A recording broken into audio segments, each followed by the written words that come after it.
What is up? What is up, people? Yellow, you are muted before we do the intro this time. Because, guys, I thought I clicked on the go live. I played the intro. We popped up and was like, yo, what's going on, people? And then I was like, yo, we're not even fucking live. But Yellow does it. What's up, brother?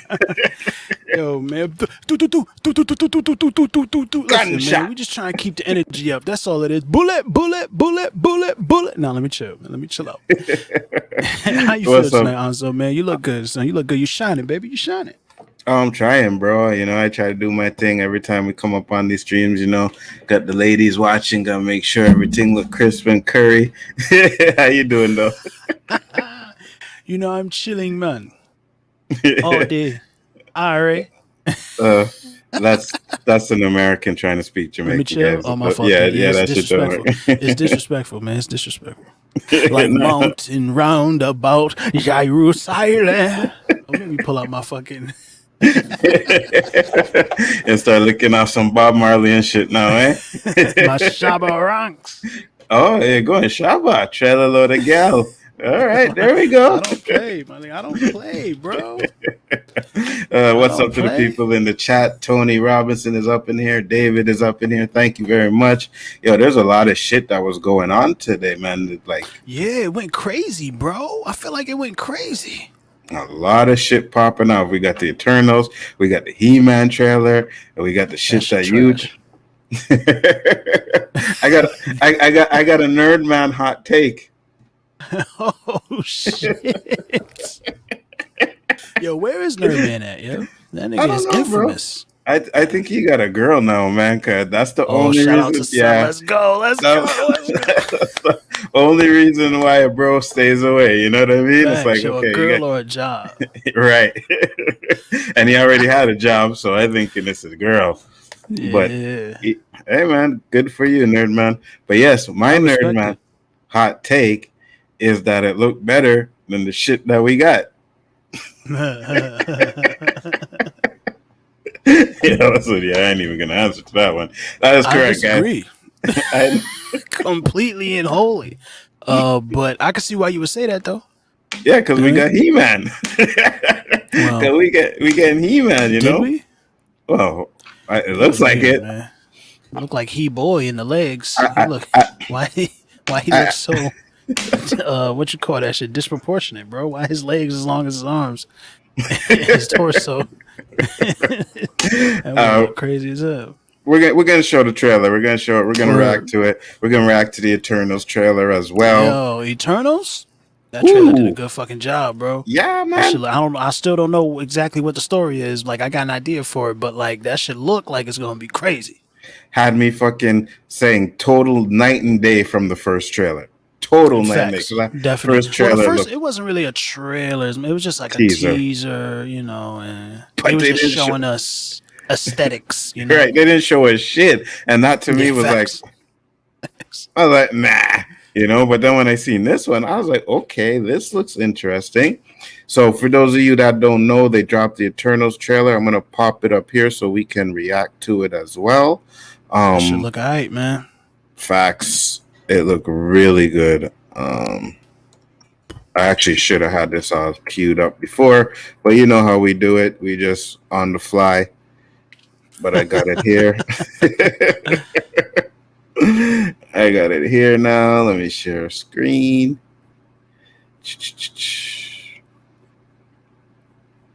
Eternals trailer. All right, guys. So we're gonna watch this trailer. We're gonna react to it as well. Turn up the volume, and here we go.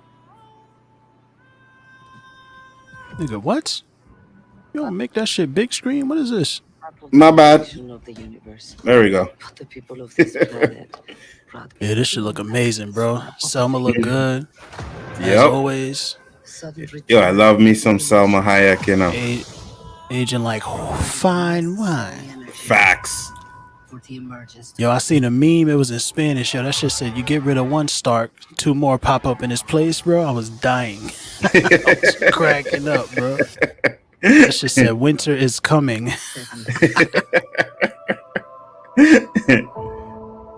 I don't know, man. Yeah, go ahead. Go ahead. Go ahead. No, go ahead. I was gonna say I was just looking at some of these things, and when they talked about Thanos and shit, I was like, She's okay, got a that's interesting. Pokeball in her chest. And her neck, like, okay. Yeah, like, what the fuck is that shit was weird. But yeah, nah, That they look- was like trying to explain, you know, all the nerds was like, where are the Eternals? Thanos is destroying the planet. They're like, nigga, our boss said don't interfere with that. Right, exactly. And they explained that, so I like that. Okay, that's cool. By who? I mean, I don't know. It doesn't really matter that much to me. That shit. When I seen that, I was like, oh, Celestial, fuck, bro. yes, bro. This shit just got big, bro. Yep. We thought Thanos was a problem, son. For real. Woo, them right there make Galactus look small. You heard? Yo, I love the little special effects with the weapon shit that they got. Me too. I like the way how they decided to show it. You know what I mean? Yeah, me too. Because it's dope, it's impactful, but it's also kind of subtle. Like you can still see them. They're not covered up by all the shit. It's just like this little wire of light. That shit looks super dope. I love all the costumes. Me too. When you love something, They talking about, they really do impress upon you how much they loved humanity and all that. But it's also weird. It's like, oh, I fucking love that scene. Yeah, me too. I love that scene, bro. That shit is beautiful. Bitch turned that whole bus into fucking cherry blossoms. Yep. God damn. Woo. And the Deviants and Yeah. that was a Yo, different that- Celestial, right? No. There's elementals. There. That guy? Who is this guy? That's some kind of deviant. He gonna die though, so we won't have to worry about it. You know how Marvel do their villains. Yo, Superman right here. Interesting, I guess. Mm-hmm. Build the perfect safe house. Well, what's this even made of? Vibranium? It's just a regular table, bro. You know? Fall collection. IKEA. Yo, Brian Tyree's timing is fucking great, man. That guy is good. That guy is good. That movie looks like it's going to be fire. So the bro. story is what? The story is the Deviants and the Eternals were like planted on the planet, and it's the Eternals' job to keep the Deviants in check, right? That's what they're telling us. And the Eternals had learned to love humanity over time or whatever, and they weren't interfering with Thanos because they was told not to by the Celestials. Right. And in 7 days, the emergence is going to happen, and I'm guessing that means that the planet is going to get destroyed or something unless they do something, right? Something like that. Yeah. That's the feel that you get from it. Absolutely.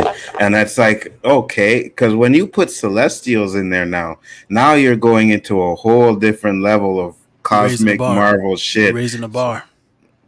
We're gonna get Galactus, guys. Let's just. I mean, that's later though. We'll see what happens, man. Because we know from all the Marvel promo that they got that little goddamn blue 4 in the background of everything that they've been showing us since they, I think it was like 3 years ago or whatever. It's D23, and they gave us the presentation. It was like Black Panther's coming, Blades coming, everything's coming. Right? Yeah, obviously, I picked the two black things, right?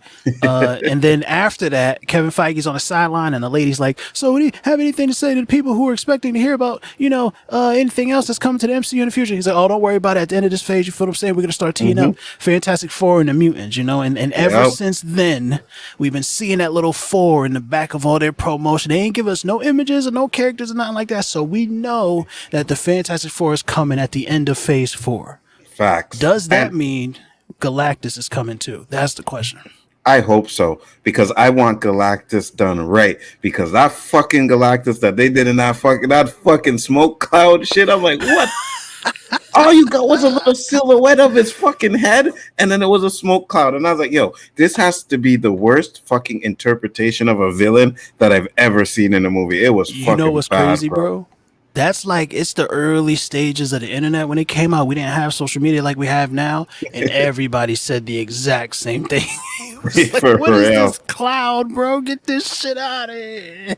So stupid. I'm like, that's what you turn Galactus into? And, you see that trailer, you see Silver Surfer, Galactus is supposed to be coming, but That's his Silver job. Surfer was a bad man in that trailer. And then when I liked it, watched bro. the movie, He did some dope shit, but they benched him real quick. They sat him down real quick. It was weird. I ain't like it. The only good thing he did was when he was fucking chasing, when Johnny fucking Blaze was chasing him and shit, and that scene is fucking fire. And then they benched him. And man, he does that little fucking water drop through the building. That shit was yeah, crazy. man, and then comes up and grabs him by the neck. He comes down through his board and like looks at him. Yeah, that shit was crazy. And then what do? They take fucking his board from him and they try to say that is his board because he has the power that was giving him his power. And I was like, nah.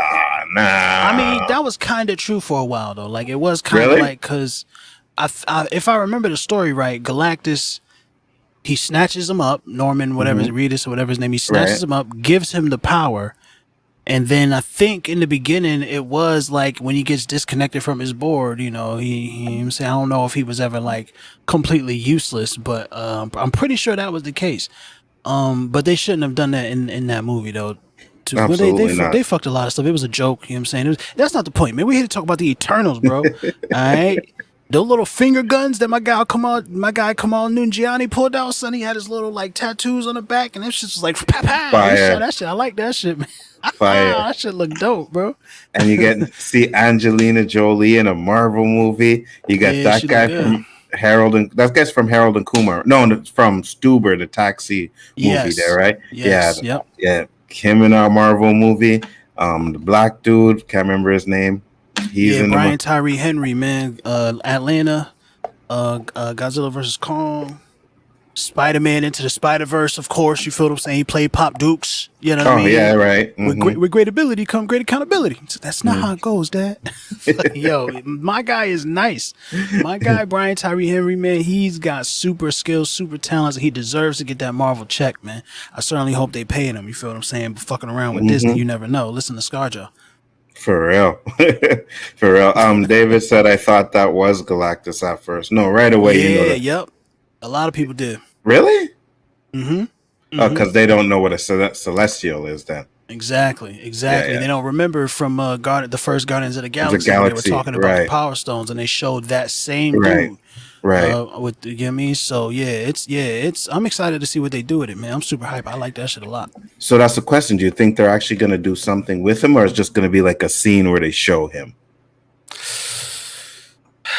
I think this story is about Earth. I don't think it's about the Celestials, so I don't think we're going to see a Celestial like telling the Eternals and shit what to do and all that. I don't think that's the case. I think they're going to, as Eternals, they're going to decide that the Celestials were kind of bugging and they want to play a larger role in the world. And then because of those actions, we're going to get like the little beacon or whatever. And the Celestials is like, what the hell's going on over there? You know what I'm saying? At the end, maybe, I don't know, something like that, a post-credit, mid-credit or something. You know, it'll be a situation like that. Like maybe we'll just see the head floating around in space and then lights turn on or something. I don't know. But I don't think we'll see them in the movie showing up on Earth, walking around like, what are you doing? I don't think we're going to see that now. I think that's going to be like, you know, when they're talking about what's happening or what happened with the Celestial, they're going to show that scene and stuff like that. I don't really think we're going to get to see them do anything, which I think I understand why they would do it because they don't want that, but I think it would be a mistake, man. I would love to see fucking Celestial going to work or them fighting that shit at the end. I think they got a lot that they have to set up in this movie, and to add a Celestial to it, I think might be a bit much. Because, like, they have to establish the Eternals. They have to establish the Celestials to explain what the Eternals are doing there. Like, the Eternals have to fight the Deviants. They have to deal with the aftermath of the snapback.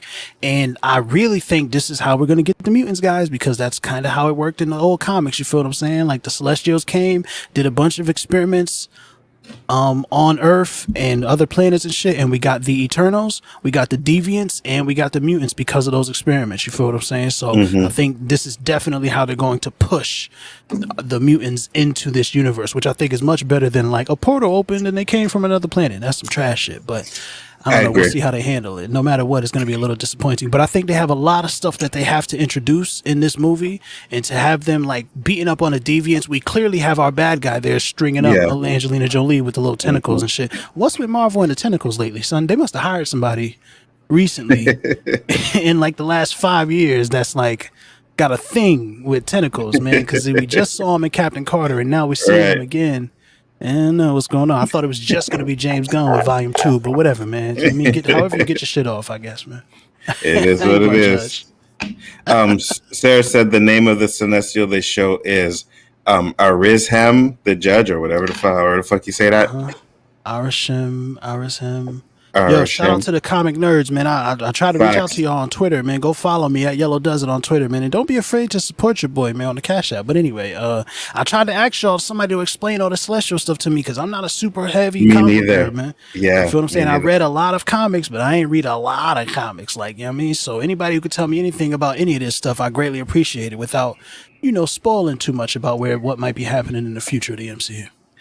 Terrence, if Terrence was here, he would break it down to you. Like, this guy, the shit he retains when it comes to comic book shit, it's fucking unbelievable. So he would tell us right away, the Celestials, he tells us who it is, what's going on, and blah, blah, blah, what he thinks would happen, what he thinks should happen. So I'm just going into it like I did with Guardians of the Galaxy, not knowing anything and gonna learn. Because that's exactly what I did. Because even still, Marvel's going to switch it up from the comic books anyways, right? They're going to simplify it. They're going to make it simpler. Yeah. So I have no issues with that. But I'm definitely more excited for this movie than I was. It has moved up on my list. Shang-Chi. Yeah, this trailer really did that. Yeah, this trailer, they wasn't playing no games, man. Because I was the same thing, like you said, Guardians of the Galaxy style. The only reason why I was looking forward to this movie, and these are just some images, you feel what I'm saying? The only reason why I was looking forward to this movie is because of the success of Guardians of the Galaxy. I had no idea what to take from that. I understood Guardians of the Galaxy less than I understood the Eternals and the Celestials and shit. You feel what I'm saying? I didn't even know what they were. You know what I mean? It's like I've heard of Groot before, but I didn't know what a Guardians of the Galaxy was. And it was, you know what I'm saying? It was, man, it was like, I don't really care. We'll see what happens. And then we watched it and it was fucking amazing. Fucking fire. Like just blew me out of the water. So when I heard about this, I was like, I don't know nothing about this, but fuck, the MCU did it before.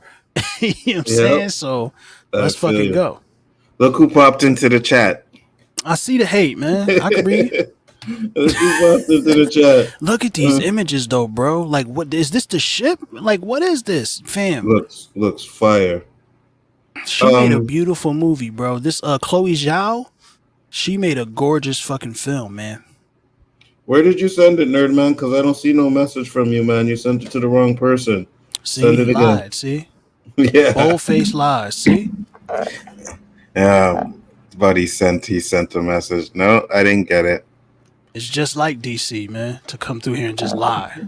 Yeah, the images are fire though, bro. Like, bro, this is so beautiful. Like Marvel, and anyways, I didn't expect anything less when it comes to the CGI and stuff when it comes to Marvel, right?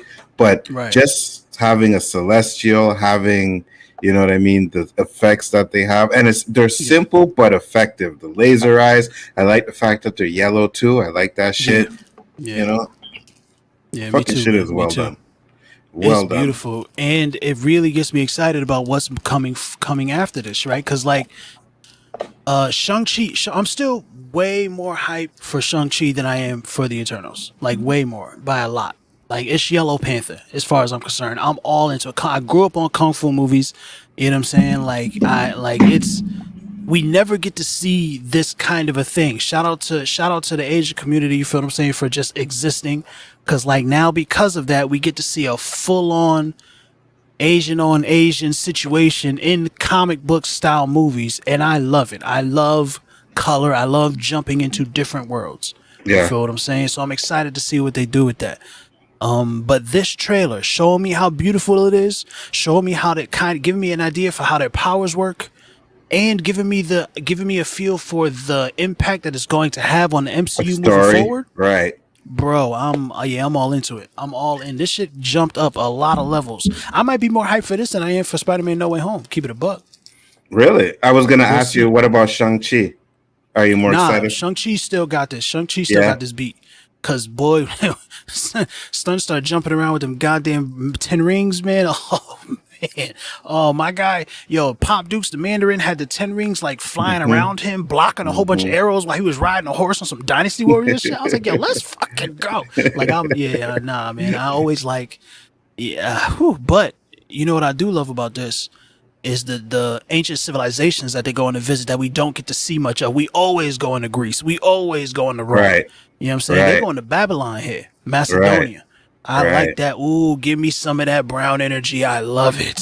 I love it. And it looks like they're going to show like their history on Earth when they started and going through time. So I'm like, okay, that's pretty cool too. You know what I mean? This movie looks like it's going to be fucking fire. And I don't know if it'll beat Shang-Chi in the box office, but it's definitely going to give these movies a run for their money, man. Hands down. Because not only do you get a good trailer, good action, good story, you have good actors and actresses in this movie as well. Names. Salma Hayek, Angelina Jolie, Kit Harington. What's Rob's name? I forgot Rob's name. Clearly he ain't a name yet, but both of the kids from Game of Thrones, Kumail Nanjiani, who's been seeing a big like increase in his recognizability and clout or whatever you want to call it, Hollywood recognition and shit. Kumail Nanjiani's been seeing a rise. What's my guy name? The thick Asian dude, man. He's playing Gilgamesh, man. I don't know his real name, to be honest with you. Yeah, I forgot his name, but he's been growing. Yo, it's names in this, man. It's some actors in here that's like they've been on the rise, they've been on a come up, and the MCU has already got super clout because they just keep being successful and keep putting out good shit, contrary to what haters will have to say. You feel what I'm saying? Yeah, Nerdman. Nerdman, yeah, I sent you the link so you can pop in before you go to school or teach. So no problem. Yo, Still listening. Shout out to Nerdman, son. Yeah, I like Nerdman. Nerdman's cool. You know what I mean? That's my guy, man. That's my guy. What up, Nerdman? What up, bro? What's going on, man? Glad you could pop in. Yeah, man. It's nice to see you guys again, man. It's been a long time. Yeah, it's been too long. We were talking about you at the beginning of the stream, and it's like, where's Nerdman? I was like, Nerdman must have a woman now because Nerdman ain't hanging with the boys anymore. You know, Nerdman is doing his thing, right? No, I wouldn't quit over that, man. No, I just took a little bit of a break, that's all. I'm coming back. Yeah, the break is some poom poom. It ain't nothing wrong with that, bro. I respect it. You know what I mean? You gotta come up here and live for it, nigga. We appreciate it. We Facts. like it. So we're talking about the Eternals trailer. What'd you think of it? I thought it was dope. You know, and shit. Well, I've always been behind the Eternals. You can go back and see my Eternals, like from the first one, my reaction to the trailer. And everyone was saying it was shit. And I was like, I like the look of this. I think it's interesting. I think it's different. I like the MCU playing around with tones a little bit more as well. These films are looking different. This looks different from Black Widow. And I like the fact that, you know, I'm not seeing these, for lack of a better word, like the MCU has always had these superheroes who are very, how would you say, like, it's like human, essentially. It's like they've got powers that, you know, maybe the agility, you know. Give me 1 second, guys. Sorry. Keep talking. Agility, really good at fighting. You know, you've got Black Widow, Captain America, or you've got like a scientist who can like build a metal suit. It's good to see some godly level characters, like a whole bunch of them, not just Thor and the Hulk and shit.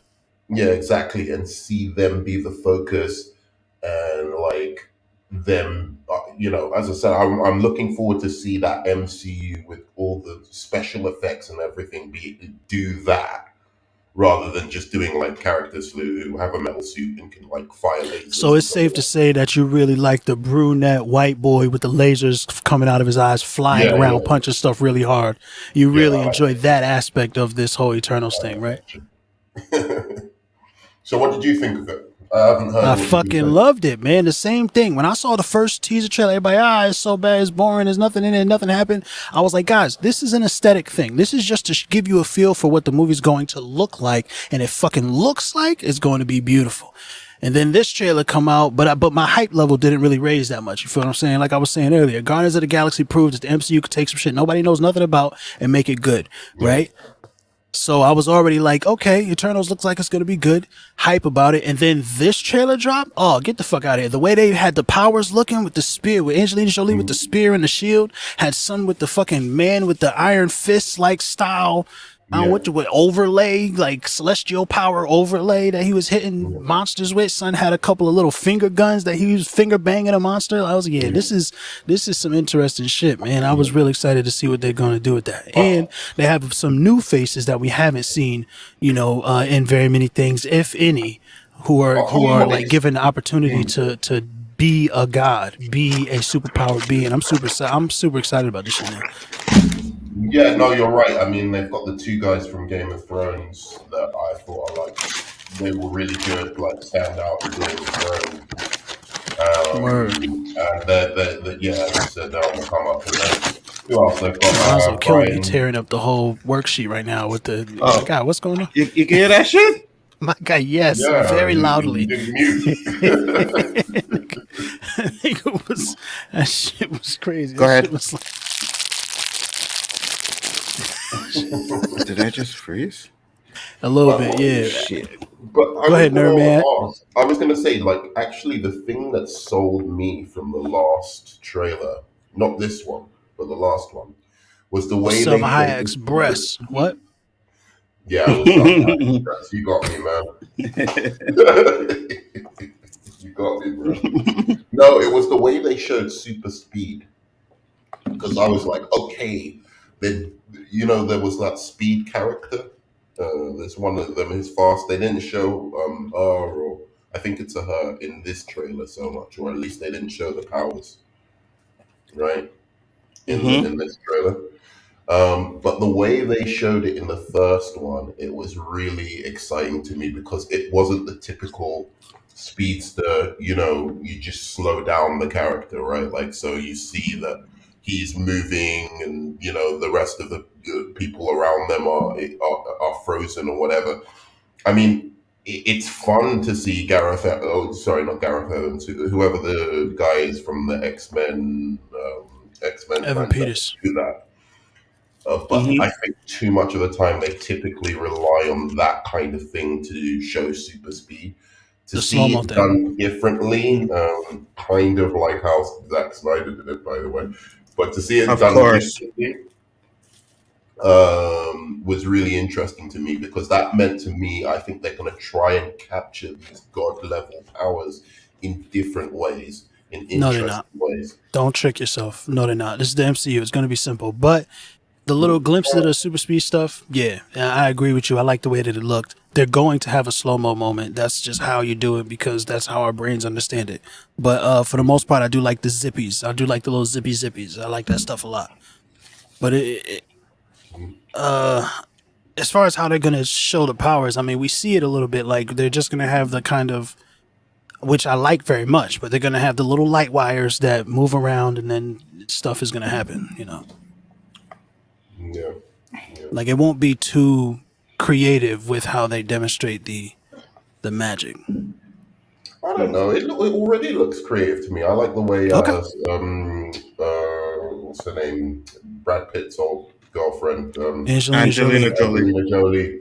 I like the way she her powers. God damn.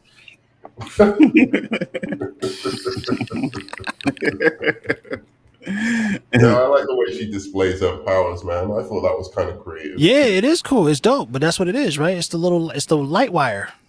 Yeah.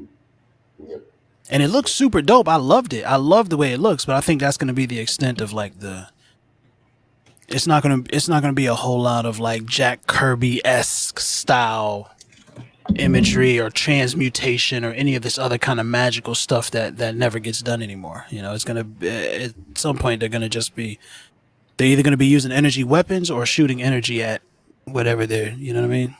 Yeah, that's true. Which is another thing that I have against Shang-Chi, because as much as I understand you have to simplify the 10 rings abilities because people are dumb,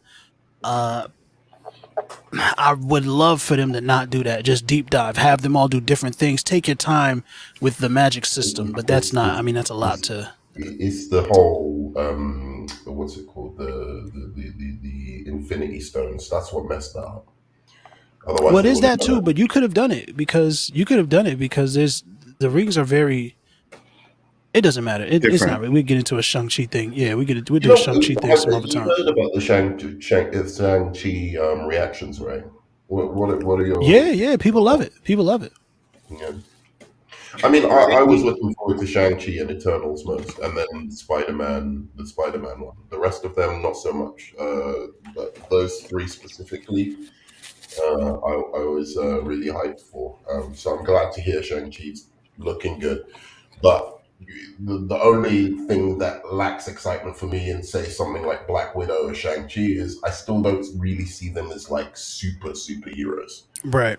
Right. You want big magic. And that's what the Eternals is giving me. That's what I'm excited about. It's like another street level, or not street level, but like human level character in the Grounded MCU. heroes. Yeah, grounded. There we go. That's the better way of putting it. Yeah, man. That just doesn't do it for me anymore. But still, Shang-Chi looks dope. So Dude, I love kung fu movies anyways growing up. So I hope Facts. that, you know what I mean? It looks like it looks like a kind of like a Rumble in the Bronx type of kung fu type of action like they did with Jackie Chan in that movie. A little bit. They do have a couple of scenes that look very Rumble in the Bronx. Right. They have a couple of at least in the trailer, they have a couple of like crouching tiger scenes too. They have a Yes. couple Yeah. they do a couple of different things. I like it. Me too. But do you think that the reactions are just like, you know, yeah, the movie's great, the movie's great. Yeah, right. To hype it up. My guy, if I didn't know this dude personally and I didn't know like, you know, some of the things that he watched and liked and didn't like, I would say they always are, and that's what they're doing. That's why they favor them by letting them see stuff first and all that, so that they'll be hype about it and hype it up, right? But my guy came out of Black Widow like that shit was garbage. I hated it. And then my guy, and I love Black Widow, the first, you know, 2/3 of it. I was like, this shit Right. is, you know, I loved every bit of it. And then the last third, I was like, all right. But he came out of Shang-Chi like, fam, this shit is fucking amazing. Top 3. It might be one of my new favorite Marvel movies. You feel what I'm saying? So Wow. that's big. That's big talk that he's, you know, and he also was like, fuck Mulan, and he's an Asian dude. So it's not, you know, he's not like Yellow Panther like me. Like, I'm super hyped that it's a bunch of Asian people on screen doing a bunch of dope shit. You know what I'm saying? Like, I like that, you know? Me too. But he's like, man, this shit is fire. So I think there are definitely Marvel shills out there. There are definitely people who are just hyped to be considered part of the in crowd who are like, yeah, this shit is amazing. It's great. But I also think they made a great fucking movie, you know? And it Do you sounds think- like, go ahead. No, you first. You first. Well, I just want to say it sounds like the villain is a strong villain too, you know? So Do you think this could be like Black Panther level type of money? absolutely. Absolutely. You saw how much money Crazy Rich Asians did? That's what I was saying. I think this could be Huge. Black Panther level for the Asian people, man. The You know, only problem is supposedly it's not getting a theatrical release in China. in China. Which is weird, but and China makes up a big chunk of the money, you know. Yeah. But China didn't really support Black Panther anyways, right? Most likely not. Yeah, You know why? Everybody likes beating up on black people. But no, they Hey, probably but- got a lot of money over there. They probably got a lot. oh no, what happened, Yellow? I believe it made I believe you it made didn't know? 100 million. Right, that makes sense, Yeah. right? That makes Yeah, sense. made about 100 million because you know there's some people over there that don't give a damn, right? So it made about 100 million in China, if I'm not mistaken. But still, it made almost made it like 1.2 billion dollars. So Yeah, it got busy. so Shang-Chi can do the same thing for the Asian community, man. What's up, Easily, I Sagi? think. How you doing? Right. Before we get into the He-Man shit, I wanted to know, and I know we're going to be doing the roundtable, but Nerdman's here. Nerdman, what did you think of this episode of What If? Oh, it was awful. It was awful. I liked the first episode. I'm not gonna say like I think the whole show is trash because of this, but what was I watching? I didn't even understand it. Uh, I mean, yeah, like I guess it's a cartoon, so the whole Thanos thing shouldn't really bother me that much. But the fact that he was getting beaten up by his henchmen, I didn't like just that either. it absolutely disrespects the Hulk even more. What up, So JJ? it was just like I was, huh? No, I Say was just again? saying what up to JJ. I was just saying what up to JJ, my boys in the chat. Oh, okay, cool. Yeah. So that was disrespectful of Hulk even more. Like he hasn't been disrespected enough in the MCU. And then the whole idea of this show, what has T'Challa got to do with freaking Guardians of the Galaxy? There's just no organic connection there to make that premise interesting. And why does he have an African accent after all these fucking years hanging out with Yondu? And I just, You see, it's just I stupid questions. I was If you're a hoping- kid and you grow up, Yellow, why are you looking confused? If you're a kid, because I was hoping you would. I was yeah, hoping but you he would bring wasn't that like argument. 5 though. He was like 9 or 10. Right. Yeah, And you I don't know, keep an African accent if you're not. I know, I think- bro. I think yes, you do. I think you would. 100%. I think you like there'd 100%, probably be a dude. little bit of like You're talking adjustments. to Like the there guy might be some whose things that would family change after a while, literally but came from- anyway, it doesn't matter. I've known these Haitian kids that came into my building when they were young, like 9, 10 years old. Talk to them today. They still have their Haitian accent. Like it still sticks with them. That's why I was hoping you brought that up, because I heard that argument before, and I'm just like, no, people still keep their accents. Well, this I nigga have Hansa to was say like, "Ooh, I my- was hoping my Nerdman brothers would and say some dumb sisters- shit." That's what he just I said. was born in the UK, but my brothers and sisters were literally, I don't know, 9 years old when they came over to the UK. I was the first one born there, and then I went back and lived in Africa afterwards. And I've not met, I'd say 99% of people who are that age and come from somewhere like Africa or whatever. They lose their accent, and it's when they're speaking with other people. But whatever. That isn't even that big a deal. It was just like a kind of nitpick more of that. But yeah, the main thing was just there's just no interest there. And even the little things that were interesting, they didn't explore in a kind of cool way. Like, Thanos actually is a good guy in this world, and it was T'Challa who convinced him, but they don't. Cha-cha. They play It's that off as cha-cha. a joke rather than explain what he actually did or whatever. But I figured you would like that because he had the conversation with Thanos that you've been begging for Captain America to do. So I figured you would like that. No, I did. I liked the concept, but they didn't show it or really. They made a little of a joke out of it, a couple of jokes, but they didn't really delve into what actually happened there. It's not genocide because it's random and efficient. There was some funny stuff in there. It was funny sometimes. I also did not like this episode, but I didn't hate it as much as everybody else seemed to have. But it was bad. It was too goofy, too childish, too many things. It was just like all magically better because T'Challa was in space. Like it was like Black Jesus magic, Christ, guys, bro. what is happening here, fam? I Black didn't like it. magic, bro. I don't Black know. First of all, magic. black magic is racist, just so you know. But secondly, I did not like it, bro. It was just like, ugh, stop, and it was too childish. It was too goofy. Like the first thing that happens, fucking Korthak or whatever his name is, Jimon Hunsu's character. Star Lord, yes, please, fuck me in the ass, Star Lord. Like it was like, what the fuck are we doing here? Like, what are we doing? So I don't know. But there was some funny shit. I did like the Collector. You know what I'm saying? I thought this spin on the Collector I thought was cool. It wasn't about horrible. Yeah, no.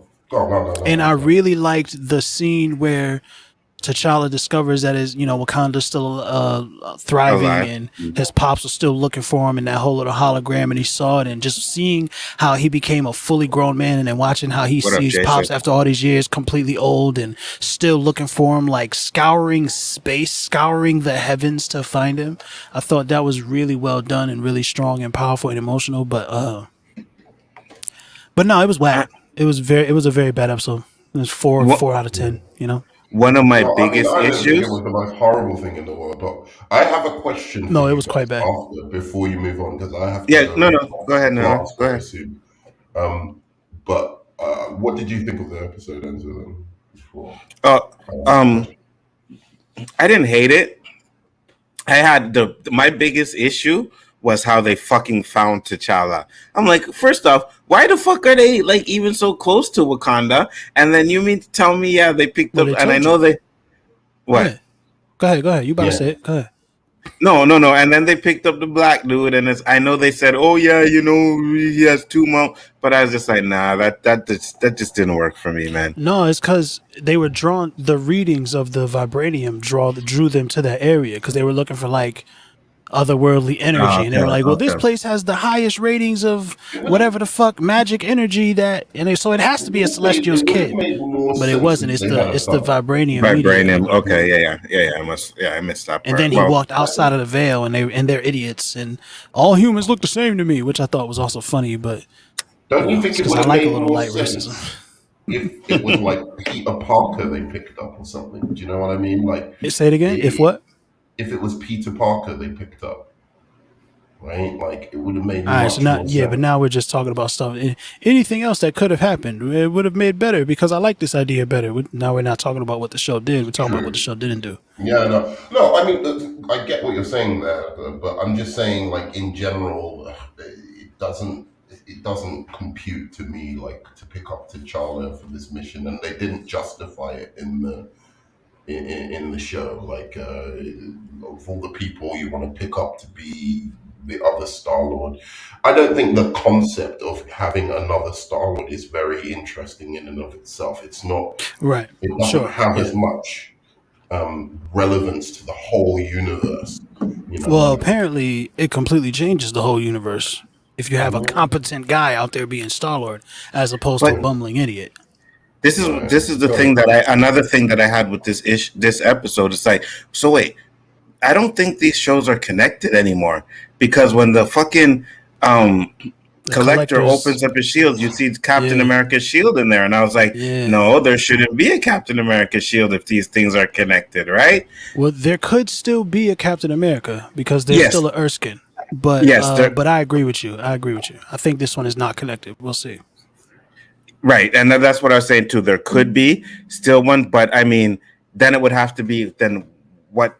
How does this take place after the Peggy Carter one? What happened in between? So I'm really starting to begin to feel like they're just one-offs, man.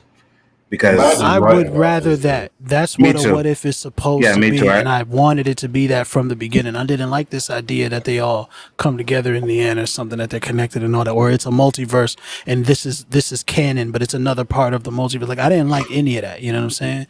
Mm-hmm. I want it to be, and it could be canon technically because it could exist in another part of the multiverse because multiverse is fucking infinite or whatever. But I wanted it to be one and done. That's what I want. That way you can really go out there. You can really do something crazy. You know what I'm saying? Like the zombies. We'll see. Like the zombies could be a crazy episode, right? So I'm beginning to think they're just one-offs and still, and I'm enjoying them. But Spider-Man in it, right? What's that? I think so. Yeah. Oh, right, that's interesting. Spider-Man's in the zombie one. I think so. Yeah. But I don't really know. The fucking trailers, they all blend together for me. I have no idea who's doing what. Mad 1306 is right. It's like people complaining. I'm one of them, sometimes I'm one of them, but I just feel like we're like, it's because it's a kids show. It's so obviously a kids show. Right. And I don't think the writing is as good as it's very, very basic and simple for kids. Right. So I thought they were. I thought this one wasn't that fun. I guess, but it was still watchable. And the first episode was good. I don't know what everyone was complaining about. Peggy Carr was out doing Steve. She saved Bucky when Captain America. It was a completely different situation, completely different scenario that she was on when she saved Bucky. What is this? You can't stay not coming or something. that's just my boy with his little booty shots. Every now and then he pops up a little booty shots. You know what I mean? It's all good. It's all good. But yeah, man. Like I said, I didn't hate the episode. I thought it was okay. I thought it was I thought it was better than the first one, but that was just me. I think maybe because I liked hearing Chadwick Boseman's voice again and him playing T'Challa. This is probably going to be, I don't know if he's in another episode or whatever, but if he's not, then this is probably going to be the last performance we get from him, So yeah, yep. Well, I have a hot take on Chadwick Boseman now. Fantastic actor, but I don't like him as Black Panther. Honestly, I think it's his weakest role to date. Interesting. So He's a great actor, in the though. Black Panther movie or in general? In the Black Panther movie and his Black Panther voice, I don't think he pulls off an African accent that I've ever heard of very good.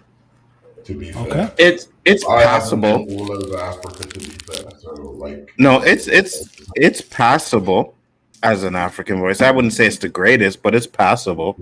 it's not that great. And when your lead actor doesn't do a spotless, flawless, African accent that you can recognize, it's like, and I know that doesn't matter to most people, but I think African people, can hear it, and it's just like it's grating.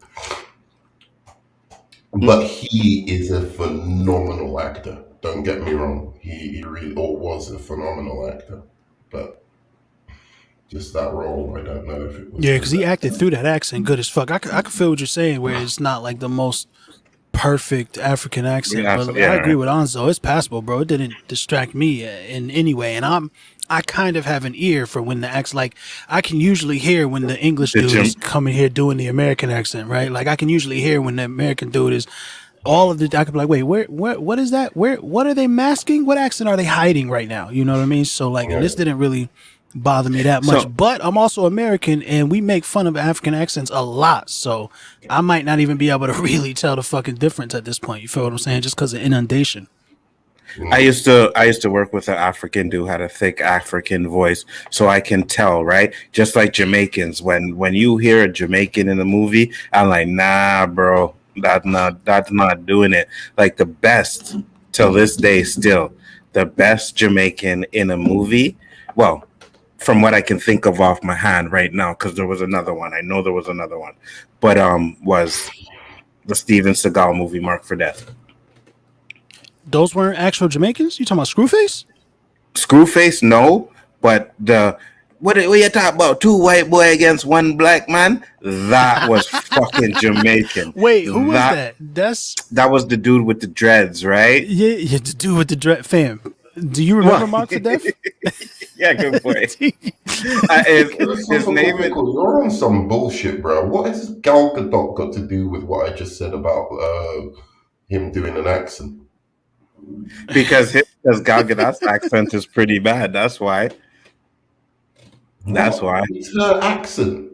She isn't trying to do a different accent. Yeah. Her accent isn't bad. That's not. I don't understand that. That's her. That. I don't get it. Right. That's the way she speaks. So it's not her accent, but I know he says her acting is bad. But I want to just go back to one thing. Ratcatcher 2 is fucking Oscar worthy, according to him. All right.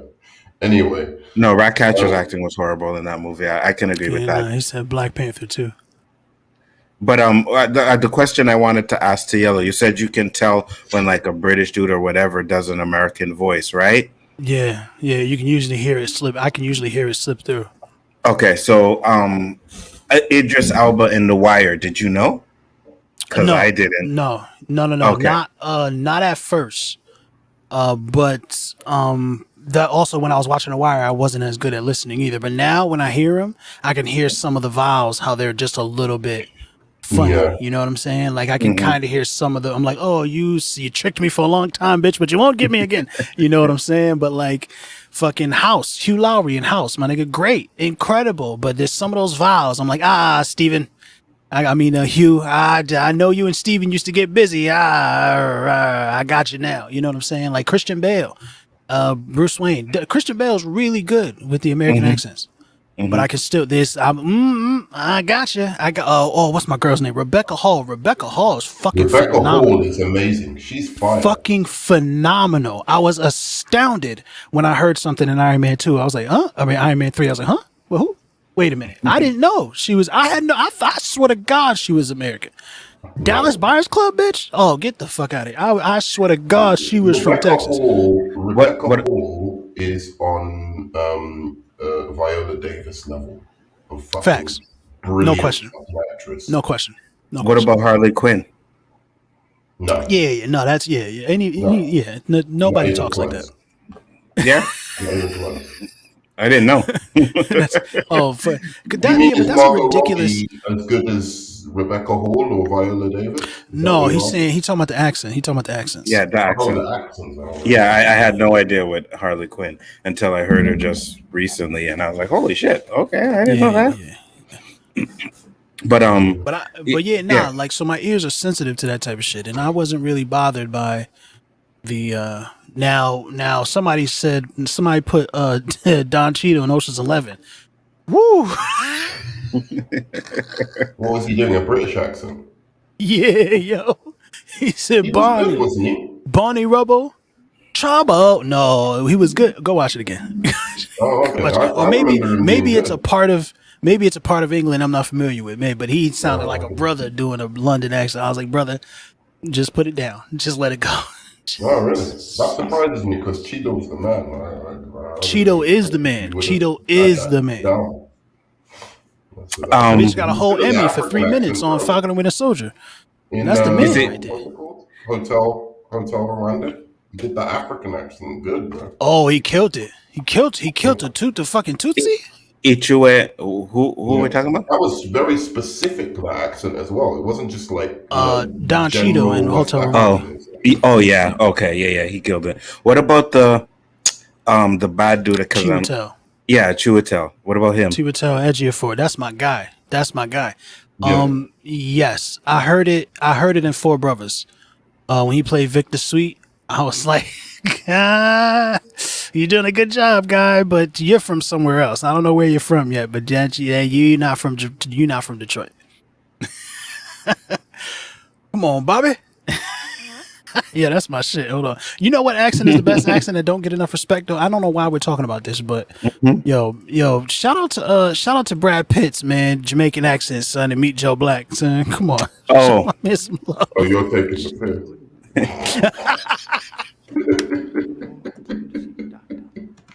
Oh, we're not even gonna be able to hear it. See, this is before they knew how to audio engineer movies and shit. This is back when you used to have to turn your TV up and down when you was watching it. I know you know what I'm talking about. Yep. You know what I'm talking about. We're not gonna be able to hear it, son, but that shit is atrocious. Okay, that's good. That's a good question. What's the worst accent you've heard in like an actor try? Cool Runnings. What you mean? Who? Leon? Which one? All of them? All of them. Everybody Every single except, one. For what's his name? Because what's his name? Jamaican. What's his name? He was just in Shark Tale. You're talking about Dougie? No, Dougie Doug. Dougie. Yeah. No, he was bad, bro. No. He's Jamaican. Then he didn't live there. He did not live there. He never even visited there because, boy, I watched that movie and I'm just like, nah, I can't do it, bro. I can't do it. This is fucking horrible. Guys in the comments, what's the worst accent you've ever heard in a movie? Bushmaster was good. Bushmaster in Bushmaster's Jamaican accent was good. Bushmaster. Yo, if they shrunk that season, that would have been a good season. If that shit was 6 episodes, that would have been a good season. That Luke Cage shit. He's like, man, you could have been Regents. There's too many good ones, but like I can't think of. Who's the girl who played Catwoman in the Nolan movies? She did one Anne Manchester Hathaway? accent. Anne Yeah. Hathaway. Yeah, She she's did another one one who don't get Manchester enough respect out accent. here. She's Who? Yeah. Julia Roberts doing an Irish accent. That one was sick. Here, That was I'm taking bad accents to an art I'm form. gonna give you two. Halle Berry trying to do the African accent in X-Men. Yep, trying to do Storm's accent. That was. she dropped that shit quick. She gave it up in the middle of the movie. She had to, because it was fucking horrible. It was I don't give a fuck what you say though, fam. I don't give a fuck what you say. Some most iconic line in comic book movie history, fam. Not the what happens Most when iconic. Why everybody knows it. Iconic. I didn't say it was good. I didn't say it was bad. I said it was iconic. You all can quote that bitch word for word, can't you? That's what iconicism is, nigga. Philosophical Pickle. According to Philosophical Pickle, Gal Gadot doing her own accent is one of the worst accents done. It's weird. It's weird. It's so weird. It's so weird. It's so weird. horrible. It's like such an American. That's super like, we're in America, speak English. That's all. That shit reeks.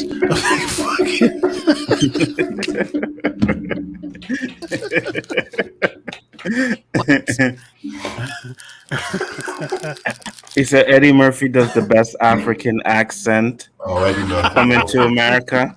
No. No. He nails what he's going for. We all He's loved it, doing a but it comedy wasn't thing on good. purpose. No, his accent wasn't good. No. I was watching. It was a TV show, and I can't remember which one it was, but they had a Bayesian dude in there, Barbados, and his accent was on point. I could not believe that they had this real fucking Bayesian accent in the TV show. I was like, holy shit. And I recorded it, and I can't remember if I must have deleted the clip because I don't have it, but yo, he was Bayesian to the max, bro. Bayesian to the max. That was really good.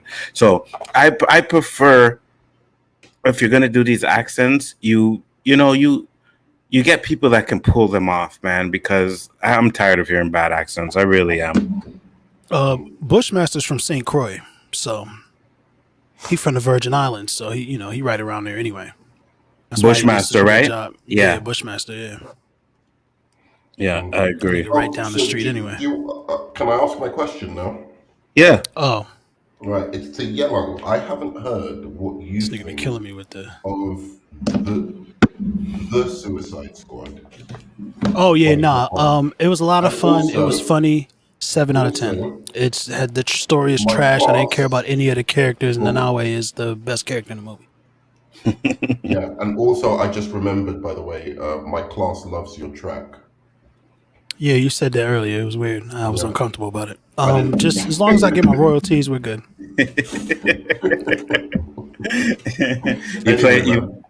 You played the track for them. Oh yeah. They love Very it. nice. Yeah, So Yellow. good. Yellow can do his thing, man. Thank you very much. Appreciate it. It was good shit. Anyway, sorry, you were saying about Suicide Squad. Sorry, Thanks, Tim. I got distracted. Yeah, no, it was fun and it was funny. Probably like a 7, maybe 6.5 out of 10. I have to watch it again. I have no urge to watch it again. I did not enjoy the story at all. Why was the thinker there? Nanawe Useless. and Ratcatcher 2 were the best characters, and Ratcatcher 2 was doing this weird acting thing while John Cena and while Peacemaker and Rick Flag was fighting. I was like, bitch, why do you care so much? Like, there was just a lot of stuff in there that really didn't matter. Harley DC has really fucked Harley. Like, has really, because like she did a great job in this movie, but by this point it's like, what's her character arc? What is her story? You know what I'm saying? Is anything that has happened before, does it matter? How does it inform this character now? Like, obviously her and Rick know each other, they're friends, they build some kind of camaraderie because they were so happy to see each other. Did that actually happen? Is this a sequel? Like, all of these questions kind of distracted me while I was watching the movie, so I want to watch it again to have a real official like opinion of it. But I did not care about the story. None of the characters mattered, and it But it was fun and it was really funny. You know what I'm saying? So probably like 6.5 out of 10, maybe I 7. wouldn't say really funny, but it was funny. Oh, I thought it was really. There were moments where it was really, really funny. That's racist. Tidy Whities is racist. That shit was hilarious. That shit was absolutely hilarious. And there were like really funny moments that came out of like the situation. Like what I really liked about this. Sorry, Tidy Whities, when he was like, why are you wearing tidy whities? He was like, that's racist. Right. The delivery for me, it's an obvious joke, though. I mean, but for me, the delivery, the delivery in that whole scene was funny because he's talking and he's bummy about the fucking rats, and he turns around, and he's like, "Why the fuck are you even in your underwear?" Butt naked in the woods. Say something though, quickly, just about the John Cena character. I've kept saying this. The concept of him was supposed to be like some kind of deconstructive, like asshole version of Captain America, and I don't feel they pulled that off at all. I mean, compare him to the way they did, like the Superman type character in The Boys, right? Like Anthony Starr's performance, where you see those elements, those classical elements of Superman, but there's just this really dark personality behind it. I didn't see that. I felt like John Cena was just playing John Cena, or being some different thing from scene to scene, saying things that I didn't think that the character that they were trying to go for would ever say. Like, but it's cool to show off when something's dope. I just didn't see that character saying that. It just felt like that would be funny in the moment, so let's just say that, right? There wasn't a consistency. So while I agree that straight up evil, to be honest, while I agree that character was trash, I think you decided what that character was supposed to be. But like, I don't think they were going for like, obviously it looks like a deconstruction of a Captain America, right? Like just on face value, obviously that's obviously what it looks like. But that character really was just the asshole of whatever the fuck the idea of patriotism and liberty and blah blah, like the lies are, you know what I'm saying? So however that manifests now, the character was still trash. Like everything that you're saying about how the things that he said didn't seem to line up with what the character was supposed to be, I agree. I just don't know if it's to be honest. Like I know what you're saying, and yes, on face value, that's what he's supposed to be. Right. But from what he says during the movie, I'm like, I don't, okay. Because of the justice stuff? I never think he's that patriotic or that, unless he just says a throwaway line. I never see. Yeah, it never was. Yeah, it was weak. It was thin. Got a question for the both of you guys. And he certainly doesn't deserve a whole fucking series either, guys. That shit is trash. I knew he didn't deserve a series before I saw the movie. After seeing the movie, and now I know that they're like almost done shooting the fucking series. Fuck out of here if you think I'm ever turning on an episode of Peacemaker. Fuck.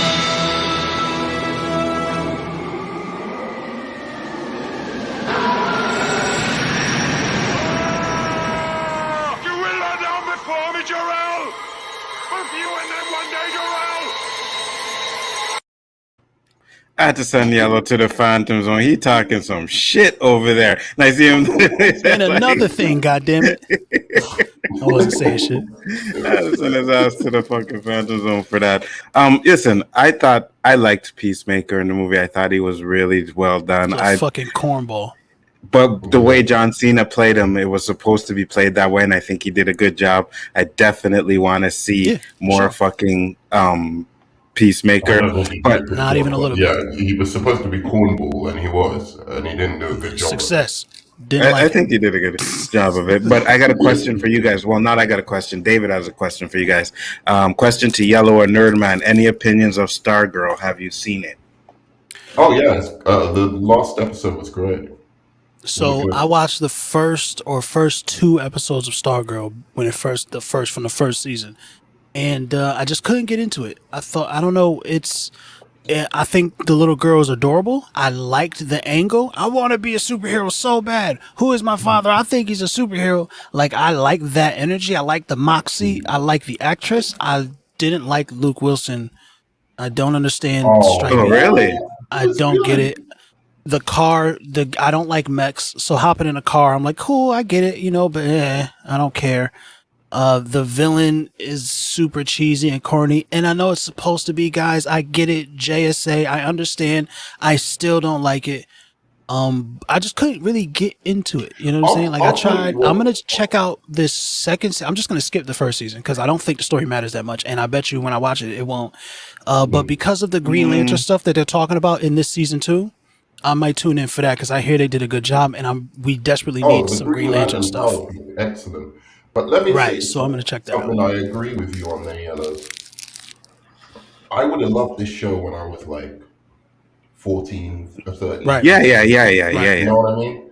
I feel yeah, yeah. it's made for a different audience. I like the girl, I like the show, the way it looks, the writing, everything, but it's not writing geared for me.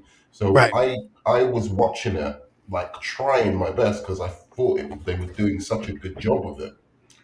Hmm. But I ended up not watching the last few episodes because I was just like, Right. it didn't have that urgency for me. But again, for the audience it's going for, it's Hold on. excellent. And I encourage, like, if you're like that age, like between 14 and, like, I don't know, Yeah, 19 it's or something, definitely I for think you'll that like the show. tweeny, early teenage years. It's Yeah. definitely And made for them. she's great for that Yeah. girl, like, Yeah. is Yeah. Yeah. fantastic for that. I I love Stargirl. I think it's really well done, and I'm gonna show you guys this shit because first off, Yellow, what the hell do you mean you don't like text? So you don't like Mechs. I don't like mechs, mechs. really? Yeah. Yeah. I don't usually don't like when people jump into a big like suit of armor and shit. I typically don't like that shit. So Pacific Rim wasn't good for you. The first Pacific Rim movie was really good. The Okay. mechs was not why. You know what I mean? Like the mech stuff, it was cool seeing it, and I think they did a good job with it. Guillermo del Toro obviously is amazing. But like it was the character stuff that mattered more to me, and the monsters were really cool. I love the fucking like the mechs and stuff. I love that shit. Well, it was a But bunch of mechs in the second one. Did you enjoy the second movie, Pacific Rim? I thought it was okay. Not as good as the first one though. Luke But Wilson Thought it is was trash. awesome in this, by the way. I that's don't know that's what you're Solomon talking Grundy. about. Look at that, Oh Solomon shit! Grundy. Yeah, there you go. That's our man. Yeah, that's our man. Yeah, Is this Dude, this season or is this last this is last this season? this is last season. Okay. dude. Speaking of, have you seen the King Shark in the Flash series? King Yes. Shark and Flash is good. Yeah. Dude, that made me hate that King Shark in this new Suicide Squad movie even more. I was like, Because he was a joke. yeah, this King Yeah. Shark. Throw up that King Shark in the Flash movie, Flash TV show, please. Yeah. They Yeah. do a good job with that. So you think King Shark in the Flash movie is better than the one in the movie? King Shark in the Flash, in the The Flash Flash TV show television is show. way better than in the movie, and also even in the Harley Quinn show where they are making him a joke, Oh he's still no. there. No. Everything in a Harley Quinn show is fucking great though. It's a different kind of thing. You know what I mean? Like Yeah, I don't think it's fair to compare that to anything. It's a very niche kind of pocket that it sits in, and it did it all amazing. dude, they need to turn that show if they want to fix Harley Quinn. Maybe even recast All right, I Liliana had the again. same one I was putting up there. But Go Respect. ahead. turn that show into a live action. That's what they need to do if they want to Does it fix play? Harley Quinn. That's a R-rated live action right there. Does it play? Is it worth the money?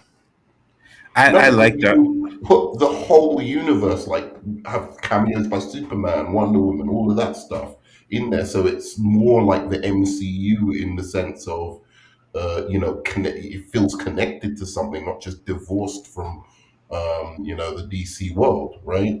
And that's what I think that show does so well. They need to do like take that kind of notion so that you feel like this universe is interconnected and is an interconnected story, and then they might get their audience back.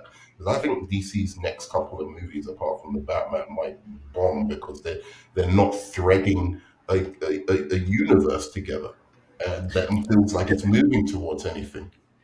Pickle just said that the Solomon Grundy looked horrible. No, it didn't. That shit looked fire. I'm sorry. I don't know the fuck you were watching, but I thought that shit looked fire.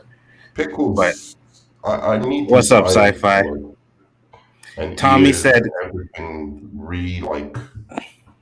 I don't know. To- he needs them seen too or something, man. Yeah, I don't know what he's seeing, but Tommy said King Shark was comparable to Groot. If you ask me, I could see that. Yeah, it was the same. It was the same. 100%. That was the point. Yeah, Yeah, 100%. it's not as good. No, I wouldn't say that. I think it was done well. Groot is fucking amazing. I agree. King Shark is not. King Shark was the best character in the movie. So. Yeah, one of them. Nora, you're up. He was the best. He was the Look at best. him, actually, to be fair. Shay, If there's Look trash. these people But I've seen pictures of him where he's like fucking. It's okay. Oh no, that wasn't me. Sci-fi. It's Nerd Man. That looks terrible. No, King Shark. stop, please. King Shark in the Flash looks fire. I don't know what But Yeah, the it thing does, with the but Flash not in is, this- not in this case. the thing with the Flash is, you know, sometimes you can tell like when they do a good King Shark or whatever, that's where they use all their CGI budget on. You know what I mean? Of course, Right. it's a CW But there's show. one where he's in there's another scene where he's in the dark. Is this the latest season of Flash? In the Shark Tank. No. No, this is 2 seasons back. This is Yeah, season 5. 5. Is this when King Shark when you first saw him? Because I think it's the No. one where you first see him. No, That was that's a short little. right, because this He one that shows we up real seen, quick. like he's fought Grodd before that, and then he was seen Right. again before that. Yeah, so I think that was his last appearance that we've seen so far. Yeah, that was. Yeah, here I got the first one for you right now. Y'all can take a look at it. Cool. Pretty sure this is the first one. And these opportunities Oh, don't Patty come around Spivot. every day. I forgot about when her. they That's do, my girl, You son. have to be brave. Take a chance. Yeah. Snatch that nigga. All we can. And then they ended that episode like that. Yeah, Zoom once you're Yeah. dead. Season 4. King Shark. Though. Oh my god, it's real. Hey, put him down! She makes a terrible cop. you know. Like, why would you even be like, put him down? You see something like that, you start firing right the fuck away. Well, I don't know. That's I would. King Shark, bro. And then when you see that your bullets You'd be the aren't worst cop. penetrating it, then you fucking run the fuck away. If I Yeah, shot then you gotta one make a bullet, decision. right? If I shot one bullet and I seen the bullet bounce off, I'm not standing there shooting more. No, what the fuck? I'm like, Like, I might get 3 off. I might get 3 Right. off. It's 1, 2, Right. I realize what's happening. That third one while I'm running away. yeah, right. Bang, pows. Absolutely. Oh shit, that's hilarious. But yeah, King Shark was done well in some of the Flash episodes. The fight, this one where he fought Grodd was really good too.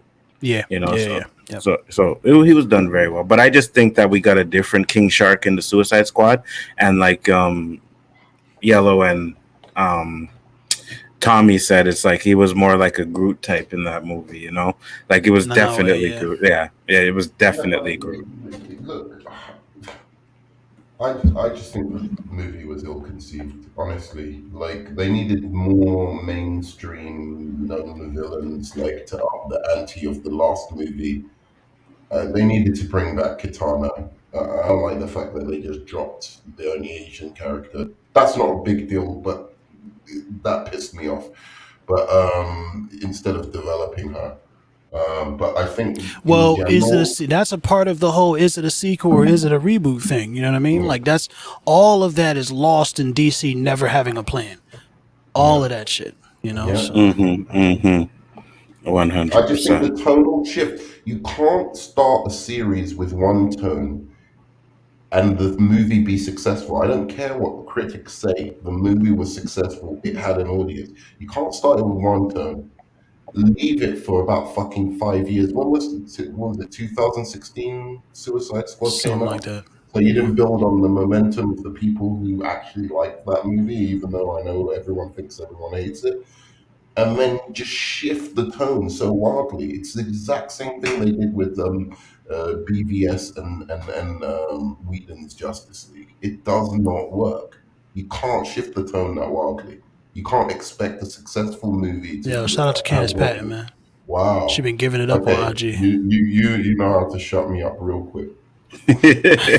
Iris, man. Iris. The fucking headline for that picture was Barry can't handle this. And I was like, no, Barry can't handle that. There's no fucking way. But yeah, that shit was fire. Barry has super speed. He can like make his body vibrate.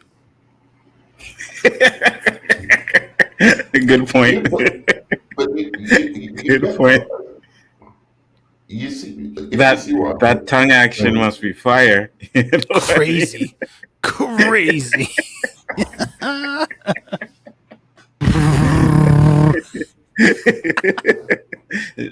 Juice is flowing quick. Fam, you ever used a vibrating cock ring? Pause. What? Fam, Yes. that shit changes the game. Imagine if you can get Yes, the whole I have. thing like on command. Like that's a different Right. type of energy. You like Wait, what are we talking about? A vibrating cock ring? yeah. Yeah, no, it's useful. I have. Things could be useful. Now I've used imagine being Barry Allen and it's built in and you could get from top to Right. bottom the whole cock right. vibrating. You know what I mean? Like Well, Superman has that cock action as well, bro. it's Superman dangerous though. He'll bust a hole in a bitch. Yeah. Yeah. It's crazy. You have been good, man. High times. Yeah, man, but definitely, if you want, check out the rest of the Stargirl. It's gonna be pretty good. What I want to ask you guys, I'm not gonna do that, but I might tune in for the Green Lantern stuff. Like I might go and watch the Solomon Grundy episode. I might go and watch because I don't need to follow the story. that's the last you know what I mean? episode. It's made for Wait for a fucking second, kids, wait a like Nerdman was saying. So I can just tune in for the hot spots, and then you know. So, what superpower would make you the best at sex? Telekinesis, obviously, or not Yeah. kinesis, telepathy. My fault, telepathy. Telepathy. Yeah. Telepathy would be better, I think. That's the one. Yeah. Remember what Yeah. women want with Mel Gibson? He was Oh yeah. killing. Yo, that Jodie I don't care Foster what shit. anybody says. That fucking movie is Which one was it? hilarious, bro. I love that movie. I love that Me movie. too. The part where he's reading her mind and she's looking Helen at his Hunt. penis. Right, and she's looking at me and he's like, And then he start fucking. Wait. No, wait. I've got one better. Go ahead. You, the king of sex. Morphing. Yeah, well, nah, I don't know. I think telepathy wins because you give them what they want right when they want it. That's the thing. That is the secret. You know what I mean? You got to learn how to fucking listen to their body, watch how they like. I don't need to do none of that, bitch. When your mind says keep doing it, when your mind says move, when your mind says like that's when I'm. You could psychic orgasm them, basically. right. I don't know about that. I'm not saying like manipulate their brain. I'm saying just be able to read it. Just that's all. Just you could be hitting it. You can make it you think could you're do hitting that. it. Like you know what I Professor mean? X hop in Cerebro and give everybody in the world, every woman in the world, an orgasm whenever he wants to. That's super fire. Did you see when they did that? Did you see that when they did that on Doom Patrol? No, I don't watch Doom Patrol. Okay, I'm gonna find that scene for you guys. Because of Titans. It's because of how bad the first season of Titans was that I don't watch Doom Patrol. And I liked a lot of the first season of Titans. No, you gotta watch Doom Patrol was better. So yeah, it is. It just looks like a lot of like I don't know. It looks angsty. You know, it looks like a lot of fucking cussing for no reason and just weird shit happening. And I'm like, no, it's much better. Trust me. It is. But you have to be a specific type of person. I don't know.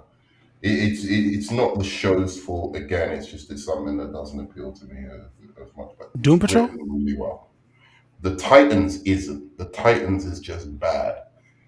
Yeah, but you're talking about Doom Patrol is good. The last few episodes It's getting better. Yo, the last few episodes were fire with Red Hood. Yo, that Titans? shit was yeah. Did you Yeah, watch but you it, like Yellow? Titans though. I do. I didn't watch. I watched the first season. Oh, okay. So you didn't see the yo. Nothing The after only thing I will say is Red Hood. You can tell that his helmet is CGI, but I kind of like the look of it. I really do. Well, Titans is low budget anyway, so. Yeah. Remember Here's the the. blood spurts they had in the fucking. Everybody I do. focus. Here's the. What's happening here? Is this Randy Orton? The What is going on white here? space. He can bring people to like certain places, right? But he flexes the wrong muscle, and watch what happens. They're trying to focus so they can get into the comic, right? That's super weird. Something. But now he's giving them orgasms. Yeah. Because he flexed the wrong muscle. Right. Something that Right. I should be feeling right now. So is he And like? he- Is he doing Kegels right now? Then? Right. And the robot can't feel anything, right? Oh, right. Because she's like a slime monster, a slug or Yeah. some shit, right? She's like a Yeah. clay monster, clay face, basically. Right. And the robot has no idea what's happening. Right. What's going on? Brendan Fraser killing it.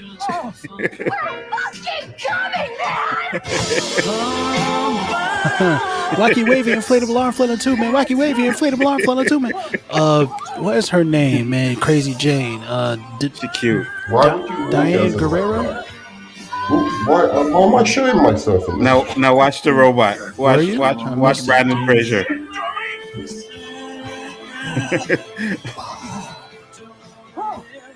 Why's he looking at that nigga like that? Watch Brandon Fraser. He's gonna start.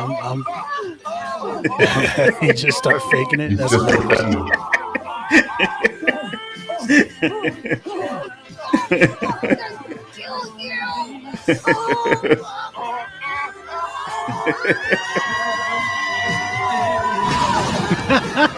Oh shit! How does that make sense? So what is his power?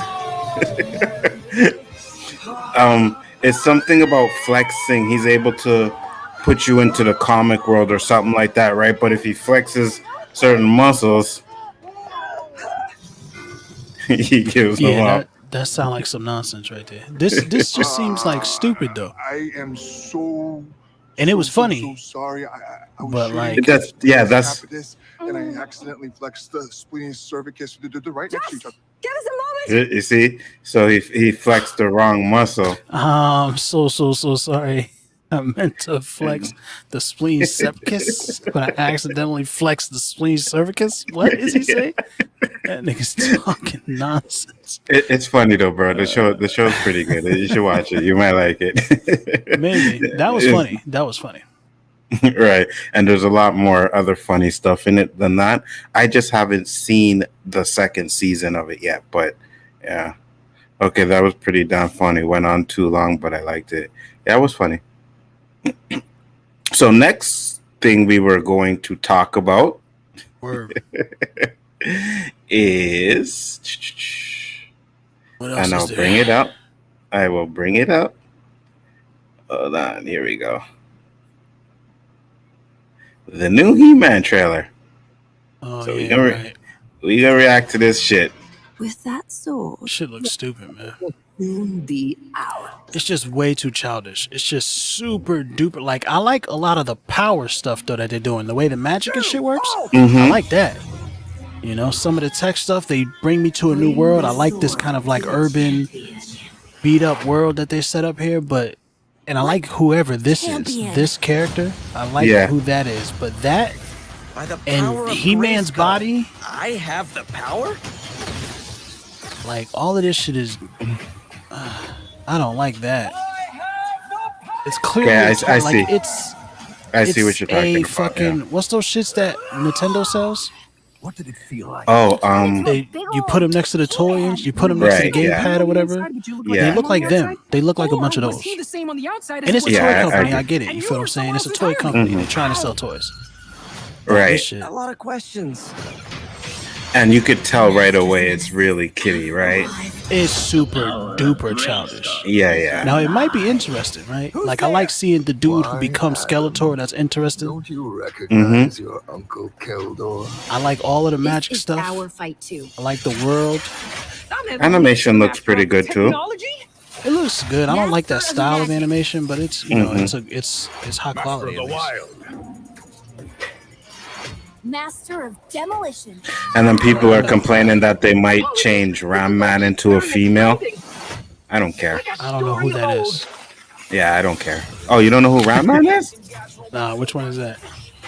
Because it looked like Demolition Man is already Demolition Girl. So. Right. And which is same like with Man at Arms. Right, but Man at Arms looks like a female too. Saving Eternia is up to us. All this shit though, all of this little, I like all of this. You know, I just said that's what I said. I like it. I'm like, okay, I like I this, can deal with it. But it looks like the story is gonna be super duper garbage, childish. Like, I know. Yeah. Not bad, but just for kids. Mm-hmm. Right. A master of the what now? And I don't know why. This gate lies great power. Go ahead. You must approach with. No, I was gonna say I don't know why people like. It seems like every movie that they're doing, the master of the what now? Like they did that in the fucking Snake Eyes movie when he's like, "I'm gonna do the what now." Like, what the fuck is with that? The what now thing? It's not funny. Oh, Nerdman bounce. Yeah, I don't know. He fell out. He was having some issues and then he dropped. Okay. Yeah, like it's the what now shit. It's not funny. Like I don't know why they keep doing that or why they feel like they're gonna put these kind of. I'm the what now? The what? Like fuck off with that bullshit. But personally, I'm like, I'll watch it. I'll watch it. I'll give it a chance. You know what I mean? Yeah. I'll probably tune in after everybody talks about it and it's good, and I'll see if there's like cool action sequences and stuff in it. Because I will watch it. I think I said this to you before, or maybe I said this to somebody, I don't remember. But like, I will watch a bad movie if the world is interesting enough. Yeah. Mm-hmm. You know what I mean? Like, if you can do cool shit with like magic or sci-fi or however you explain the way they do shit that doesn't make any sense, and the world is interesting, you know, I'm in. I want to see that. You know what I mean? So I'll probably check it out if people say it's good, but it looks like it's not. They obviously not making it for me, man. I'm a grown ass fucking man. You know what I mean? But are they really making these cartoons for us anyways? Well, I would say that there's a way to do children cartoon and create that an interesting world. Yes. Right, like, cause like I'm in it for the fantasy of it. I'm in it for the fantasy of it. Avatar: The Last Airbender is indubitably a child's show, but the fucking world and the way the magic works and all that shit is so fucking interesting, and it's funny, and the characters are so well written that like grown folks are all the way in. You feel what I'm saying? So there's a way to do it. Elephant in the Room said, I Love Food said, Elephant in the Room probably better than Revelations. Yeah, that's what I'm thinking, to be honest with you. Listen, I didn't think Revelations was bad. I don't have all the issues that people did have it. When it first came out, it did, but the story was good. I still personally would have liked to have seen more He-Man, like hands down. Sure. But at the end of the day, I'm not going to sit here and say, yo, that was absolute fucking trash, because it wasn't. I like them killing He-Man in the first episode. He-Man and Skeletor. Both of y'all, get out of here. I like that shit, man. One, steaks. Love steaks. This show doesn't look like there's going to be any steaks in it. But anyway, that's the size of kids show. Not. Do you really expect? You feel what I'm saying? So that's a big minus for me. Right? But like, two, now we get to explore the world with some of these other characters. I like that shit. I like that shit a lot, man. Is it perfect? No. You know what I mean? Does it have flaws? Absolutely. But I liked a lot about that shit. I liked a lot about it too. But my question is there really stakes if they bring him back though? Yes, I think so. At least for a little while, because we didn't know he was coming back. And yeah, they took the stakes away by bringing him back, but then they reintroduced him again. By stabbing him. And then this nigga Skeletor was like, ha ha ha! He did his fucking Randy Orton impression over the castle and shit. So like, I liked it. But Skeletor never got the Sword of Power before. I know. That's never been a thing. I know. I know. That's big ever. shit. That's big Yeah. world changing shit right there. I like it. But did you really think that he wasn't coming back though? No, Oh, I didn't okay. really think he wasn't coming back. No, but they did kill him, and the world did go on without him for a while. You know what I mean? Obviously, it's not the most stakes, but there are some stakes. There were some, far more than any of the 80s. Bitch, they used to hurl puns at each other, and then Skeletor would be like, "Ha ha ha! Next time," and then run away. Like that's how they barely ever fought in the 80s. You know what I'm saying? So like, why? Facts. Because I was watching a video, right, where they were talking about, oh, you know, He-Man in the 80s, he never uses a sword or anything like that. And I was like, does he? And then I went back and watched an episode, and I was like, I couldn't even watch it, bro. I was like, nah, They hurl puns, bro. That's I what was they like, no, literally just like. I was like, I can't That's watch why. it. That's why I'm making all those sexual attention jokes, because all they do is talk shit to each other, and then run away. Like these niggas clearly just need to fuck and get it over with. Yeah, I couldn't watch it, bro. I was like, yo, this is, and then it's like, fuck, I really liked He-Man this when I was a kid, of course. But, you know, you're a kid, whatever. But when I watch it now, I was like, nah, bro, that's corny as fuck. You know, that show is really bad. But this one here, I'm definitely check it out. Like I said, I'm 100% sure it's not going to be better than Revelations, but yeah, it's not. It's going to be really kiddie. It's going to be really, really kiddie. Like the jokes you can tell are going to be skyrocketed. They're stupid already, ass yo, jokes. they're so simple. They're so simple. Like it's like whatever. Yeah, but exactly. the magic stuff looked cool, so that I'll probably maybe check that out after everybody says that it's good. You know, so you have I'm to not wait till checking for that shit. You have to wait till everybody says it's good before. Facts. And then I have to be bored and I have to have nothing else to look at. Like that's the way I do it. And I have to be eating. Like, you know what I'm saying? So like there's a lot of shit a lot of stars are gonna have to align before I watch that shit. I have no interest. It's like it looks like I mean, I don't know, because I like a lot of the Lego stuff, but it looks like that kind of a show. Like it looks like the kind of like you're clearly just trying to sell my kids toys. Right. I agree. It looks like kind of Lego Star Wars, Lego Batman, Lego kind of thing. Like. Yeah, absolutely. I did, when Danny sent it to me, though, I did say it looks better than Revolution, and Danny was like, Danny was just like, okay. He didn't say nothing else. He was just like, okay. And I know he did a video on it, which I didn't watch, but I'm 100% sure he was trashing it just by the way he responded to me. He didn't say nothing else. He was just like, okay. Yeah, that shit it just looks childish. That's all. And it's not. And I'm not saying childish things are bad, right? Because they can be good. Like Bad Batch. I watched the first episode of Bad Batch. I was like, okay, this is a kids show. It's not a bad kids show. Right. But it's definitely not for me. I'm not gonna be watching it. You know what I'm saying? So I fell off. Now, go ahead. Oh, I know. I was just saying I fell off a Bad Batch like after a few episodes, but I continued to watch them. You know what I mean? But it was never a rush to watch it. It's like, oh yeah, Bad Batch is on. Okay, let me put it on. And more times I'm like on my phone or doing some other stuff while it's on. But the last two episodes are good. Yeah, that's what they're saying. They got Super Star Wars lore heavy at the end. So. And that's cool, you know. I'm happy that niggas got something. They took something out of it, but I won't be watching it. No, I feel you 100%. And for me, even though the last episode was decent, I find they could have done a lot more with what they did. Like, you know what I mean? Like the whole episode was because, well, you don't mind if I tell you, right? Since you're probably not gonna watch it.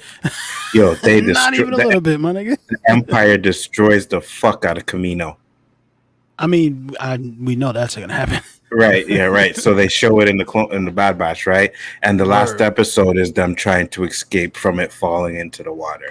So I'm like, they could have done a lot more with the last episode, but it wasn't bad. Oh, you mean it was a cliffhanger? No, it ended up with them. It was a two-parter. So the first part where the Empire is destroying it, it starts to fall, and then the second episode was them trying to get out of it. You know. Okay. All right. Yeah, I waited until Saturday to watch The Bad Batch. Yeah, usually me too. Like I was never in a rush to watch it, and sometimes I even forgot to watch it, and then had to watch 2 episodes in a row.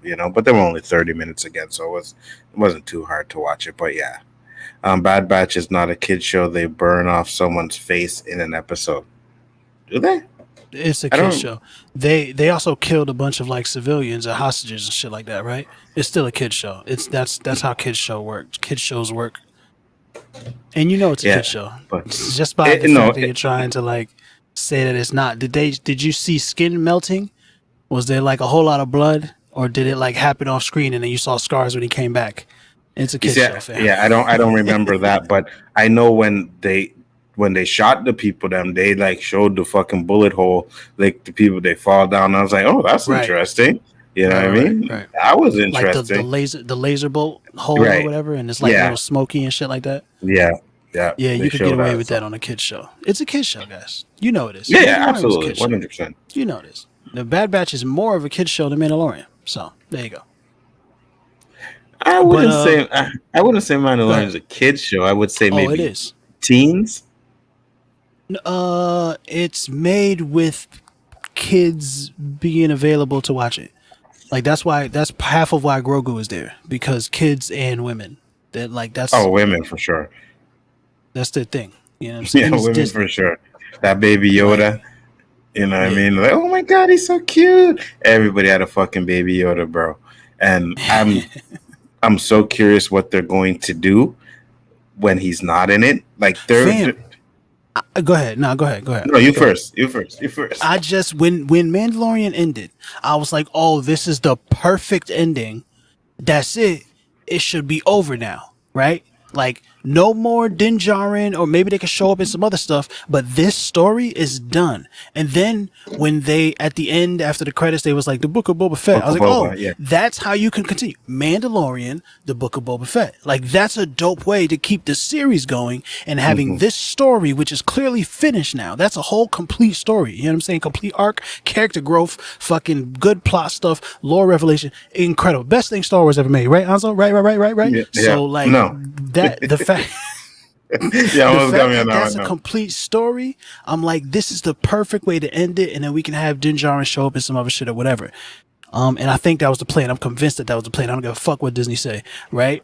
And then I think people were like, you know what, we can make more money out of this. Let's do a Mandalorian season 3 instead of letting like the Book of Boba Fett show up, and then maybe then going to do like I thought it was gonna be like kind of anthology type shit after this. Like we do the Book of Boba Fett for a season, and then come back and we deal with the Mandalorian Civil War shit with what's her name, man? The girl, the Katie Sackhoff. No. Bo-Katan. Yeah, Bo-Katan. the other Mandalorian, right? Bo-Katan and them, right? You feel me? Then we can have whatever that story is going to be. It could be the Mandalorian Civil War or whatever they're going to call it, right? I don't know. But like all of that type of shit, King of Mandalore or whatever, right? I thought they was going to do that. And I was like, ooh, this is a dope way to keep it fresh. Never let it go. Never let it get bad, because we're telling a completely different story. So we don't get tired of shit, right? And you don't run out of ways to make it interesting. And you can still have Din Djarin show up, right? You can still have your favorite character. You can still have Boba Fett show up and all. You can still have your favorite characters show up. But now it looks like they're not going to do that. So that's a missed opportunity, Disney. Y'all fucked that up. And to me, to your point, like that last episode felt like a series finale, not a season. Finished. Finito, yeah, it felt like a season finale. Yeah, fucking perfect. It would have been a good way to go out. You brought Luke back. I mean, PS2 face, but like PS2 graphic face, but you brought Luke back. Right. That's 100%. It. There's nothing, you can't top that. Unless they bring Mace back in the next one.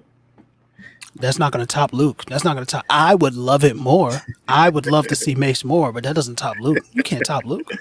Especially after the sequel trilogy, you can't top Luke. I know, but maybe there's a way they could do it to bring in Simon Jackson that it's just like, holy shit. You know what I mean? And it's like, I don't know, man. I know it. I think that's a different show. I think that's a different show. I think you can bring Mace back in Ahsoka. I agree. If they bring him back, I think Ahsoka would be the perfect place to bring him back. Oh, now you talking about something, nigga. now we talking about something. Or even maybe in the Book of Boba. Could Bring him back in the I don't Book know. of What's Boba. he doing? Why the Book of Boba? It's a very tight, specific kind of story. Yeah, because Boba Fett, he killed Boba Fett's father. Is Boba Fett mad about that? Or is that like a thing? Is that just... Well, I mean, they can make him mad about it, but I mean, if you remember, he's holding the head at the end of Attack of the Clones. You know what I mean? He's like crying over it, so they could use that kind of grief. Deal. It's a big deal. So especially after he does his little like criminal crime lord bullshit, then he goes looking for me. He hears word of like a purple lightsaber out there somewhere, and he's like, right, and he goes looking for him. And shit. That would be fire. I'd be okay with that. I'd like that. That'd be dope. That'd be dope. I'm looking for. But not somebody asked. Go ahead. What? No, you first. Go ahead. Somebody asked if we reacted to the Star Wars Visions yet. Now I know you saw it, right? Yep. And I saw it, but we could pull it up right now and look at it again because yeah, go ahead. Like this is how you do a fucking show. My guy, like this fucking anime Star Wars shit right here. This shit looks fucking immaculate. Like, I am blown away by how beautiful this looks. Bro, Anzo's about to get his ass whooped right now. All right. I understand. You know me, I'm not a fan of anime, right? So I just looked at it and I was like, All right, hold on. Let's see what happens. And let's see if we can change your mind then. Yeah, try it on. Let's see if we can change your mind, son. Oh man, come on, son. First, bitch. I like the black and white there. I like the black and white there. Because this shit is in a whole different language right now. And I'm not accustomed to that. Yeah, the black and white shit is gorgeous. The black and white shit is beautiful. What do you mean? I thought it was always in subtitles. Nah, there's an English dub. Boom. English there is? Trailer. Yep. Yeah. Oh, I didn't know that. I fucking was and it's watching okay.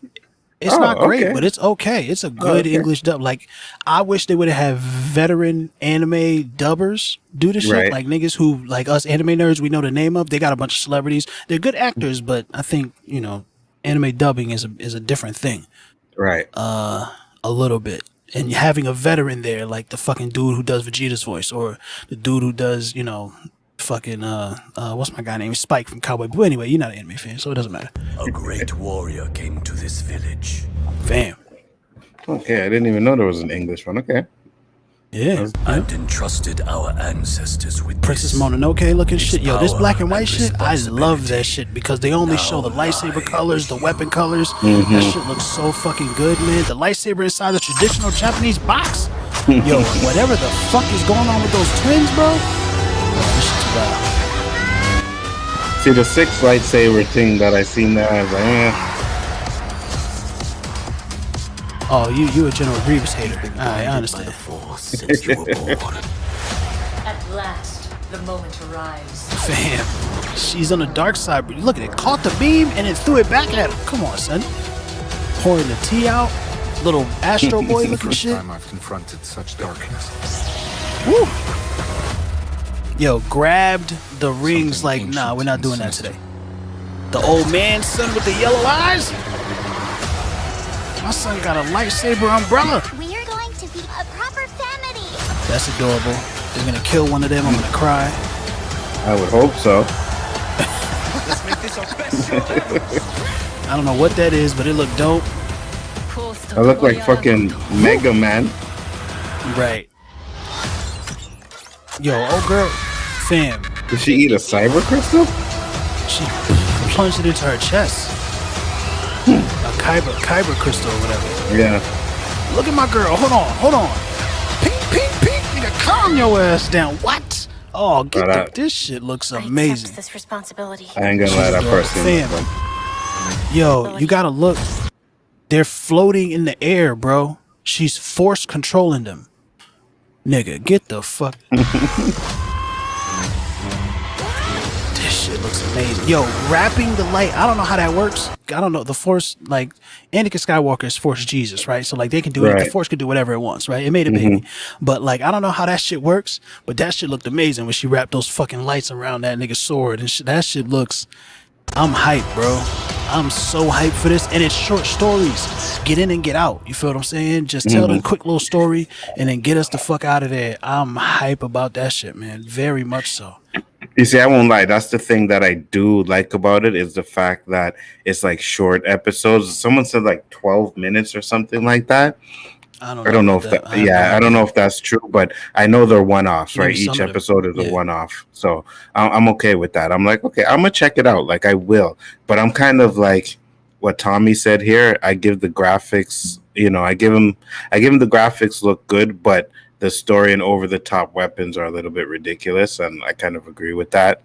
But wait, wasn't everyone bitching about how ridiculous it was for Leia to be in space? But this looks good.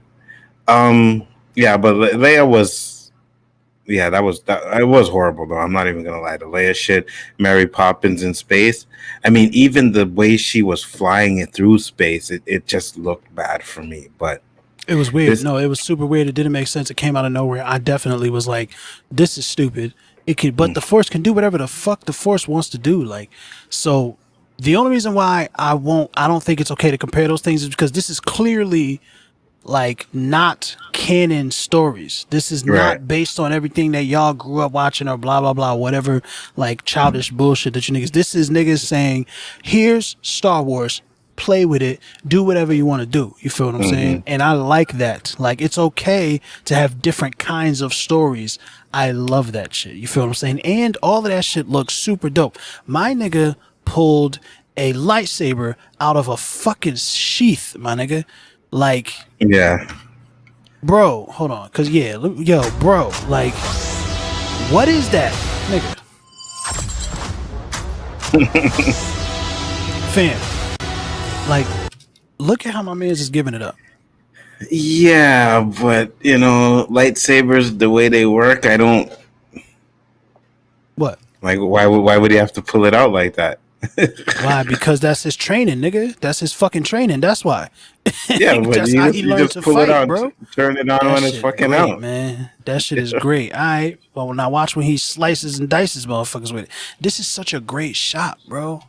And you see, it's like it's grayscale. You feel what I'm saying? And then we have the red, and all you see is the red color on his face, the red splash on his sleeve and all that, man. The sparks coming out of the fucking like scabbard, bro. That shit looks amazing, man. I love these twins. I really like. I don't know what they're going to do, but the way she's force controlling these fucking lightsabers, I'm all in, bro. I'm super duper all in, man.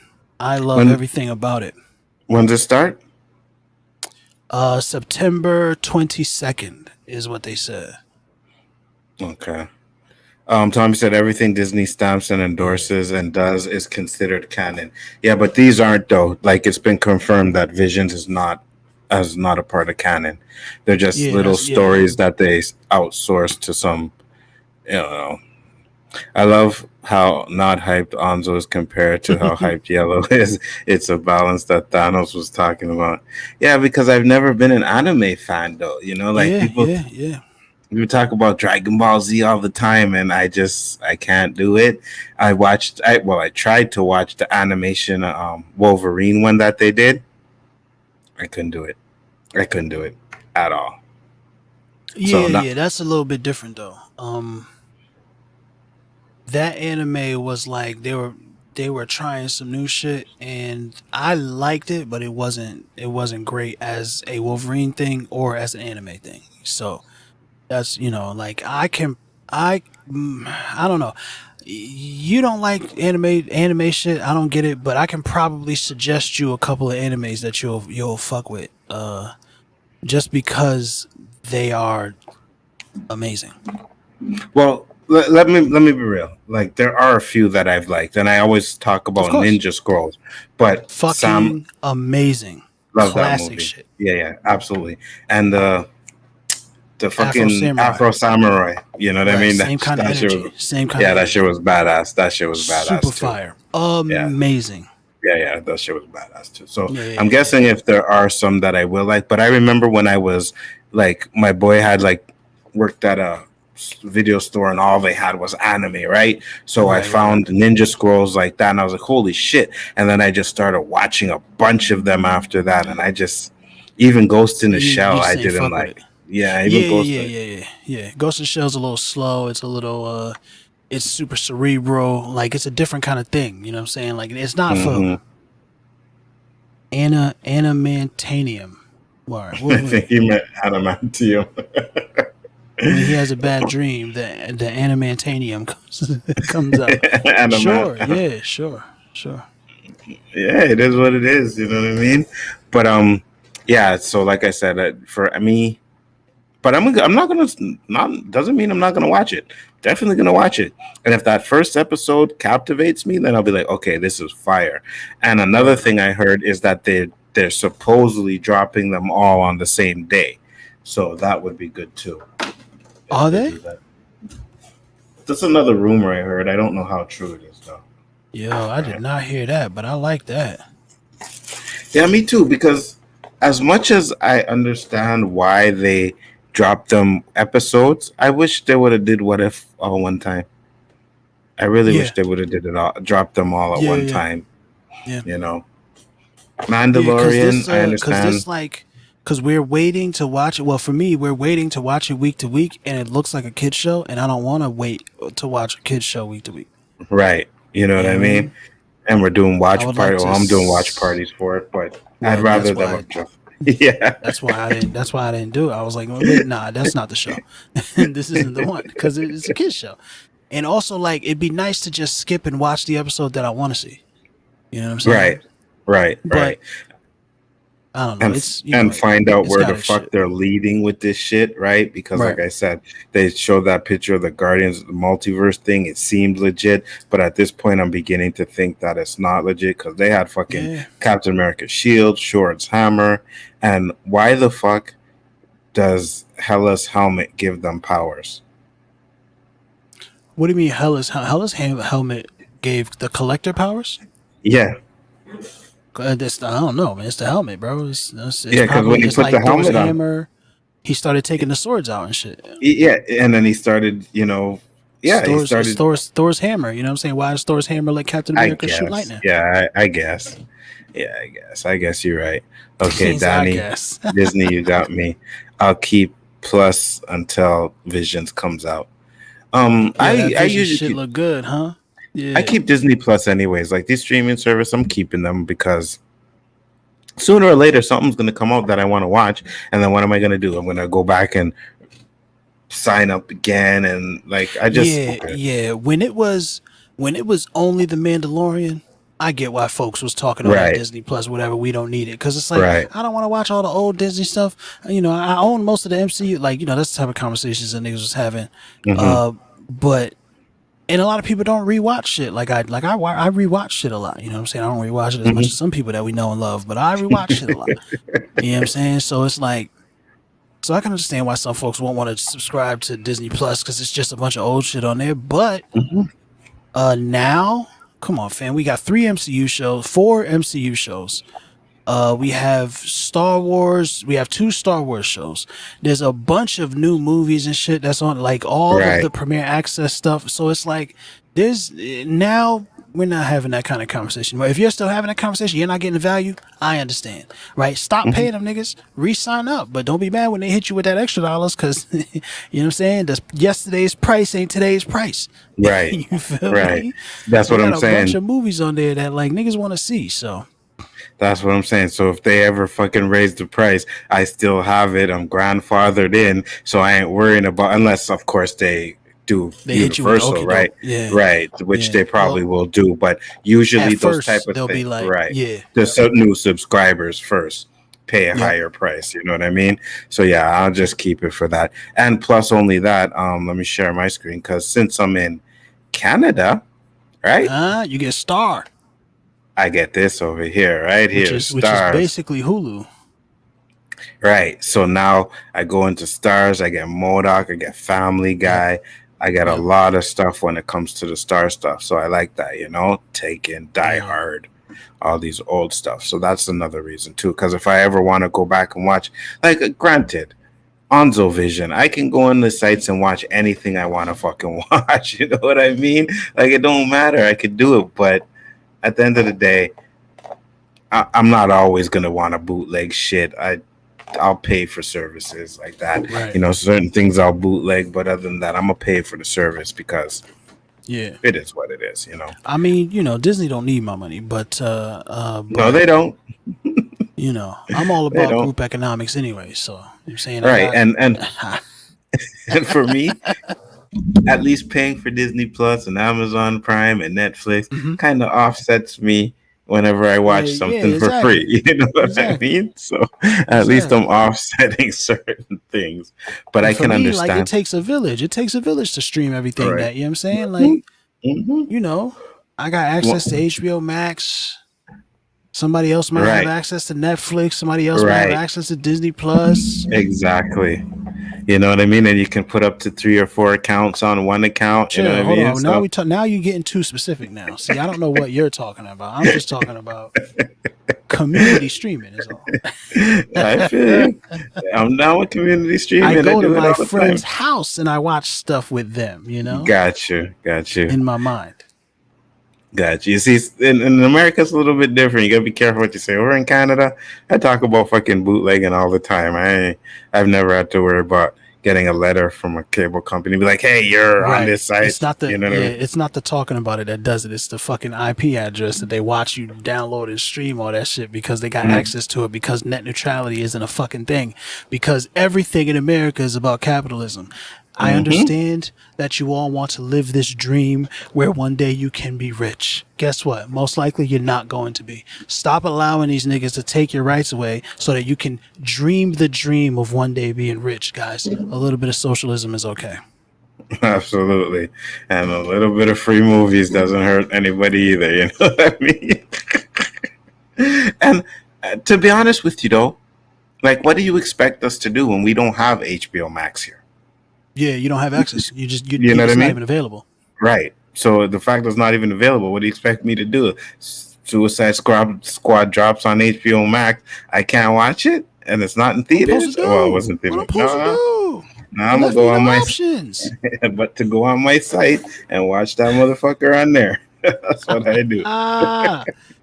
Facts. It is what it is. So we had another one too. Oh yeah, here we go. This is nice. Hey, man. All right. Yeah, just a little light work. All right. I actually got one for you too. Hold on. Let me find it. Sexy Red Magic City on Instagram, y'all. You feel me? That's right, guys. For anybody who didn't want to see some ass just then. It's gonna happen sometimes. I don't do my show anymore, man. I gotta get Stream with the Gang back. I don't know, man. We'll see what happens, but yeah, man. You don't do streams on your channel, eh?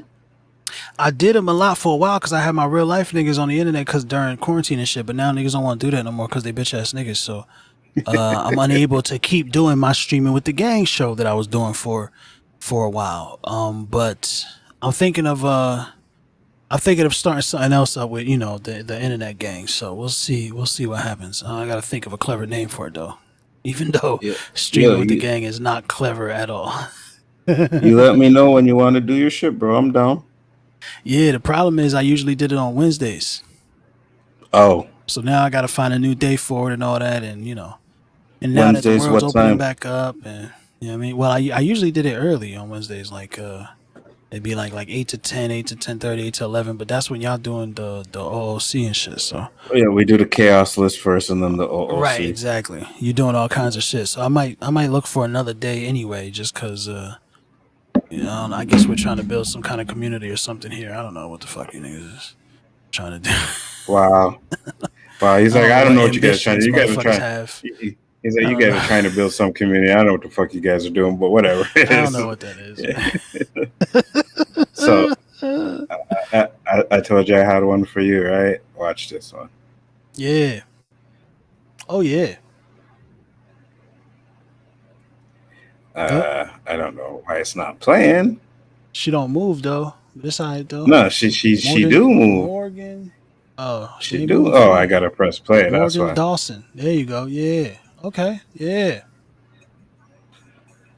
Yeah, because we had a segment on the show, man, Cheeks of the Week. You feel what I'm saying? Everybody would come in with their submission, and then we have everybody vote on who win and all that, and blah blah blah. It's super like sexist and objectifying women, but like they're IG thoughts. They want us to objectify them. So You I know, feel like I'm only doing what's right. I feel like I'm only doing what they're asking me to do. absolutely, we only doing what's right. I mean, Yeah, that's like why that's else? that's what they on IG for, right? Yeah, like you. Why else are you naked on the internet? For real, for real. Like I'm not Doing saying you're it. bad for doing it. Do it, right? Like, but you clearly like you want people to look at you and shit. So you know, Absolutely, 100%. And I'm gonna looking look. at you, and I'm judging you, and I'm like giving out prizes and shit because of your work. So And shout and out did to you did you notice how Yellow made a note of the name? Right? He was like, "Oh, Morgan." So I was like, definitely. Yeah. Morgan Dawson, y'all. Well, I Yeah. show love. I show love too. Like I'm getting you followers, maybe, hopefully. I don't know.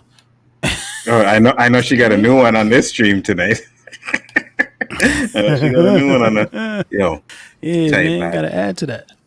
bad bitch, bro. She's bad. I ain't even gonna Very lie. attractive, very beautiful young woman. Absolutely. Yeah, that's right, guys. Not a bad bitch, beautiful young woman. That's it. Sorry. Word. You know, sometimes Bitch the ghetto bad, comes out. Yeah. woman good. Sometimes the ghetto comes out, you know, but It it is happens, what it man, is. especially around me. I'm sorry. It's all good. I mean, revolutions around the world by improving workers' lives through social politics in Europe.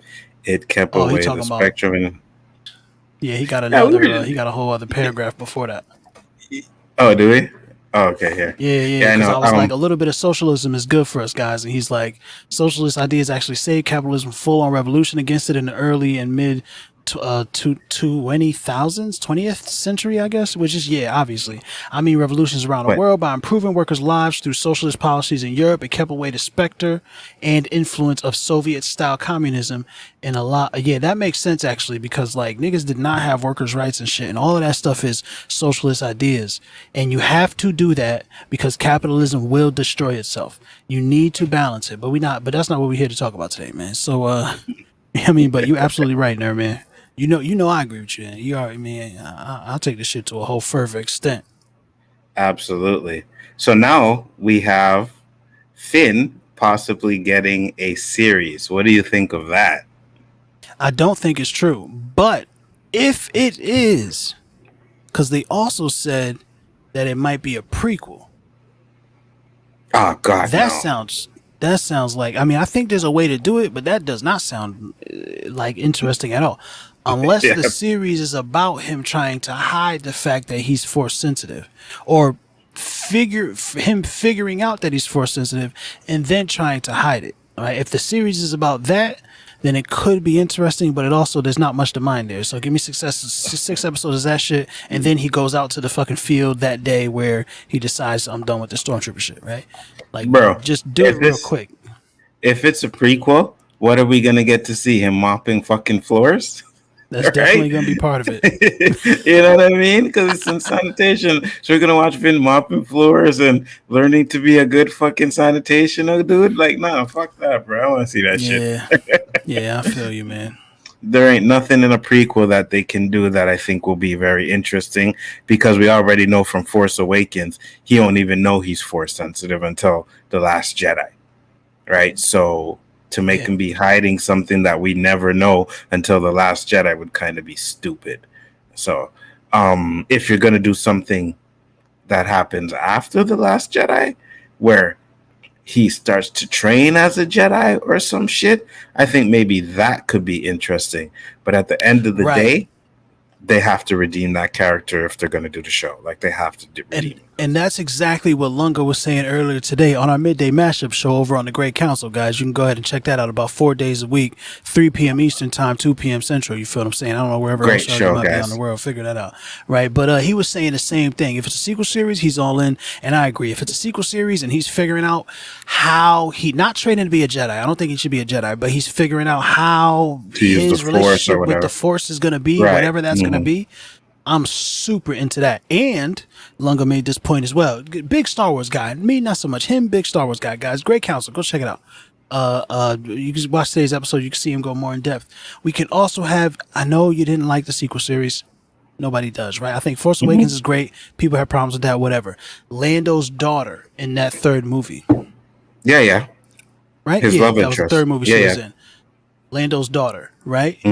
She could be in it too, and I would very much like to see that. I would very much like to see that. You feel what I'm saying? As his love interest is 100%. Yeah, 100%. Love interest or whatever. Maybe they just squat up. You feel what I'm saying? Like, I don't know. Fuck that. I want love interest. I want to see some black love, bro. I like it. I like it. I like that too. I'm all for it. You know what, man? Listen. I'm all for it, but then they're gonna have to do the will they won't they stuff, and I might get a little tired of it. I don't know, it depends. Let's see what they do, because like Superman and Lois has handled the love thing very well, but they're like married and established and they got kids, so it's easy. They don't have to have stupid like drama about like, oh, he looked at some bitch, I don't know if he really likes me, like that type of shit, right? Because they're established, they're in there, so the story can be about something else. If they can find a way to do that with young people like Finn and Lando's daughter, who I really need to know her name, Enfys Nest, I want to say. Hold on, I'll find it for you. Word. Go ahead. If they can find a way to make it to do a similar thing, tell a story where they are like, it can just be them figuring out their relationship. It doesn't have to be all this like stupid CW teen drama bullshit that they tend to do with young relationships. Then I'm all for it. I'm all 100% like, let's fucking go. You know what I'm saying? Jana, yes, Jana, yeah. that's her name. Yeah. Right. Yeah. If we can do that, I'm all for it. I'm seeing here, when was this? May 10th, 2020.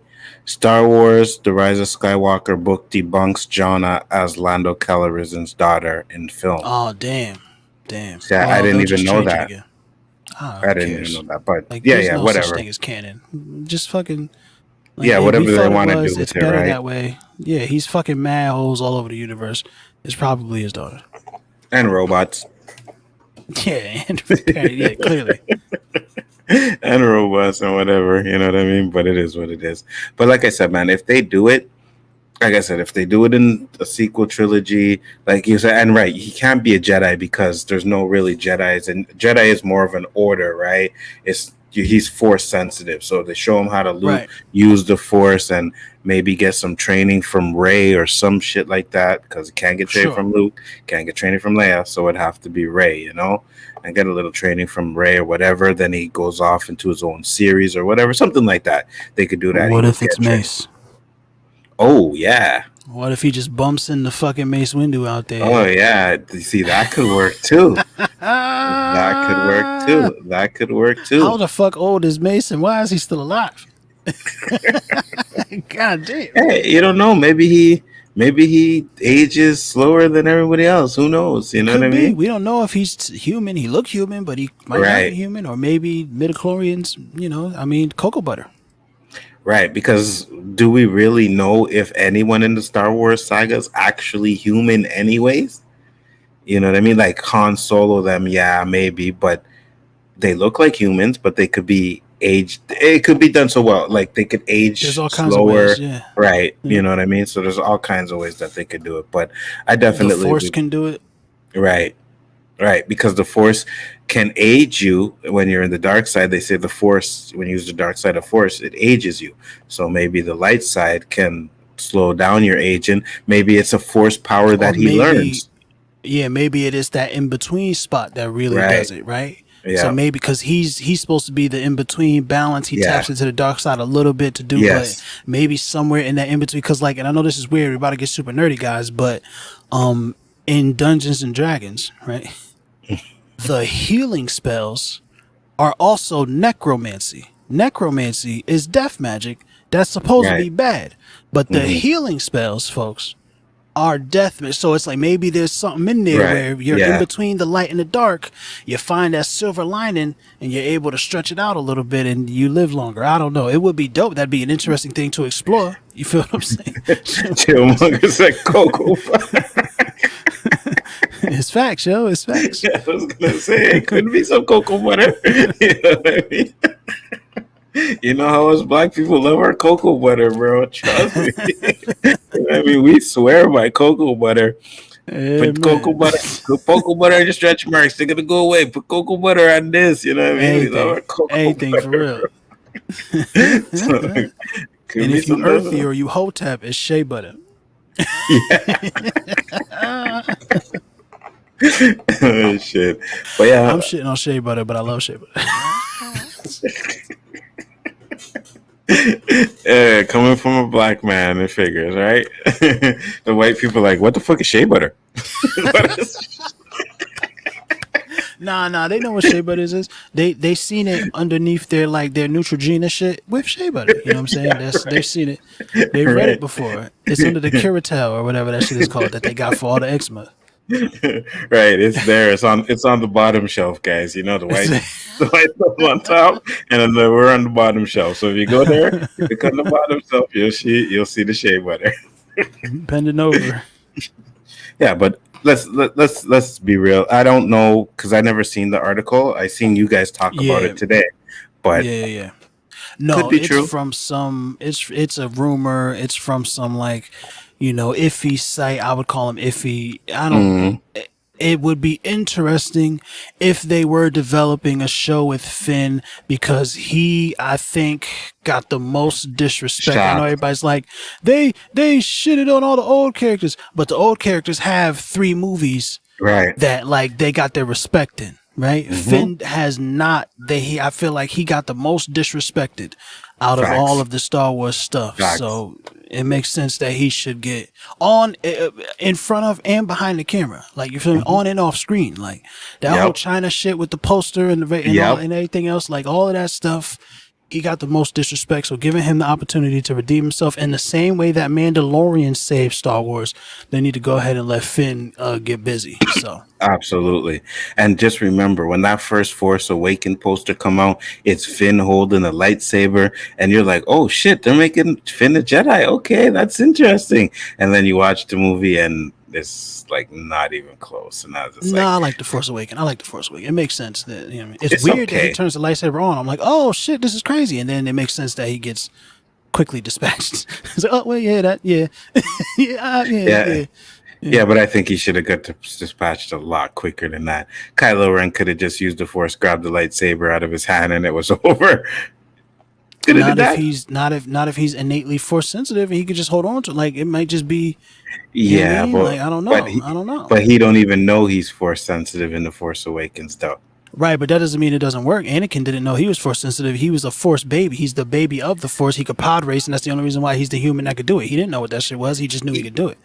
Yeah, I guess, but still, would Finn even be able to recognize that Kylo is? It doesn't matter. We're not doing this. It doesn't matter. But it's trash, and Finn deserves another bite at the apple. Yeah, exactly. Yeah. I agree with you 100%. And this is the thing: if it's done by Dave Filoni and Dave Favreau, I'm all for it. Just keep Kathleen Kennedy's hands out of it, man. Just keep her hands out of it. No. We can't ignore the fact that Kathleen Kennedy was overseeing Star Wars when The Mandalorian was successful. I understand that she's also responsible for the failure of this. I'm not saying she's not responsible. She's responsible for the failure. She also gets some of the, credit for the success. Whatever decisions she's making now that leads to Filoni and Favreau and Deborah Chow and all of them, and I'm excited about this Acolyte series, which I know some people are like, woke, blue-haired bitch, nah, I hate it, but whatever. I'm excited about this Acolyte series, Star Wars Visions. That shit is fucking Ahsoka. All of that stuff is happening underneath Kathleen Kennedy. So whatever she's doing now, keep doing that.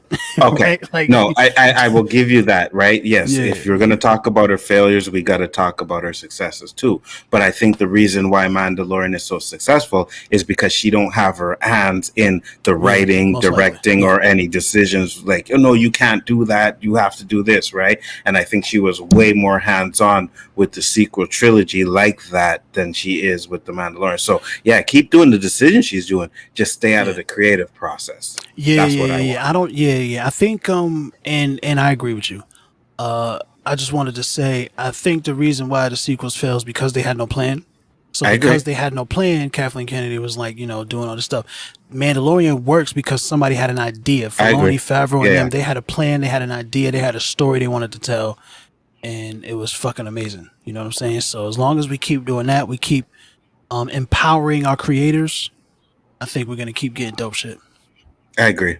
And I say this all the time, like even with the Snyder cut, the Ayer cut, all that shit, the studios, if you're going to hire the director to do their vision, let them do their vision, stay the fuck out of it. And if they crash and burns, I know it's money, I get it, right? But you had faith enough to have this director, writer, or whatever come on and do their vision, and then you want to see it and be like, nope, that doesn't work. Nope, let's switch this around and do this, and you can't do that. And I'm like, no, just let them do their vision. Crash and burns, then you could say, well, we ain't gonna work with them no more or whatever. But when you put your studio influence into it, then you get all these people release the Ayer cut, release the Snyder cut, release this cut. Fuck that, you know what I mean? So with DC, it's impossible not to compare them to Marvel, right? I think you hire the creatives, you give them a framework, though, right? Like that's why the MCU works so well, because Kevin Feige and his squad, they're like, here's the things that you can and can't do. Yes. Otherwise, go ahead and get your shit off. Yes. Right? Here's the things you have to do. Here's the things you can't do. Go and get your shit off. Right? Do whatever the fuck you want. Right? And that works. Right? So if DC had a plan, then they would have. You know what I mean? It would have been a different thing. But they didn't really have like that kind of a thing. They were like, Scott Snyder is good at doing stuff. Scott Snyder do some stuff. Here's a bunch of whatever you want to do. And then right, without having a plan beforehand, he started making a plan. Plan wasn't going well. Now we got to change directions. We got to shift. We got to pivot, change everything. Joss Whedon. Oh, damn. Shit. Right. Abysmal failure. Right. Right. Where's that Joker movie that we've been wanting to make? Like, they clearly had no fucking idea what they were doing. You know what I'm saying? And I agree. And say what you want to about George Lucas's prequels or whatever. At least he knew from start to finish where he was going with his stories. He had a plan. Star Wars, the Disney, they had no plan. It's just like, okay, J.J. Abrams makes your movie. Okay, Ryan Johnson, make your movie. Oh, shit. Okay, we need J.J. back to make this movie. And J.J. tried to contradict everything that fucking Ryan Johnson did. And it was just like, nah, that's not working, man. You know what I mean? Like, Rise of Skywalker was an abysmal failure. Absolutely. I really liked a lot of this. I liked some of the stuff that was in The Last Jedi. I know everybody hates The Last Jedi. I liked some of the stuff that was in The Last Jedi. That Rise of Skywalker shit was a fucking mess. I like some of the stuff that's in that too. It was a fucking mess. It was absolutely.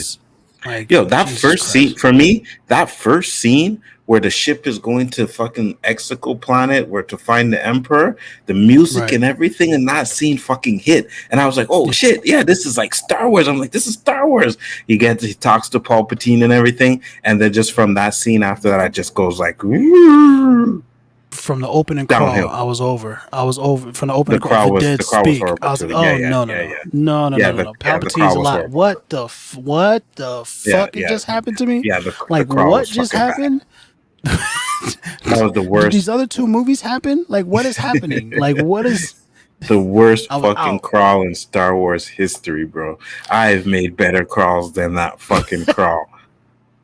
The dead speak, like, really? I was out, bro. I was so this nigga's alive now. Like, obviously I had seen the trailer and shit, but like just that it was. And I remember the convention or whatever where they brought him out and all that. I was like, whatever. But like the opening crawl, it wasn't even a good explanation. It was like it's some shit that happened off screen, basically. Like, Palpatine's been alive this whole time. What? Yeah. And for my anime fans out there, for my Naruto heads, they basically Mamoru Uchiha, that nigga, he was connected to a big ass thing that was keeping him alive. Like, what is this? What am I? Whatever. And then that end was 100% Endgame. It was fucking Endgame. The ship's coming in to save on your left, and then I am all the Jedi. No, I am all the Sith. I was like, what the fuck are these guys doing? Like, they really copied Endgame? Like, come on. Like, what the fuck were you guys? It was too much. It was It was really bad, man. And I'm like, fuck, man. If they would have just had, and this is what I say they should have done, right? Because George Lucas gave them an outline of his next 3 movies.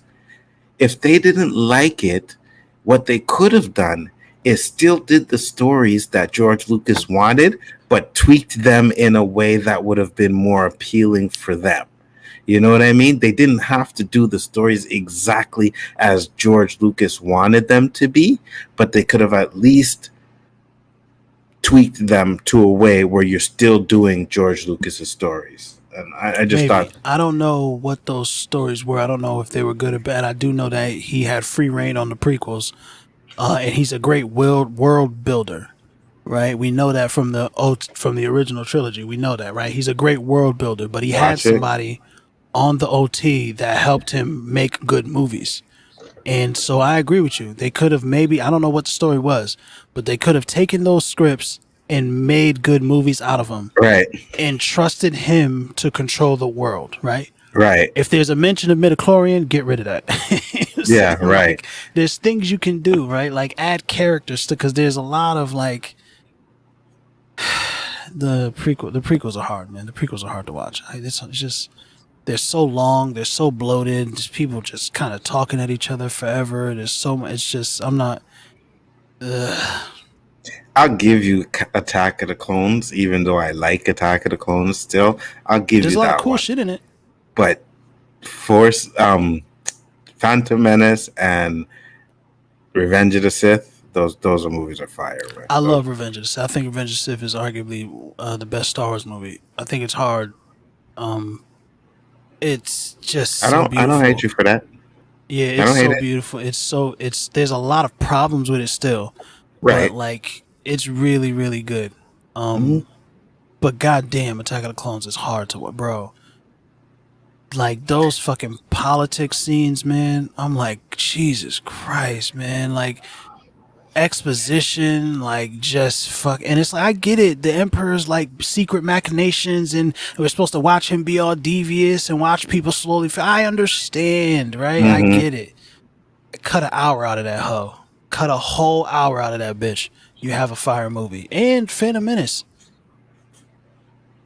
Like you can cut down the whole first hour into maybe 20 minutes, and you can cut out Jar Jar Binks entirely, and then you got a fire movie right there. Fire.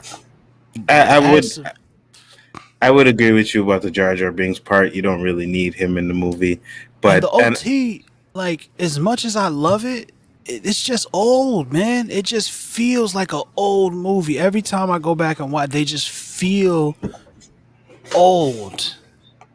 I'll give you Star Wars, but I won't give you Empire and Return of the Jedi. I think those movies still hold up today. They're slow. Just Empire Strikes Back is not fucking slow. What are you talking about, bro? Cutesy and like there's just I don't know. We'll see. I don't know. I gotta watch them. I haven't watched them for a while. Empire Strikes Back is cutesy. No, Return of the Jedi with all the Ewoks and shit. Yeah, right. That's all very, very cutesy. Empire Strike Back. There's a lot of Boba Fett in that one, right? A little bit.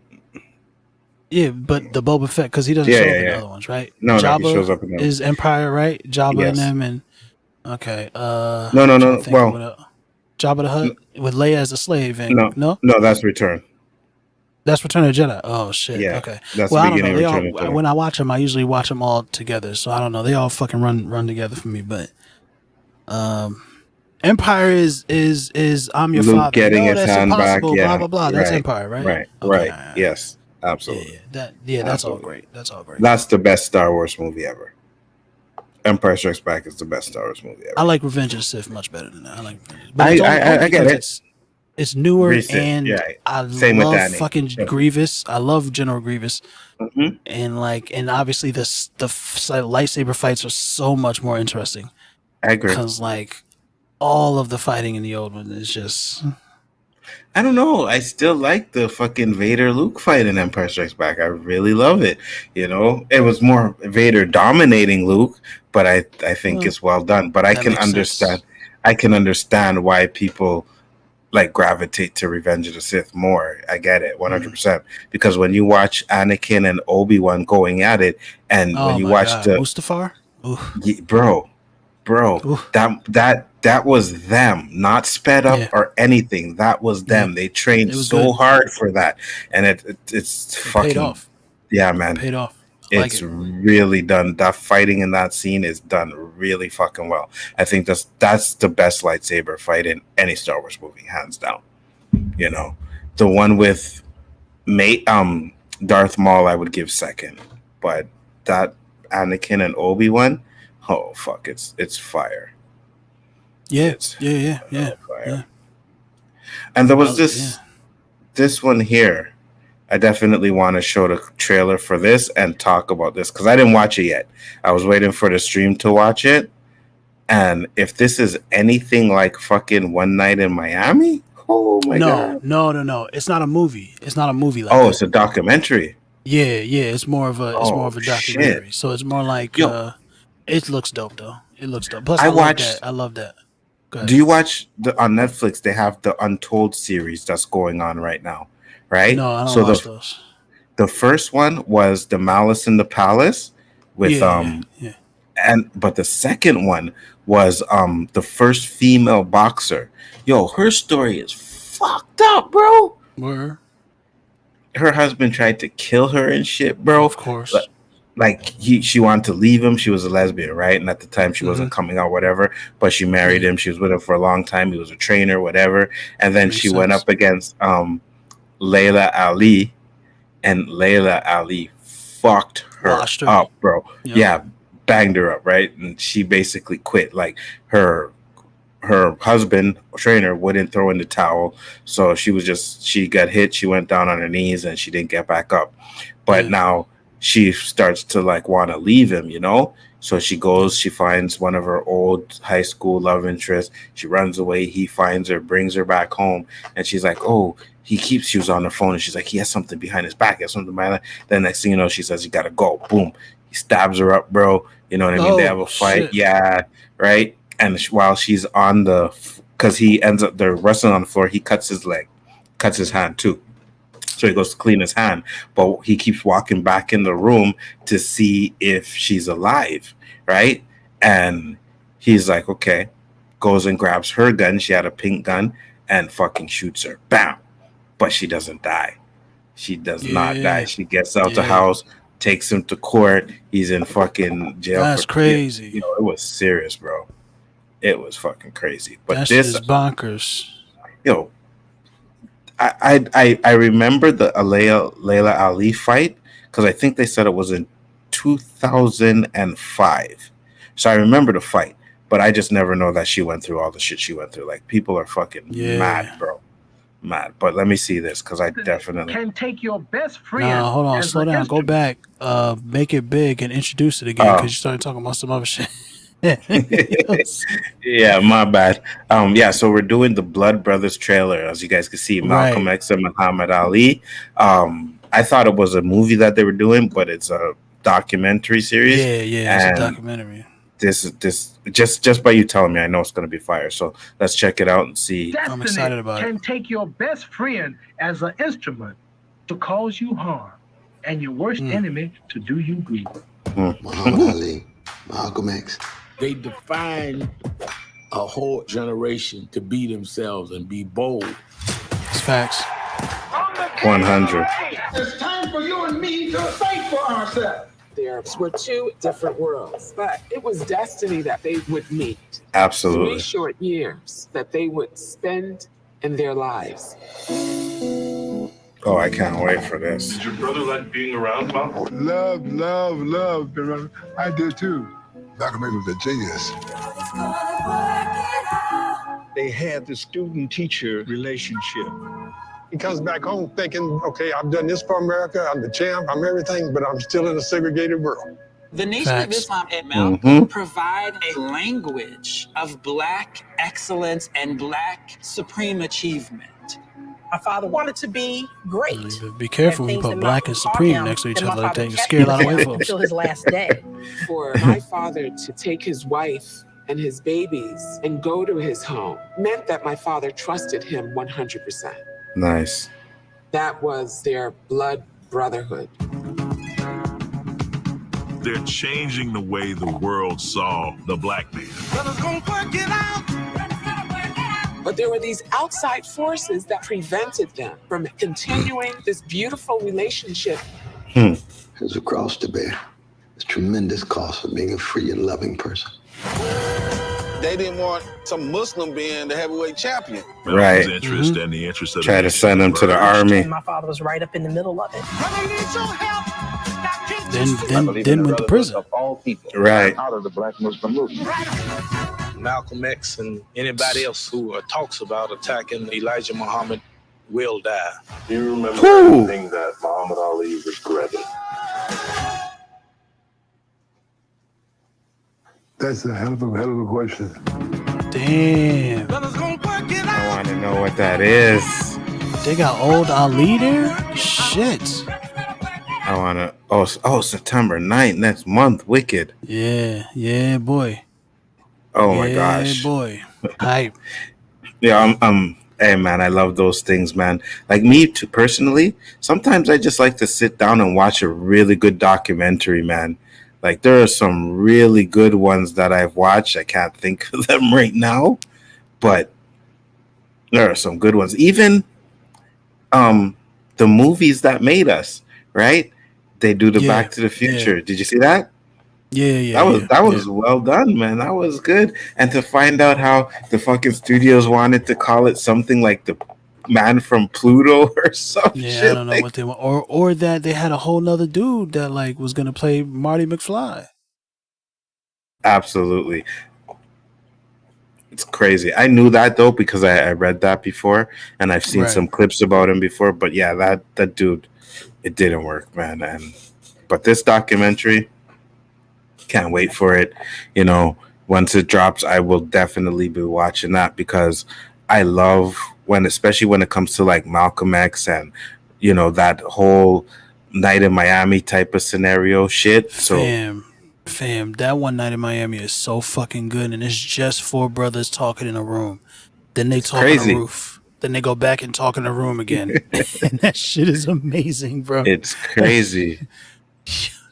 The thing, you see, and this is the thing. That's why I say it all the time. Like, yeah, we like to watch all these flashy movies and shit like that, but sometimes it could just be fucking icons talking in a room, and they say that they don't even know if that movie is 100% accurate, right? Because they don't know what happened in the room. But they said they know all of these brothers was in the same place at the that night. They knew that, and then this is an imagining based on, you know, all of their lives, what that conversation would have gone like. And I fucking loved it. Me too. I loved every second. All of the actors was in there killing it. Aldous Hodge bodied Jim Brown. Just bodied it. Leslie Odom Jr., obviously from Hamilton fame, you feel what I'm saying, was bodying Sam Cooke. Giving it up crazy, man.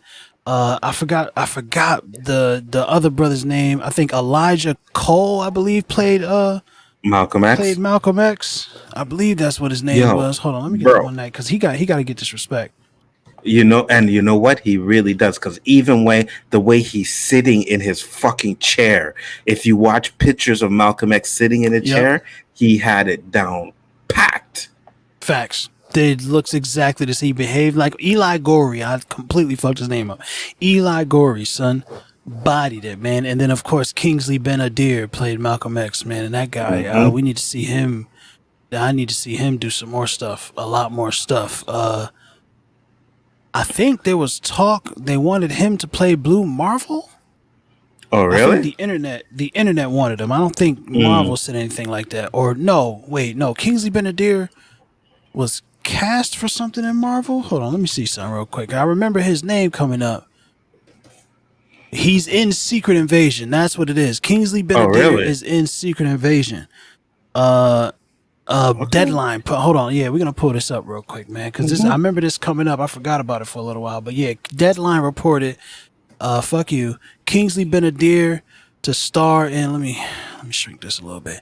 Kingsley Ben-Adir to star in Marvel's Secret Invasion series for Disney Plus. That's the son who played Malcolm X in One Night in Miami. Fucking amazing. This guy is an actor, bro. One Night in Miami star Kingsley Ben-Adir. Secret Invasion, Jackson, you know, Samuel Jackson and Ben Mendelsohn, the dude who played Talos or Taylor or whatever, the scroll from Captain Marvel, the funny dude. which he was really good. I really liked him in Captain Marvel. They're going to be playing in Secret Invasion, and then it looks like Benadir will play the villain on the show. Yeah. So that I'm kind of glad that I forgot about that, because it would have made me less excited about it. Which it reminded me now, reading it makes me less excited about it because of the way Marvel treats their villains. But he's amazing, so I'm excited to see what they do. I don't know what it's going to be. Probably just going to be another scroll, a bad scroll. But I'm fucking excited about it. I want to see what they do because he's a fucking beast and he deserves all of the respect. I definitely need to see him do some more stuff. So I agree. Nerdman said, dude, they need to all have gotten Oscars. I agree with you 100%. Yeah, 100%. Yeah. That movie should have been nominated for Best Picture. It should have gotten all the shit. I don't understand the disrespect. Well, I have theories. You do I don't understand the disrespect. Yeah, you understand, right? So let me ask you this, and I got to go take a piss real quick. But Word. Malcolm X or this guy? Denzel Washington's Malcolm X or this guy? I would pick this guy. Really? I love Denzel's Malcolm. I love Malcolm. I love that movie. At the end of the day, Denzel is usually Denzel. This guy was Malcolm X, and that's the difference maker for me. You feel what I'm saying? He wasn't the best Malcolm. Like it didn't look like Malcolm was in this movie, but it felt like Malcolm was in this movie, and that's the difference maker for me. I love Malcolm X with Denzel Washington. I love Spike Lee's version of movie making. Like, I love his style of filmmaking. Denzel, at the end of the day, as much of an incredible actor that he is, he's usually just Denzel in the movie. I'm torn.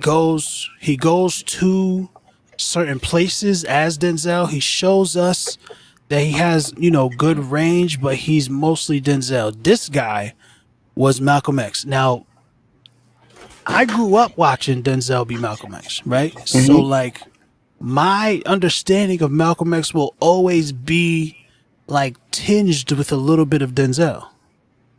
But I also studied Malcolm's life and all that shit. So when I saw this guy, it was like mind blowing for me. I was blown away, man. It's fucking nuts. So I think I'd have to pick this guy. Right, and I think I would too. I still watch Malcolm X all the time, and I remember when I first seen that movie, like, I felt like Denzel Washington was Malcolm X, right? But this guy, like, all his mannerisms and everything, like, yeah, he really did his fingers like this. Right, he was like, yeah. brother, I was like, yo, yeah, this guy. Yeah. Oh man, he was killing. He sat with his legs crossed the same way. Like, there's one scene, I think, where he's sitting on either the bed or the couch, right? And there's a picture of Malcolm X sitting down, and it looks exactly the same as the way he's sitting, man. It's the same picture, yeah. Yeah, it's so fucking tight. To be honest with you, I gotta watch that movie again. I think we should do a watch party for that movie. It's hard to do a watch party for, but I think it's so good that at least some of the people who haven't seen it can watch along with us, because I think people need to see that movie. It's hard to do watch parties for that kind of a movie because there's not a lot of, like, talking pop. Yeah, there's not a lot of, like, ha, or yo, this is crazy, or yo, that's, like, there's not a lot of, it's just, damn, these motherfuckers is killing it. Like, for me, I'm watching it like, oh, nigga, say that shit, do that shit. You know what I'm saying? But, like, I'm a cinephile like that. Like, I really appreciate performances, and I'm super animated, especially with shit that I love, but I don't know. I mean, I'd be down to do it. You know what I'm saying? You want to do it? I'd be down to do it. I want to watch it again. So I'm with it. You know what I'm saying? But it's hard. It's a hard watch party to get people to. I agree. Especially when, like, we're probably going to be more sitting there quiet because of the fucking performances, and you just don't want to miss the shit. You know, it's like, oh fuck yeah, like, look at the way. But it's just like, yeah, I understand that. But I think a lot of people need to see that movie though. Like, it's I really facts. do. It's facts, bro. It's facts. It's fucking amazing, man. It's just it's a movie about four brothers talking. That's the whole fucking thing, and it is engaging. It is, like, I don't know, man. It's Regina King really put her foot in that motherfucker, man. She Facts. directed the hell out of that hoe. I loved it. I agree with you 100%. And to me, there's another movie too, like just one person, like that movie Buried. Have you ever seen that movie? With Ryan Reynolds? Nah. You gotta watch that movie, bro. It's just Buried? Ryan Reynolds buried in a coffin for the whole fucking movie. But it is so fucking I can't good, believe I didn't bro. see that though. Bro, it is so fucking good. I could not believe how good this movie was, especially when I think it kind of, because that's my, I remember the first time I ever seen that shit happen. I was young. It was in Serpent and the Rainbow, right? Where they buried a man alive. And I've always been kind of scared about that. So I think it hit a chord in it. Right. It hit a chord for me. But when I seen this movie, I was like just invested in it, bro. Play the clip. Play the clip. Play the trailer. Yeah. I think I did see this. I think I was high and drunk though. Because I don't see how I would have missed this. You know what I mean? Right. It to me, it was like a movie. I was like, eh. But when I watched it, Buried in a coffin in the ground. You have to help me. You have to help me. I can't breathe. How did you end up in the coffin, sir? My convoy was ambushed. I got hit in the head. I blacked out, and that's the last thing I remember. I'm being held for ransom. I need $5 million. Probably left to die here. Okay, Mr. Conroy. Wait, hold on. Wait. I need to know my name. What's going on right now? Where is money? and then the fucking end. Oh my god! I'm not gonna tell you, but I'm saying the end of it. Oh my god! I was like, holy shit! Wow. Yeah, there's clearly some kind of twist here, but that's nuts. That's a wild idea. It's just him. It's just him in the fucking coffin, talking on the cell phone, whatever, trying to get people to help him, find him, get out of there. But it's just, you feel the suspense and the fucking, like, it was so good. Yeah, man, it was so good. I really like that movie. I like that movie. And if you haven't seen it, I suggest you watch it because, like I said, the end of that movie. And I'm the type of dude, like, when the movies have twists and shit, I love it. You know what I mean? I love when movies have certain type of twists at the end of that. Yeah. I was like, oh, fuck. So, yeah, man. And I think there was one more shit we were going to talk about, right? Was that it? Did we talk about everything? I think so. What you sent me. That was just a list of shit. I was like, what about this? What about this? What about this? Yeah, that was everything. Oh, Riri Williams, Ironheart. Yeah. Oh, might be Ironheart introduced in Wakanda Forever, right? Yeah. That's interesting. Don't care. That's cool. You can not care. It's fine. I thought it was going to be Namor, though. Well, he could be in it too. Like, she could be a small just she shows up, you know? Like we remember that at the end of Black Panther, Chadwick set up the foundations all across the world, probably most likely centralized in America and shit, because they started in Oakland or whatever. Mm-hmm. Honoring Killmonger to uplift the community. She could be in one of those programs. And we just, maybe Shuri goes to visit one of them or something. Maybe she's doing something. Man, if you don't move this nigga out the way, why this nigga covering up my goddamn article? There we go. My bad. I did want to respond to that. He said Judith and the Black Messiah wasn't as good. It was still good though. But yeah, I didn't think it was going to be as good. But I liked it. Judas and the Black Messiah was really good. It was not as good as One Night in Miami. Right. I really enjoyed. There was just a couple of times where I was like, all right, who's directed? Like, how did, like, specifically at the end, there's a scene at the end where this nigga Lakeith is clearly having a full-blown anxiety attack in front of these niggas. And they like, yo, you want something to eat? All right, I'll holler at you then, man. And I was like, yo, if my mans or anybody I know walk up to me and look at me the way he's looking and ask me anything, we need to have a serious conversation in this moment. This nigga looks crazy, bro. For real. And whenever Daniel Kaluuya is not on screen, the movie it drops. It immediately becomes less interesting. Like all of that kind of stuff. So, and there was some shit with Daniel's accent. It was a little, it wasn't terrible, but there was some. I was like, nigga, what did you say? What? He's in the fire. Yeah, I agree. All right, Fred. Whatever you say, King. Yeah, it wasn't as good, but there's some flaws in it. Yeah, but it was good. It was a good movie. I loved it. Yeah, me too. But anyway, man, Black Panther 2 will introduce Ironheart star Dominique Thorne ahead of Disney Plus show. So they already have her casted. She may show up in Black Panther 2. It makes sense. She's probably because Ironheart, I think she builds her own Stark suit or some shit, right? Mm-hmm. She builds her own Iron Man suit because she's just a genius, and people hated it because it was too fast or whatever. But so it makes sense that she could be in whatever that program is where they're boosting up the science and technology in the hoods across America, and they'll probably she'll just show up, be good at something. Shuri will give her a fist bump, and then that's it. She'll go away. Right. Yeah, it'll be like even in an after credit scene or some shit like that. You know what I mean? Could be. That could be too. I don't think they would do that though. I don't think you would use a whole Black Panther 2 after credit scene to set up a Disney Plus show. But they might. We don't know what they're going to do with the MCU, the way how they've got it set up now. They did it in Black Widow. That's true. Right? They did it in Black Widow. That's true. But I guess the difference is, for me anyway, Yelena was a main part focus of the movie. that show. I agree. I agree. Of that movie, right? Yeah, and this I is the agree. next time she's showing up. Whereas Riri is not going to be the main focus of Wakanda Forever, Mm-hmm. So I don't think pulling character Marvel's created in the past 10 years into major films is going to end well. I don't see why.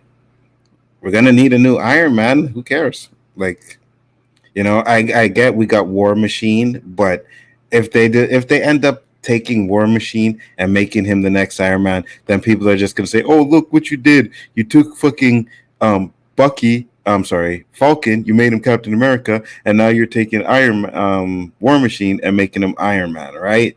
So bringing her in there, I'm fine with it.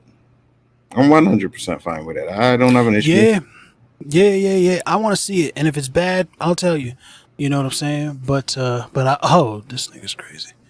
What are you talking about? The Five Heartbeats is trash film, elitist? The Five Bloods. The Five Bloods. I said Heartbeats, right? The Five Bloods.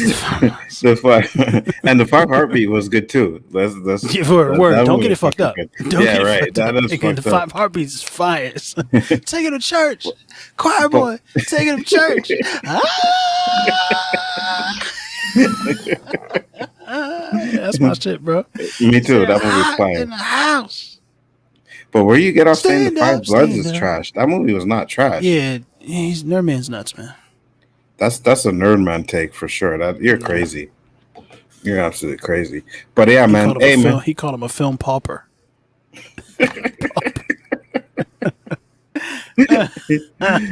Yo, y'all should do a show together, and you should call it The Film Pauper and the Prince. That's what you should call it, son. That's for real. That would be funny as hell. I swear, I don't understand Nerdman. Like, some people could say they don't understand my taste in movies, and that's fine. But Nerdman's, I just don't get. You have to start with, if other people like it, he can't like it. You have to start there, right? And then you have to make weird exceptions, like really weird, bro. You have to choose, like, Black Widow's the best MCU movie ever made. Like, you have to make weird exceptions, you know what I'm saying? And then Captain Marvel's on the same levels as Infinity War. Shit kills me all the time. That shit kills me all the time, bro. I could sit down and watch Infinity War all day, man. I could watch that movie all day. There's so much things in that movie that I fucking love. I love the fucking fight with Thanos. Doctor Strange, Tony Stark's, just that whole scene, like that whole fucking scene is fire. Thanos threw a fucking planet on them, bro. Like, come on, guys. It wasn't a moon. It was like a rock because it was like they were on a moon already, right? Or was it a planet? I don't know how it They works. were on a planet. They were on a planet. Yeah, it could have been a moon, but Tony Stark says you threw a planet at me, right? Yeah, he said that. Yeah. Well, he never been hit with a moon before. The first time you get hit with a moon, you'll probably be like, "Bitch, that was a whole planet." For real. But just that scene alone, like that's straight out of the comics. He did that in the comics, so cool. bro. It's so cool, man. I don't know what the hell you are talking about. Infinity War is mad dope, yo. Infinity War is super dope. With the disrespect of the Hulk and like with the some of the corny MCU style jokes, like, but Infinity War is an absolutely amazing film, and fuck you if you don't think so. Just like that. Facts, 100%. Like, I'm done with you niggas. Even though the Hulk was disrespected, right? The disrespect. When the Hulk comes out, when Loki says, "I have a Hulk," I sat up in my seat, bro. I was like, "Oh yes!" Yeah. Right? I sat, and it was cool having Thanos beat him up. I get it. I understand why you did it. Right? Me too. As much as I wished Hulk would have put up a better fight, I understand that you had to make Thanos a real threat by beating one of the strongest, right? But I just think that they should have made Hulk a lot stronger in the movies previously, then the stakes would have been so much higher. Because, like I said, he gets beat by fucking, and you'll say no, he didn't, but he got beat by the fucking Hulkbuster. He gets beat by Thor. Yes, he gets beat by the Hulkbuster, bro. I don't care. Fight's interrupted. Yes, which fight? The Thor fight? The Thor fight, yeah. Yeah, but Hulk's on the ground and Thor's about to fucking rail him. We don't know what was going to happen. Rail him? Hey, what the hell movie were you watching? I guess. Neither did the fucking Game Master either, because he had to shock fucking Thor real quick, right? Yeah. I don't like that. Yeah, she did. I don't exactly remember how that happened, but he did. He interrupted the fight, but I don't exactly remember what position they were, because I'm pretty sure they were about to start fighting again, but Thor had his new Odin Force upgrade or whatever. Oh, Hulk was on the ground. Oh no, maybe they were maybe they were about to. Yeah, I thought he stood back up, and then they were like, "Nah, I don't like this." Bzzz. And then Hulk was like, "Ah, ha ha ha ha," Yeah, because he punches Hulk up in the air. Yeah. And then Hulk stands up. Yeah, they're both standing up, but Hulk is like dazed and shit, Yeah, sure. Mm-hmm. And then he's walking up to Hulk, and he. But you see, my thing is, this is what I wanted to see. Like this shit here is. Hold on, I'm gonna play it. I'm gonna bring it up. Talking about Hulk versus Thor and Hulk versus Wolverine. Yes. Yeah, those were good. Those were real good. Hulk would have fucking beat Thor like he beat Thor in this movie. Nah. But this was super, like, these were clearly Hulk biased. Like, they were very Hulk-centric movies, so. I don't care. They were accurate to the comics. I think if it was more, but the comic were Hulk comic. Anyway, I think if it was a more even playing field, it would have been a little bit more of an even fight, but I think Hulk wins that fight no matter what, yes. Right. I don't know if Hulk ever loses a fight unless somebody unless he doesn't want to fight. You know what I'm saying? That's the only time if Hulk wants to fight, he never loses a fight. That's how Hulk works. But you can't have that. You can't have that in a grounded movie of any kind. I know, right? Because then there's no stakes. You just bring out the Hulk anytime a villain comes on, and I get it. But I still would have liked to see his power levels a little. Like, there should have been no argument between him and Thor about who's the strongest Avenger. It's always been Hulk. Like, you know what I mean? So there should have been no argument there. Hulk has always been the strongest. I can have them, I can have them have different a banter back and forth. Yeah, where nobody but even the fights, because they fought more than once, but each time the fights were interrupted or they got diverted and all that shit. So it's because they fought in the first Avengers and they fight again in Thor Ragnarok, and it's that makes sense to me. You know what I'm saying? the issue that I have is the Hulk then didn't come back and do some dope shit. That's the problem. That's it. Like that's it. Like he should have been involved in that fight where they were fighting Thanos in Endgame. Like after Thanos had knocked Captain America down, Hulk should have came in and got around in there with him. You know what I mean? Even if Thanos did something to beat him there too, I wouldn't have wanted to see that again. But not even beat him, like just, you know what I mean? To where it's to the point where it gives Captain America, Thor time to get up and then they all rush him again. But Hulk should have been in that fight. Hulk He should have. Yeah, he should have. No, he should have been in that fight. He should have showed up right after Thanos knocked down Iron Man, Captain America, and Thor. It should have been the Hulk who jumped in and started putting the beats on him. That's what should have happened, right? And then Thanos, oh shit, fuck, goddamn, oh shit, fuck, and then maybe he gets like upper hand, uses the technique again because I don't think even Professor Hulk can fight as well as Thanos can, right? So maybe he gets, but then by that time the squad gets up and they start putting the beats on that nigga. You know what I'm saying? And then he's, I don't know, he rains fire or whatever he had to do to get out of Wanda because Wanda was gonna crush that nigga. Wanda was gonna murder that nigga, bro. I like that shit, man. I like that shit. He's like, I don't even know who you are, or you will. That's my girl. Yeah, that's my girl. So she's been my girl since Ultron. I was all in on her from the moment she showed up in Ultron. I was all in. She was doing that walking backwards shit and doing this bullshit right here. I was all in. I was like, that's my girl right there. I fucks with her. So much classic shit in Endgame, though. As much as you want to talk about the fucking like time travel in that middle half of the movie, there's just way too much shit in. Yeah, but there's just way too much shit in that movie to let that whole first hour is amazing, bro. Facts.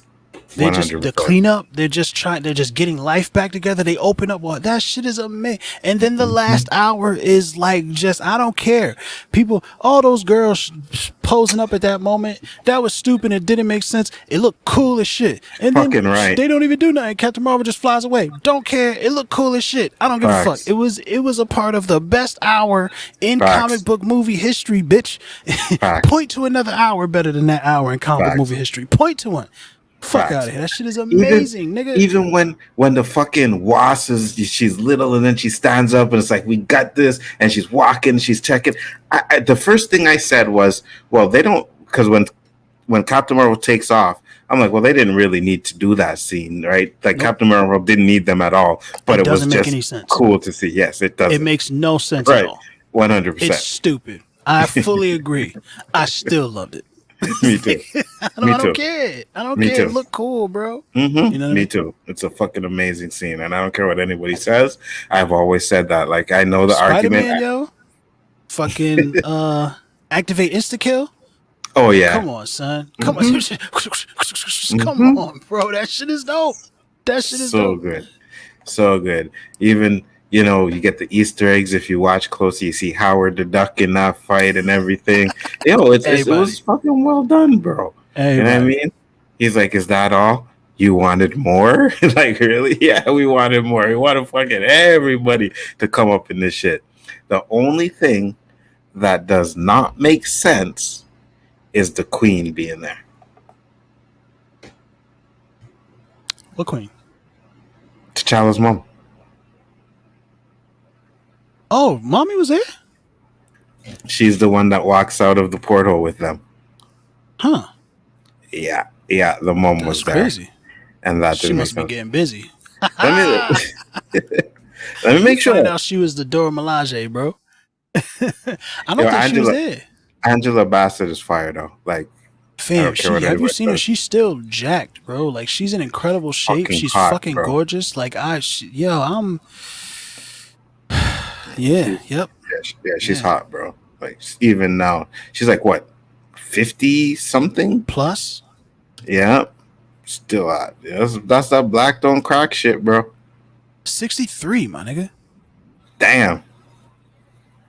Yeah, black don't crack, bro. She could still get it. I say this all the time. Okay, no. Bro. Sorry, no, it's okay. It's not the Queen. It's Sherry, and it's Denai. Denai. Yeah, Okoye. Mashawn Okoye. Yeah, that makes sense. Yeah, But they shouldn't have been there because they weren't blimped. We don't. Well, nah, they would have showed up anyway though, because like it was that porter was from Wakanda. The porter wasn't from snapped people only. You know what I'm saying? That's they had to. There was some organization. Yeah, you're right. Everybody showed up. You're right. It wasn't from the snap. It was from him opening the portal. Yeah, you're right. Yo, 63, bro. Yeah, I know. Come on, man. What are we doing? Like, come on, man. 60 fucking 3, guys. With a big booty, Tony said. Right. Mm-hmm. Facts. Hot. Gorgeous. Gorgeous woman. This is why, anybody says that black women are not, they don't look good. How can you look at her and say she don't look good? How can you look at Halle Berry and say she don't look good? I love. We're not. I'm not dignifying those conversations. I'm not digging for him either. I'm just saying. You feel me? I'm like, man, you niggas. I don't give a fuck. Yo, bro, me growing up, it was fucking Sheila E., Apollonia, Vanity. Yeah. Wait. Which Apollonia are you talking about? From The Godfather? No, Apollonia from fucking Purple Rain. Oh shit! Oh fuck! Yes. Yes. That Fuck scene, yes. That Yes. scene where she comes out in that black fucking leather lingerie shit, bro. Yeah. Yep. You know what? Yep. Let me go pull that up. Yeah. You should do that. Yeah. Let me go pull that up. If you guys haven't seen Purple Rain, you definitely have to go watch that movie because it's really good. Fucking Vanity, bro. Vanity Brown. Vanity. I just gotta try and find the scene. Yeah.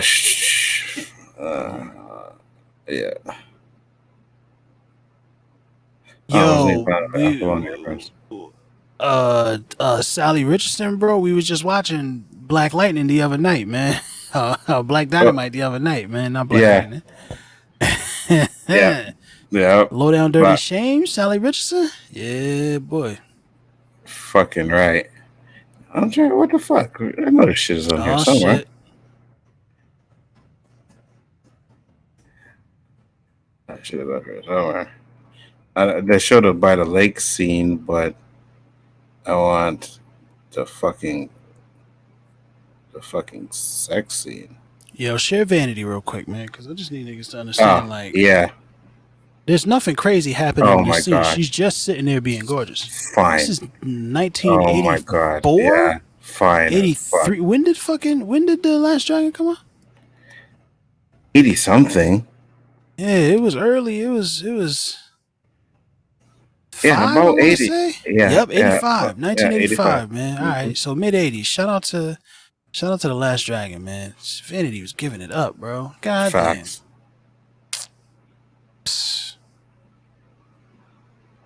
Anyway, man. So what's happening? Oh, you still trying to pull up? What's the name from Purple Rain? Apollonia? Yeah, I got it.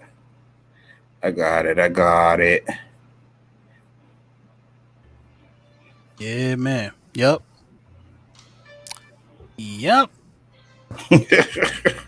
Hold on. I can't forget to do this. There we go. My guy Prince giving it up. Look at that body, bro. Look at that. 80s bad. Damn right. And you being a fucking, 16, 14, 15-year-old kid watching that movie, and you're just like, holy shit. Those are the fucking movies that gave me my fucking preference for light-skinned chicks, bro. For brownings. But that's America, though. You feel what I'm saying? America will make you love a light-skinned woman. It's fucking right. And have you hate dark-skinned women. They will do that shit. You see, that's the thing. I never hated purpose. dark-skinned women, though. Never hated dark-skinned women. Love me some dark. You gotta combat that shit. You gotta really. You gotta work to never mind that shit, which is crazy. Yeah. Purple Rain is dope. Absolutely nerd, man. Bitches was bad in the 80s, bro. Hands down. And if you guys ain't never seen fucking The Last Dragon, you definitely gotta watch that shit too. When you got the glow, you feel it. You know when you got the glow. Yeah, that's my shit. Who's the master? Man. Show enough. That's my shit, bro. My man was like, hold up. Oh, yeah. Okay. To get out the ropes, bro. Yeah.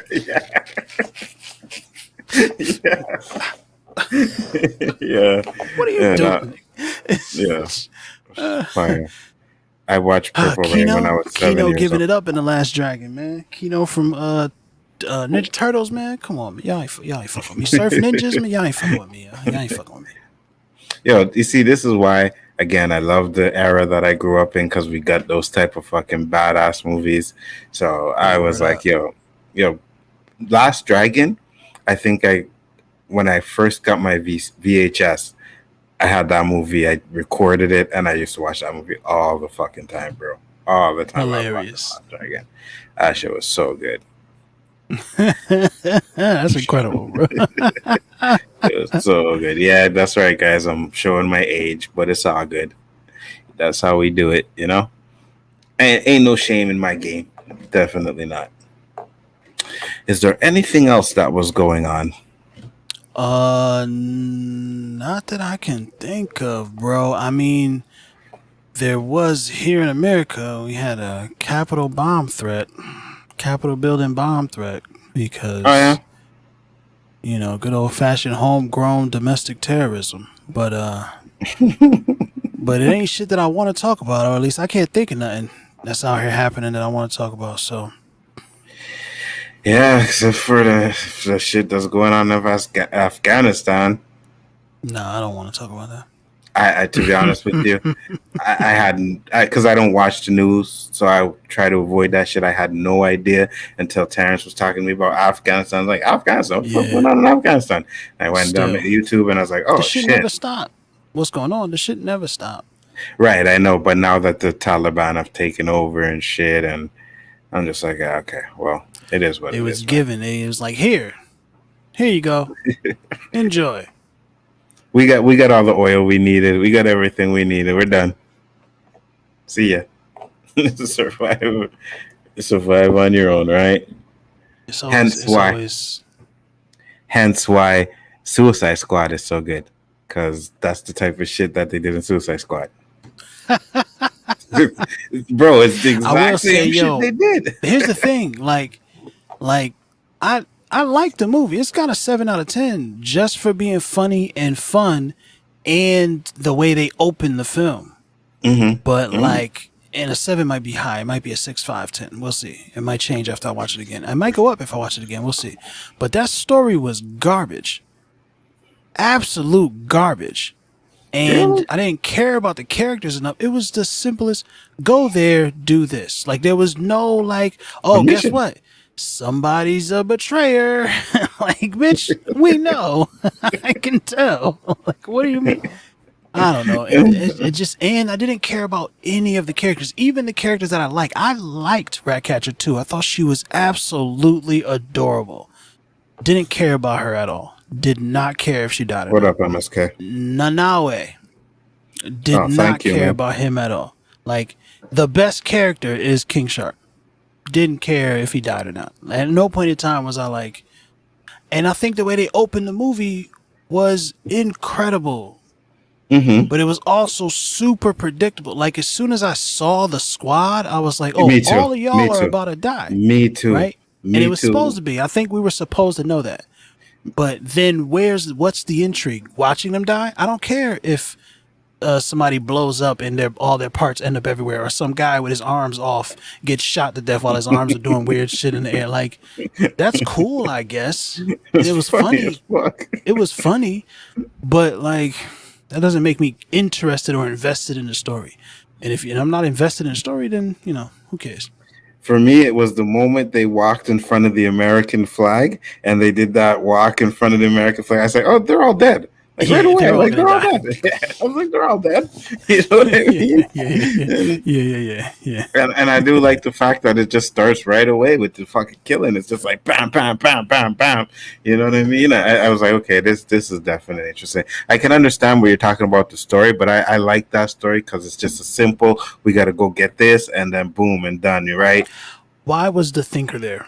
What was the Thinker? The Thinker was a throwaway character. I've said that many times. The Thinker. Why wasn't he thinking at all? Throwaway character. It was like, guess what, guys? We got Doctor Who. Here, look at him. He got one of his shit in his head. All right, bye. What the fuck? I agree. I agree with you 100%. He was a throwaway character. I've said that many times. He was the least. Yeah. He was the character I hate. I like if I had to pick one character to actually hate from this movie, it was the Thinker. It was like just. But he was a major like plot point. Like they was like, this guy's important.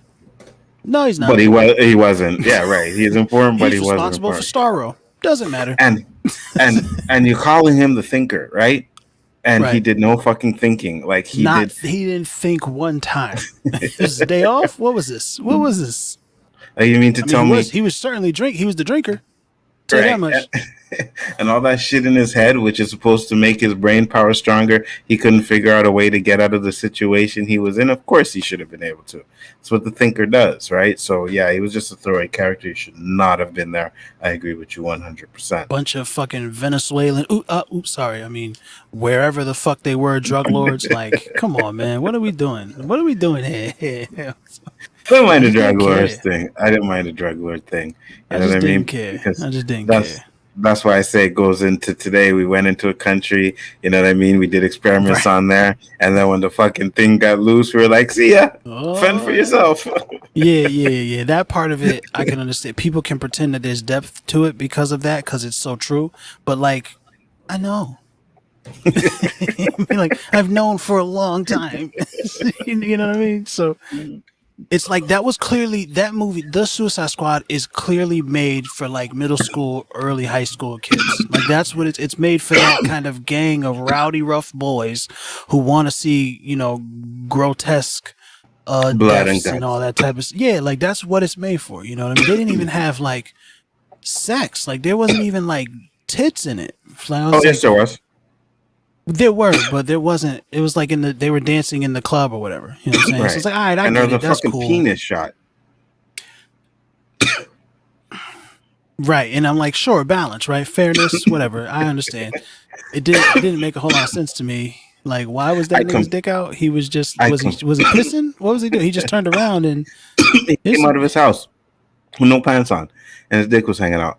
And when I seen it in the theater, I completely missed that, right? I completely missed it when I seen it in the theater. So when I watched it again at home, I'm watching the scene, and I'm like, is that a penis? Like, wait a minute. And I went back, and I was like, oh, fuck, there's a fucking penis in this movie. What the fuck? Like, really? I could have did without that shot. Hilarious. I was like, glad I missed that the first time. Even the titty shot. I missed the titty shot the first time, too. Completely missed it. And then when I watched it again, I was like, oh, there's a titty shot, too. Okay. I get it. And I balanced it out, like you said. But I don't think a titty shot and a penis shot is balanced. You know what I mean? You want to balance it out. Give us a box shot. You know what I mean? I don't know. Box isn't really all that attractive to me.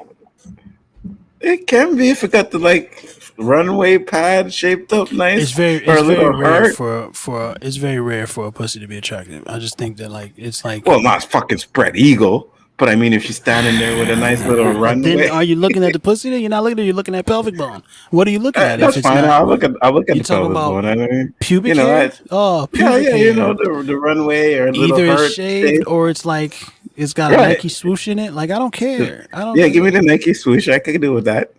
I want to feel it. I don't really want to look at it. Obviously. Unless you get the rare occasion where you get Miss Pretty Pussy, and then it's like, oh, this is great. This is wow.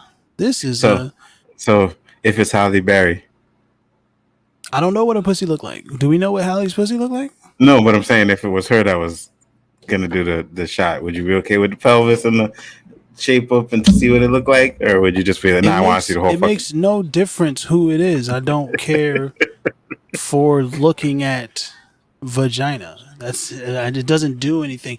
Show me some ass, right? Bounce some Okay, I can cheeks. get it. I can get an ass. There's something, because there's like movement. You feel what I'm saying? Motion. There's all kinds of reasons to be looking at it. You know what I mean? Like, whereas the vagina doesn't really do much. You know what I'm saying? Like, I love it. I love it. But exactly. I get all of the experience that I have with a vagina, I can have blind and love it just as much. You feel what I'm saying? But looking at some cheeks bounce around, there's something about that motion. That's all. Especially if the ass is nice, bro. If the ass is nice, yeah, I can definitely understand that. Hot Take said, I don't like James Gunn's humor. I have to say it somehow lacks edge. It reminds me of the sense of humor an entitled frat boy with rich parents who never seen real life would have.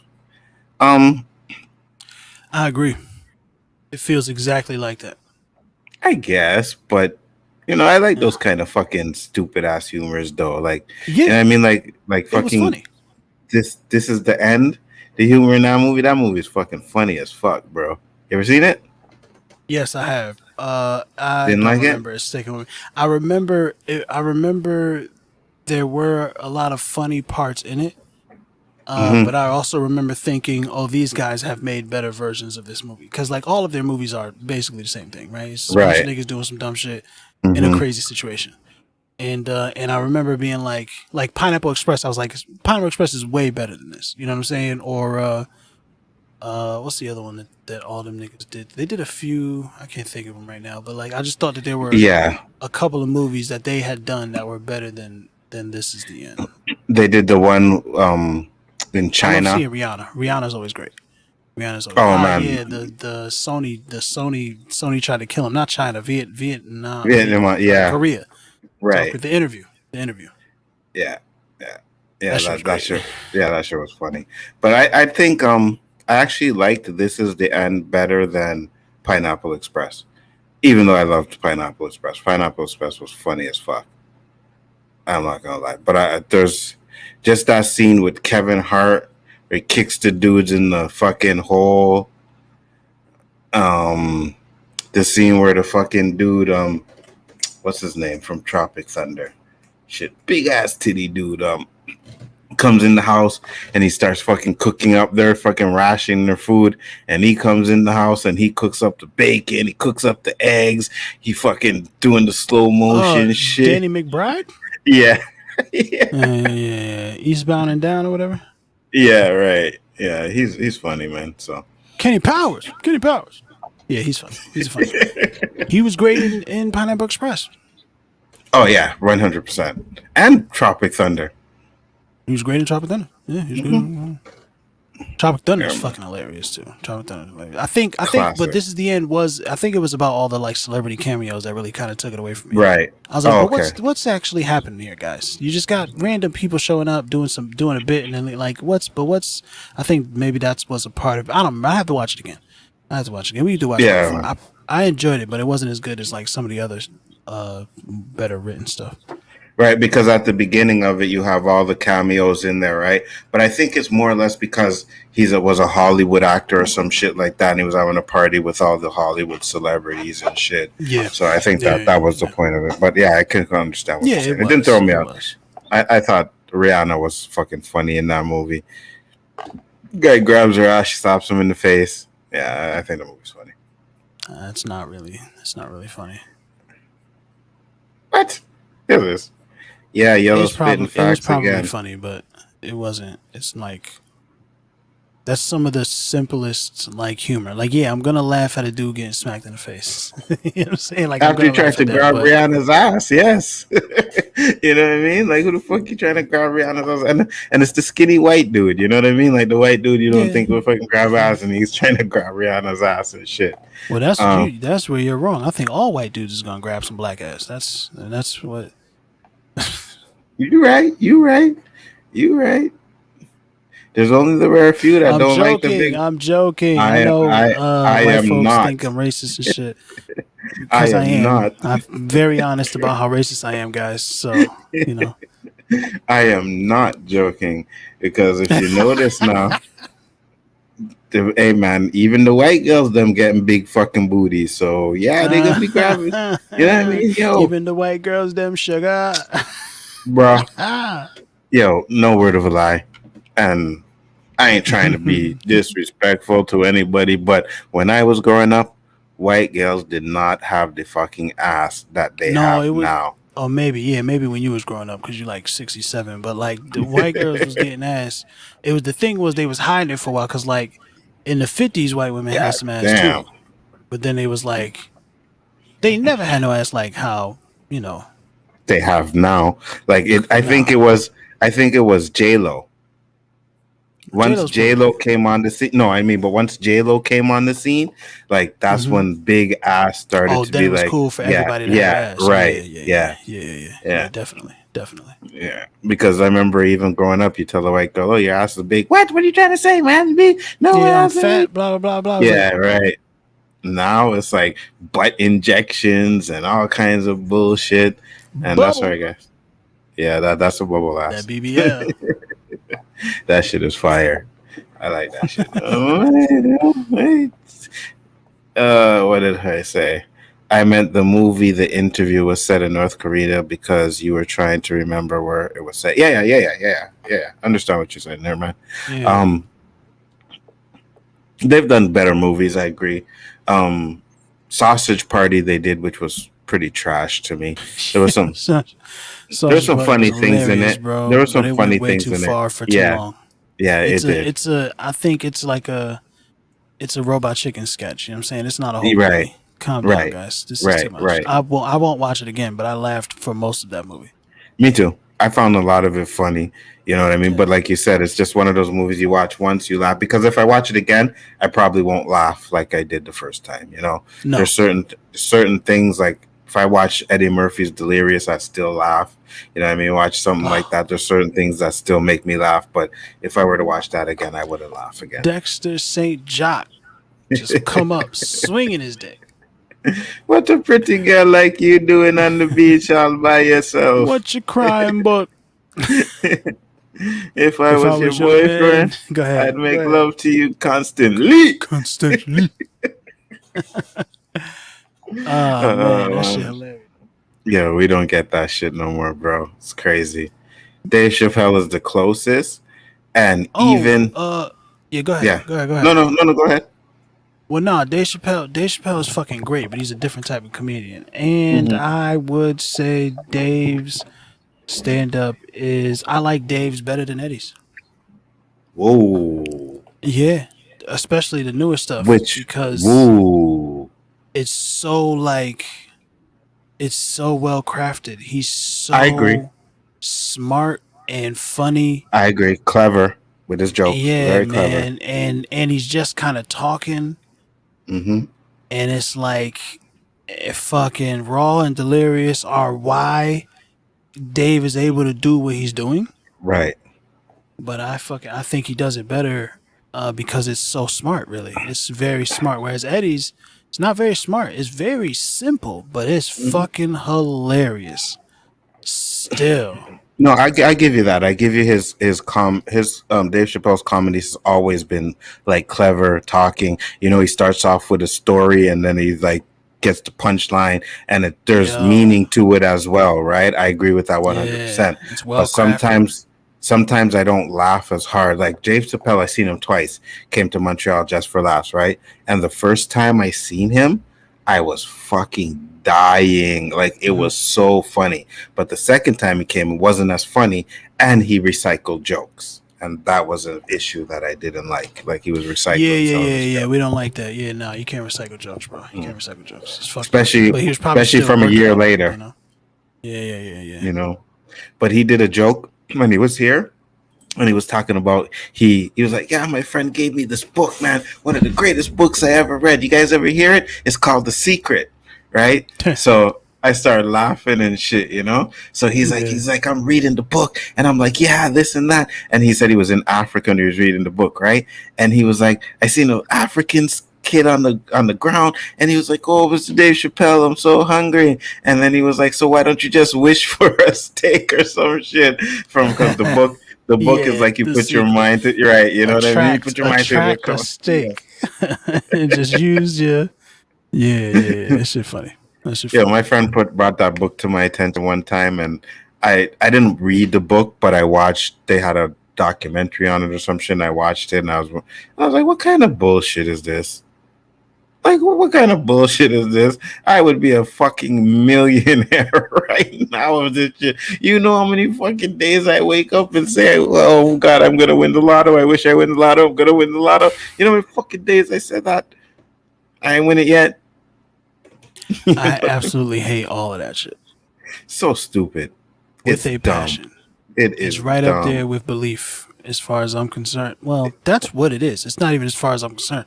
That's what it is. But I fucking hate it. I hate it so much. I hate it so much. It's so dumb.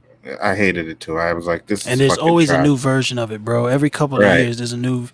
They're like, oh, look at this thing. Oh, visualization. Oh, this stuff. Like, it's like, come on, man. Like, yes, set goals, work toward goals, make a plan. Facts. That's it. Facts. That's what it is. Things are gonna happen. Be ready to change everything because something is going to go wrong. Not fucking. If you're so scared of getting into a car accident, you're gonna get into a car accident. No, bitch, I'm afraid of getting shot. Haven't been shot. Right. You know what I mean? What are you talking about? No, but it's about where your mind state is. The universe vibrates at frequency. If another motherfucker starts talking to me about vibrating at a higher frequency, I swear to God, it's like, do you understand? We already have the laws of thermodynamics, you dumb sons of bitches. Like, for real, it's ridiculous, bro. I'm also like super, anti belief anything that isn't critical thinking. So, but that's what it is, though. You just gotta think, and to sit there and think that you can will shit into the universe by thinking about it, that's bullshit. You got to work hard to get it. That's how you will shit, right? You never give up. You keep pushing. No, but that's and the pushing. thing, though. They say that they add that in there, like as like just in case, and it's such bullshit because they're just like, yeah, man, as long as you visualize and you attract and you have a positive mindset. And then you work towards it. It's like, bitch, I can work towards it and have a negative. You know how many things I've attained hating every single thing that I've been doing up to that point? Like, what are you talking about? What are you actually selling here? A book. That's what you're selling. You're selling feel good. Don't try to make me feel good. I hate it. I don't like it. I hate when people try to make me feel good. I immediately don't trust you. What the fuck do you care if I'm happy for? And Rex Road 22 said, do you guys think Spider-Man No Way Home is going to be delayed again? Absolutely. I think so too. No question. That movie is not coming out this year. I've been saying this since last year. I was like, Spider-Man's not coming out December, bro. Yo, the minute they fucking delayed Venom's in Ireland first, because that's where they delayed it first, so America's going to follow suit. And sure enough, they did. Right? So it's supposed to come out, Spider-Man No Way Home is supposed to come out when? September, right? December. In December. We're not seeing it. No. We're not seeing it It's yet. getting pushed. The numbers are not adding up to what they want, and they're going to wait. They're going to wait a couple more months. They're going to push it back. Venom got pushed back already. Whatever you think was going to come out, if it's one of those throwaway movies, it'll still come out. But if it's not, if it's something big like a Marvel movie or something like that, it's getting pushed back 100%. Because, fuck, I'm surprised Shang-Chi hasn't got pushed back yet. Well, this is the thing. Spider-Man, Sony makes that decision. So, or there's some Sony has. I don't know what the actual deal is, but there's whatever it is. Sony has power over that decision. You know what I'm saying? So I mean, the fact that Venom got put, I knew Spider-Man was getting put. Well, I think Spider-Man's getting pushed long before Venom got pushed, right? But then when Venom got pushed, I was like, oh yeah, definitely, no question. Yeah, hands down. Yeah, for sure. Venom definitely. Spider-Man's definitely gonna get pushed. Nicki Minaj. What about Nicki Minaj? She's hot. I like Nicki Minaj. I like Nicki Minaj a lot better than Cardi B. I can't stand Cardi B at all, bro. Yo, have you ever seen the thing on Netflix, the hip hop challenge there with Cardi B, Hustle and Flow. Rhyme and Hustle, or Hustle and something, yeah. Rhythm and Flow or something like that, Rhythm yeah. and Hustle. Yeah, something like that. One of the two. I watched the first episode. I hate reality TV. I hate like the talent shows. I hate all of that shit. So I can't watch them. I tried real hard. A lot of the artists, I wait for like YouTube to put all the fucking actual performances together, and then I watch those. But I can't. I watched the first episode. I fucking hated every second of it. They'd be like, all right, man. So it was a Chance the Rapper. All right. So I think my decision is. And then cutting to shit and the lights and the music plays. I'm like, turn this shit off.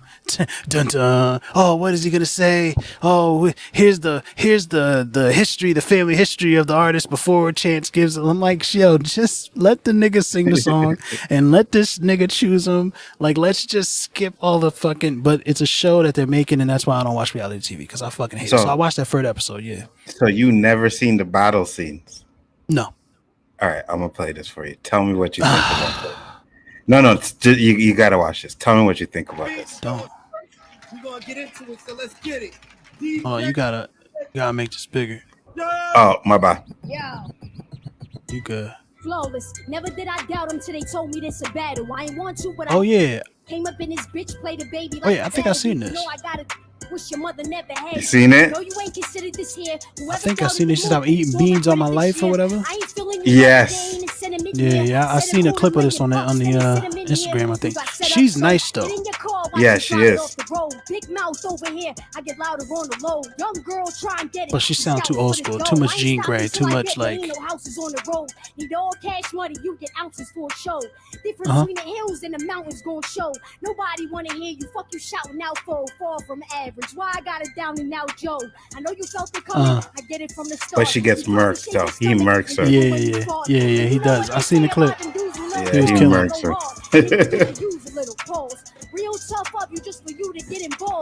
I did like that he didn't just like call her a bitch and all kinds of shit the whole time though. Right. Me like, too. He wasn't just like, you bitch, I'll beat you up, bitch, you stupid hoe. The fuck you talk? Like, I'm glad that he wasn't just out there. Yeah, he took her name and flipped it and shit. Yeah. Like, I've been eating beans my whole life. I was like, whoo. Right. That was dope. Yeah, It's looking crazy. Flawless real talk. It's on you, DJ Head. Let's get it. Look, let me get this out the way so there's no contradiction. Fuck her and everybody in this competition. Jeez. I'm taking all the names, cause this is Hollywood. It's only right I step on fake stars on my walk to fame. I came up, but you don't know what I've been through. Said they needed a body, I'm so sorry they sent you. Can't believe it's what they turning me into. Put me up against a Barbie like they don't already know what I can do, please. Jeez. He got too much power in his voice. Too much like she was too smooth for a battle. Yeah. She said Shaman's a battle rapper and he's like the best. Then she FaceTimed him for bars soon as the cast left. Oops, didn't mean to spill the beans like a bad chef. She knows she got killed. Yeah. 2 on 1, no, that's not all right. Hold up, I'm Puerto Rican. I've been eating bean my whole life. What's up? Skills and you lacking smart. Your flat lines only show me what you missing is heart. I've been through too many wars. You don't know about the stars. When I say I'm leaving the head, I need her head in the jump. Yeah, he bodied her. Yeah. He bodied her. That's the only thing I really liked about the show is when they did the battle. Right. Yeah. And this guy, because they had to do a song at the end, right? Like, and whichever did the best song, they did the videos and then they had to do the best song. And this guy did a song, and I don't know if you've seen this one either, but I actually liked it. I thought he did a really good job. He didn't win, but I thought he did a good job. I thought it was pretty fire. Like, it was hype. Lyrics were meh, but I think the beat and the way he wrote it was pretty fire. Hold on, where is it? Is that right? Yeah. They did good. I thought that was fire. No, that was dope. That was dope, and it was catchy, and it was easy to listen to. Yeah, I like that. I like that. He could rap. He could rap. He made music.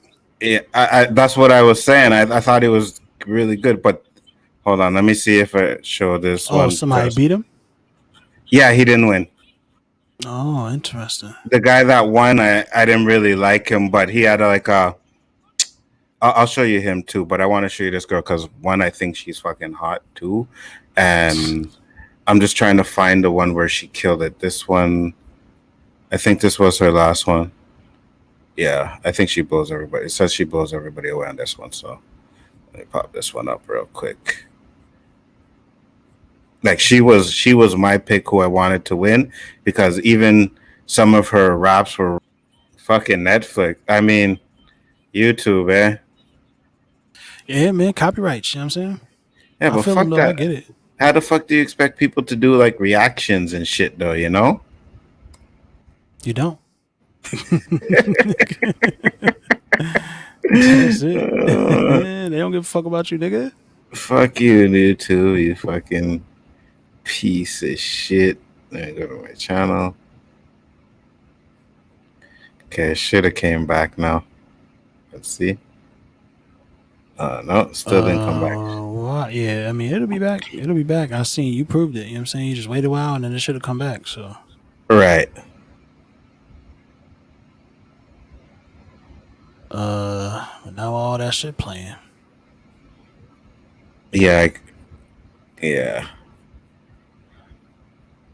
YouTube don't play, bro. Stream suspended for policy violations. Oh, they hit you with the email? No, I didn't get an email, but maybe I didn't check my Gmail shit because I. Oh, it just said it in the studio. It should say it in the studio. Yeah, here it is, live stream. Due to a copyright match, your stream was interrupted. Videos returned to He-Man. It says interrupted, so I guess it should come back. I mean, you did it last time. I mean, you showed me. I never thought that shit could happen, but you fucking, you know what I mean? Mm-hmm. You was like, it'll come back, and it definitely came back. I saw it, so I don't know how long it's going to take, but. It says streams are interrupted when copyrighted content is detected. After copyright material is no longer streamed, streams are automatically re-enabled. Right. There you go. In the meantime, peep this shit. Yep. Let's see. Hold on. No, we back.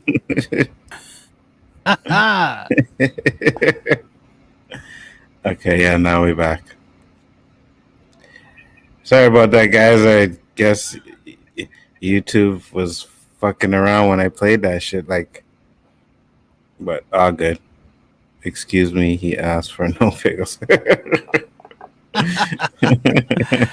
Yo, do short people like getting picked up? I have had short women enjoy being picked up in various ways, but do short people in general just like getting picked up, manhandled in that way? I'm just curious, short folks, tell me. Like you said, short women, absolutely. You can pick them up. But also, I know, people's like, yo, don't fucking do that shit. Well, I wouldn't want to be picked up. Have you ever dated a girl taller than you? Yeah. Me too. Did it feel weird? Not really. But by dated, I really mean just like we smashed sometimes. So. Okay, so you didn't actually. Yeah, it was the same we thing didn't with me. Right. Go out and do stuff and like be in a relationship and all that shit. So I don't know. I don't think it would matter to me because my girl now, my lady is tall. She's not taller than me, but she's tall. She's basically almost eye contact. And she's only like a couple of inches shorter than me. I'm 6 foot tall, so she's like 5'9" or some shit like that. So you're 6 foot? Yeah. And the girl was taller than you, or like were you? Yeah. Damn. She was like, yeah. Yeah, she was tall, bro. She was like 6'2" or some shit. I bet you she had them long, nice legs, though. That's the thing about She some was tall like an chicks. Amazon, bro. She was like like what you imagine an Amazon to be, like mad thick and just a bigger version of like the woman that you love. That's what she was. So I was all the way into it. Because that's what matters to me, yo. The proportions, bro. That's what matters to me. I agree, 100%. 100%. Me too. That's you gotta have an ass. I always said I don't mind if you don't have any titties, but you have to have an ass. I am sorry. If you have no ass, I cannot fuck with you. Well, I can't do it. I can't do it. I've absolutely fucked some flat booty bitches, but that's hold on. I ain't saying I never fucked no flat booty bitches. I just said deal. Okay. You know what I mean? Like if I'm gonna be walking the street with you and shit, you gotta have that booty. You know what I mean? Yeah, it's a preference. Yeah, I gotta have some cheeks on it. Yeah, definitely. Cake is important. I love cake. Facts. I'm saying cake is. I mean, come on, son. I'm a fat kid. What do you want from me? But I did have this one. It was a Colombian chick, you know, and she had a booty. It was okay. It wasn't like huge or anything. She just had a little bumper there, whatever. Cool. But she was fucking fine, like to the point where I was walking up the street with her one time, and my boy was like, passed me by. He's like, "That's you?" I was like, "Yeah, that's me, bro. What the fuck you think? What are you talking about? Of course, that's me." yo, that's you is the best question, bro. Yeah, you know what I mean. You know what I mean? It's like, yeah, that's me. What the fuck you mean? One time, I was walking with my son's mother, and we got out the bus, the metro, right? Whatever. And there was a white girl in front. Didn't know her, whatever. But some black man walked up and he looked at me, and he looked at me, he looked at my son's mother, then he looked at the white girl, because she was like walking a little bit ahead, but she wasn't that far away from us. And he was like, "You like the two of them yours?" And I was like, "Nah." Man, you gotta relax, bro. You know what I mean? Yo, you gotta relax. You gotta calm down, fam. Have a great day, man. You know what I mean? Like the two of them, I was like, no. No, I'm not saying I wouldn't have wanted them, but sometimes right. And to be honest with you, it's like, you know, if you're doing a threesome, whatever, that's fine. But if you're like talking about like having a relationship with two fucking women, one woman is pretty hard enough to deal with. And if you have to deal with two, I don't know about that one. And they both get on their rag at the same time. All right. I don't have this issue with like I don't remember ever dealing with like bad PMS. I don't remember ever, but I only really had 2 relationships in my life, so I was like, I was a very mean person for those like 10 years that I was just hoeing, so like nobody was really around that often anyway, long enough. Yeah. So I don't really remember having, other than not being able to fuck that day, or not being able to, but like, you know. Yeah. I know what you mean. Having to with that one create arrangements right with someone else, you know what I mean? Well, whatever is whatever, you know what I mean? But like other than that, I never really, like, even just in my daily life, I don't really remember anybody being super like grouchy or angry, or just like, even my sister, I don't really like remember her being particularly evil or hard to deal with because of that. But I don't know. I really don't. Not everybody is the same, but I have definitely dealt with those ones that, you know, the PMS kicks in and like every fucking thing you do is like snapping and shit. And I'm like, nah, bro. I never really. I've been lucky. I've dealt with like emotional, you know what I'm saying, and super like clingy, like touchy. But I'm touchy too, so I'm alright with that. You know what I'm saying? Like, fuck. Yeah, I'm touchy too. Me too. Lay all on top of me. I don't care. Like, yeah, yes, me we too. can. I'm not mad about that at all. Yeah, Let's me go. too. Me too. So I'm always grabbing your ass. I'm always like, yo, I don't pass you by yet without constantly. Bap! You know what I mean? Bap! Grabbing it, squeezing it. Here's a question: who's your favorite Spider-Man? Tobey Maguire. Yellow thinks it's Tobey too, so we'll leave it at that. Nah. Yeah. Yellow thinks it's Tobey too, so we'll leave it at that. Excuse me. I think that Andrew Garfield's Spider-Man was great.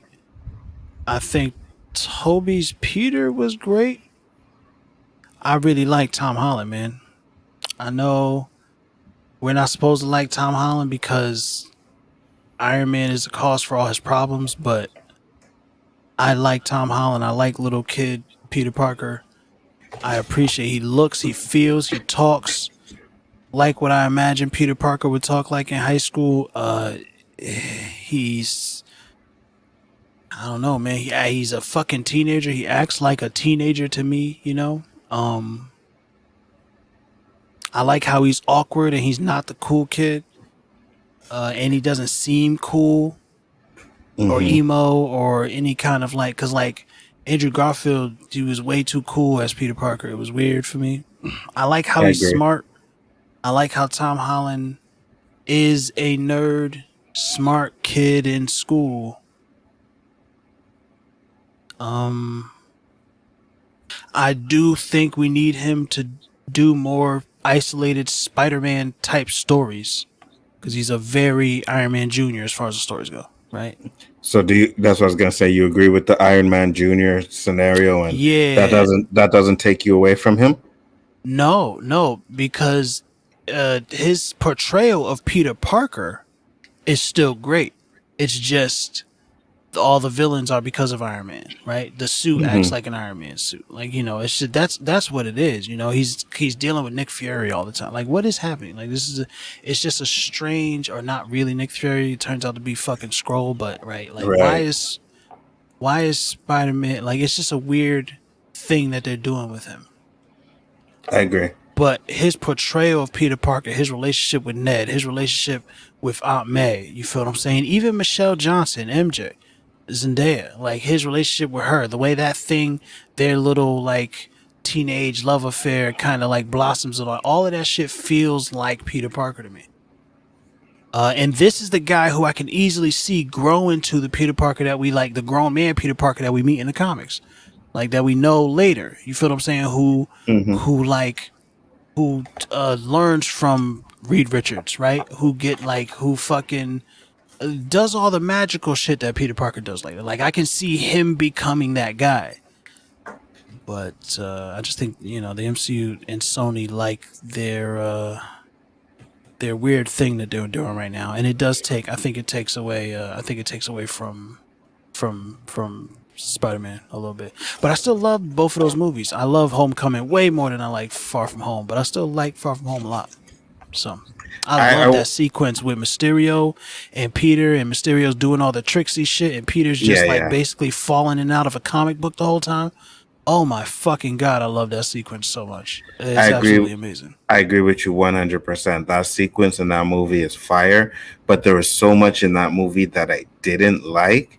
And when I watched it again, you know what I mean? Like the school bus scene, I just didn't like that scene, man. And then the scene where she's like... The coach bus where they're traveling and he's like doing all the teenage shit? No, where he's using the glasses for the first time. Is like kill him, and then it goes after his boy, his school classmate, and all of that. Really his classmate and all of that. I like that. And then the scene where she's like, "Take off your clothes," and then he's undressing. A guy walks in on him, snaps the picture, and I just thought some of that stuff was like, meh. But when it came to the action scene, very high school to me though. That feels like. So you don't like the high school parts? No, it does. It does, but I find, especially with the robot, I thought that was silly. Like, you know what I mean? He jumps out the bus, like no one really seen him do that. Yeah. It was weird. Yeah, that was weird. You know what I mean? Nobody saw that happen. That doesn't make sense. Right. That doesn't make sense. It's a bus it was the same... full of kids. I know they're all on their phones and shit. But somebody fucking saw that happen. Right. You know what I mean? It was the same thing with Infinity War too. Reality a little bit. Stretched every well. That was different. But I could understand. Everybody That's what was I'm saying. I looking was in the other looking at direction this in the film. right. That's a that I very could have specific thing. understand. That's why I said I could understand that a little bit better, right? Yeah, because there's something else, and everybody's eyes are planted on that. But the bus scene, like people are just on their phone and talking and that's shit. weird. He jumped up. Like that's gonna Right. like you're gonna see that even if you're like looking at your phone. Right. What's going on? Right. And then when he Right. lands back down, it's like that's a weird. But that's one of those things like movie magic. You know what I'm saying? It doesn't make sense. So I'm like whatever. But those I love all the what's his name? The fucking director for them shits. I forgot his name. The director of Spider-Man. But I like Homecoming and Far From Home. But I like what he's doing with I like how he's balancing the Spider-Man with the high school stuff. I really like this version because of that, man. I like that shit a lot. So John Watts. Yeah. I like that, man. And I look forward to seeing more, man. I like him a lot. I want to see him grow. I think the next one's going to be really good. I hope it is. And that one might make me say he's better than Toby, but right now it's still, for me, it's Toby. I know it's campy. I know the first one is campy, but I thought Toby did a good job of being Spider-Man and being that nerdy, goofy Peter Parker as well. Yeah, you know? He did do a good job. Toby didn't do a bad job. I just like Tom Holland better. That's all. You know what I'm saying? I just like Tom Holland better. But Toby was great, obviously. So you say Andrew was the weakest? Best. Yeah. Okay. Spider-Man 2 was the best Spider-Man movie for a very, very long time. You know what I mean? Until we got Spider-Man into Spider-Verse, of course. But like Toby, those movies though, they're just so like old. They just feel old. You know what I mean? Like they just Sam Raimi he has a particular style, and I don't know. I like this John Watts thing better. We'll see. Plus, fucking Homecoming was so good, man. The Vulture was amazing, bro. That scene where he's just Peter Parker in the back of the car, but he's also Spider-Man, and the Vulture's figuring it out, and then that tension that they have in that scene where, god damn, bro. And then the fact that Peter doesn't kill Vulture or he tries to keep him alive and shit, like all of that stuff is really, really big Spider-Man stuff. And when he loses the suit, Tony takes the suit away from him and he has to pick up the fucking building. That's right out of a comic book. That is like right out of he just feels so much like Peter Parker, bro. He feels like he's from Queens. You know what I mean? New York. Yeah. So. I feel what you're saying, especially that scene, because I remember when I seen that scene, I couldn't remember, but I was like, this looks like a scene from the comic. And then, of course, I always go home and I go back and I research. I was like, okay, I remember that from somewhere. You know what I mean? And I was like, okay, I remember that. So I like that. And one thing I will say about the two Spider-Man movies is their villains were really good. You know, Mysterio was good. Yeah. And Vulture was really good too, you know. Yeah. I get the complaints that Vulture was, Iron Man created by Iron Man. Tony Stark's fault. And the same thing with Mysterio. It's the same thing. There was Tony Stark's fault, and it's like let him. And that's why I like the end of Far From Home so much, because he really felt like we were getting away from Tony. Right, like he made his own suit. He used Tony's technology, but he made his own suit. He did it to Tony's music, but it was it felt like to me a way to say goodbye. You know what I'm saying? Like it felt like to me a way to grow up, to grow past it. And now in this one, No Way Home, it looks like Doctor Strange is going to be doing the same thing. So I don't like the way that they've been handling Spider-Man, but I like Tom Holland's Spider-Man most out of all of them. And with the shit that should be happening in No Way Home, right? With him being ousted as Spider-Man, it should show he should get a maturity level in this movie because he's on the run, whatever. So I think he's going to grow a lot in this movie. I think it could be done really, really well. Yeah, I think they're going to rush through that, though. I think we're going to get past that real fast because we have to do the different multiverses stuff. So I think we're going to, which I wish they didn't. I wish that they had more time to really develop him being on the run and him having to go to trial or him having to deal with the legality of the frame job. I would love for that story to be told. But I don't know. We'll see. If we do get Matt Murdock being his fucking lawyer, Charlie Cox from the Netflix fucking Daredevil, Right. like you did what I needed you to do. We can go ahead and fight all of the Sinister Six from different worlds right now. I don't care. Like, let's go. You know what I mean? But So we'll see. You see, if they bring in the other two Spider-Mans, though, is it not possibly that they could try and say it was one of those Spider-Mans and it was all a He just ran bullshit away. lie? Yeah. It was him. Yeah, hey, look, there's Spider-Man right there. You see, He's I'm wearing a not whole different Spider-Man. suit. Changed clothes. What? And he's taller, but How can I and be older. Spider-Man if Spider-Man's right there? I'm just Right. Peter Parker. Exactly. It's that fucking music movie magic that they won't Right. explain. It's like, how is he Yeah. old? How is he so big? It just happened, but it is what it is. I don't know what Right. they're gonna do, but I think it'll be good. Do you guys feel that Andrew Garfield and Tobey Maguire is there are in the movie will take away from, if they are in the movie, will take away from Tom Harlan, who would overshadow them? I think would Toby and Andrew overshadow Tom Holland? No. right.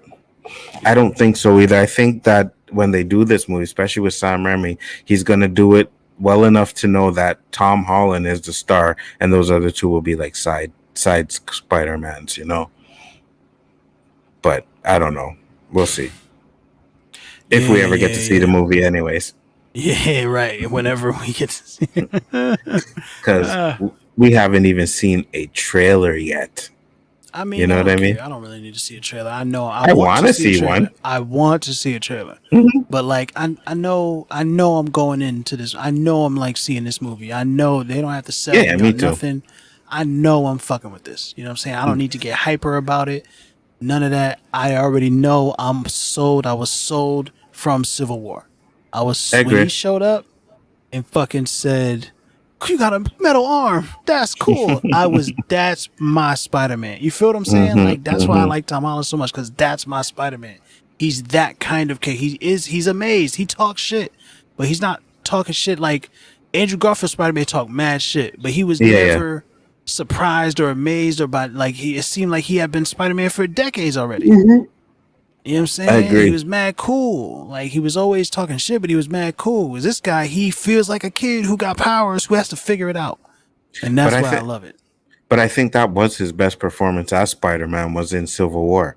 Like, that to me was Spider-Man, even when he's like, "Oh, the shield, it defies the laws of physics and all that shit." You know what I mean? Like, I think that was like real Spider-Man. And then I understand where people get the Iron Man Jr. stuff from. It really didn't bother me personally, but I still have Toby on the top. suit talks to him, and like it does all kinds of stuff for him, and it's very much Iron Man made it, and Iron Man made all his villains, and when he's in trouble, he calls Iron Man, and even when after Iron Man's dead, he's a main focal point of the fucking movie. So it's like it's all about Iron Man, and I don't like it.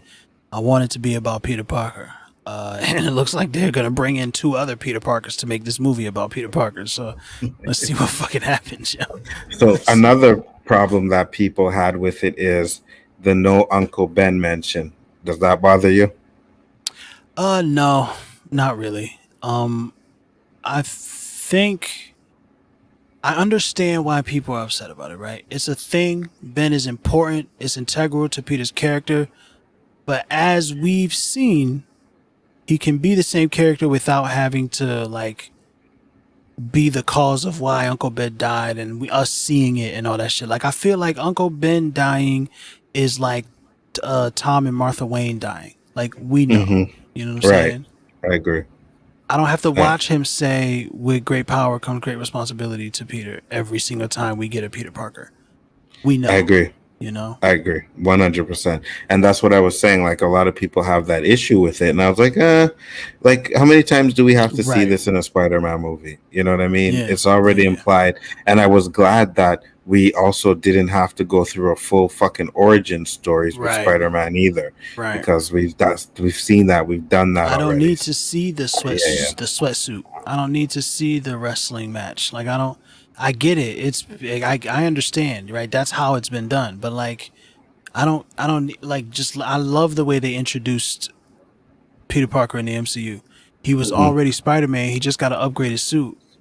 Right. And now let's get busy. He had already been Spider-Man for 6 months. You know what I'm saying? Like, I appreciate that. I really like how they set that up. So did I. 100%. That's why I didn't have a big issue with them not mentioning Uncle Ben, right? Because we already know he's doing the Spider-Man shit because of that reason. So do we really need to see this over and over again? Nah. Move on. Yeah, I don't know. I just don't. Yeah, I agree, man. I just don't need it. I don't need it. I understand why people want to see it, but like, oh yeah, there's like Rob and a few people that I stream with, Rob and his boy, like they hate that movie for that reason. Yeah, no, that's too much. And it almost like you take away the individual, you take the power away from Peter Parker. Like at the end of the day, Peter Parker is that guy because that's who Peter Parker is. Ben absolutely contributed to that by raising him. Right? If you make it all about Ben dying makes Peter this person, then Peter was never really like, who is he then? Like, is he the guy who deserves to be Spider-Man, or did Ben make him the guy?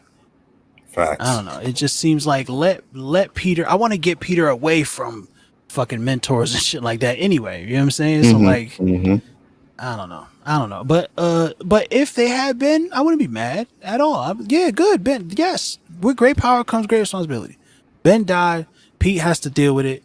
You know what I'm saying? Like, it makes sense to me. And it's not like they didn't mention it. You know what I'm saying? They mentioned that your uncle died, whatever, blah, blah, right. It's a thing. So, I don't know. I agree. 100%. Well, we have been going for 4 hours, man. That was a good stream. Ridiculous. We were clearly talking about nothing for a while. That is correct. But it's all good. We will close it down. So before we do, Yello does it. Tell the people about your channel one last time. Yeah, you know what it is, fam. Yello does it in the building, aka No W, aka Yes, My Name's a Color, aka The Grump God. You can find me at Yello Does It right here on YouTube, fam. I got some new things hot popping right now. Monday nights we doing a little bit of something. Me and Comic Book Bob, we doing a little bit of Dungeons and Dragons, and I'm gonna be bringing back streaming with the gang at some point. It's gonna be a different version of it though, because my real life gang don't want to fuck with the internet, so I'm gonna have to fuck with the internet gang. You mean of upstanding gentlemen like Anzo and a couple of other choice motherfuckers out here in the internet world. To come fuck with me, where we're going to be talking about, current events, pop cultures, lots of music, and there's going to be, of course, Cheeks of the Week. Subscribe to Yello Does It to find that, to see that happening. Also, 4 days a week, fam, The Grey Council. All right, Tuesday through Friday. You can find me up there breaking down the nerdy news with Lungaro, Darth Lunga, G.A. Lungaro, Kickstarter, blah, blah, blah. Go support him or whatever. Yeah, that's it, man. But today ain't about me, man. Today is about Anzo over here of Bigger Ford Entertainment, allowing me to come on his show and shoot the shit with him, talk about some stuff that we're both very much interested in, even when we disagree. You feel what I'm saying? So shout out to you, man. You the GOAT. Nah, man, you are, bro. I'm just a squirrel trying to get a nut. That's all, bro. That's it. But yeah, man, I do appreciate you coming on, chilling with me for the night, man. It's always good to stream with you, man, and I can't wait till you do your show. I will definitely be there 100%. You know what I mean? Same here, brother. That being said, guys, peace, love, and hair grease. Oh, and one last thing. I said peace, love, and hair grease on my last show, and one of the comments was, what's hair grease? I can't remember. I can't remember who said it, but Google it, brother. Google it, grease for your hair. Right. Oh man, what was the one that was, oh my god, in the orange container? What is the name of that hair grease in the orange container? Hold on.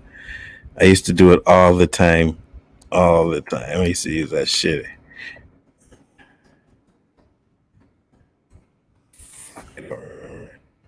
I can't believe I don't remember this fucking hair grease in the orange can.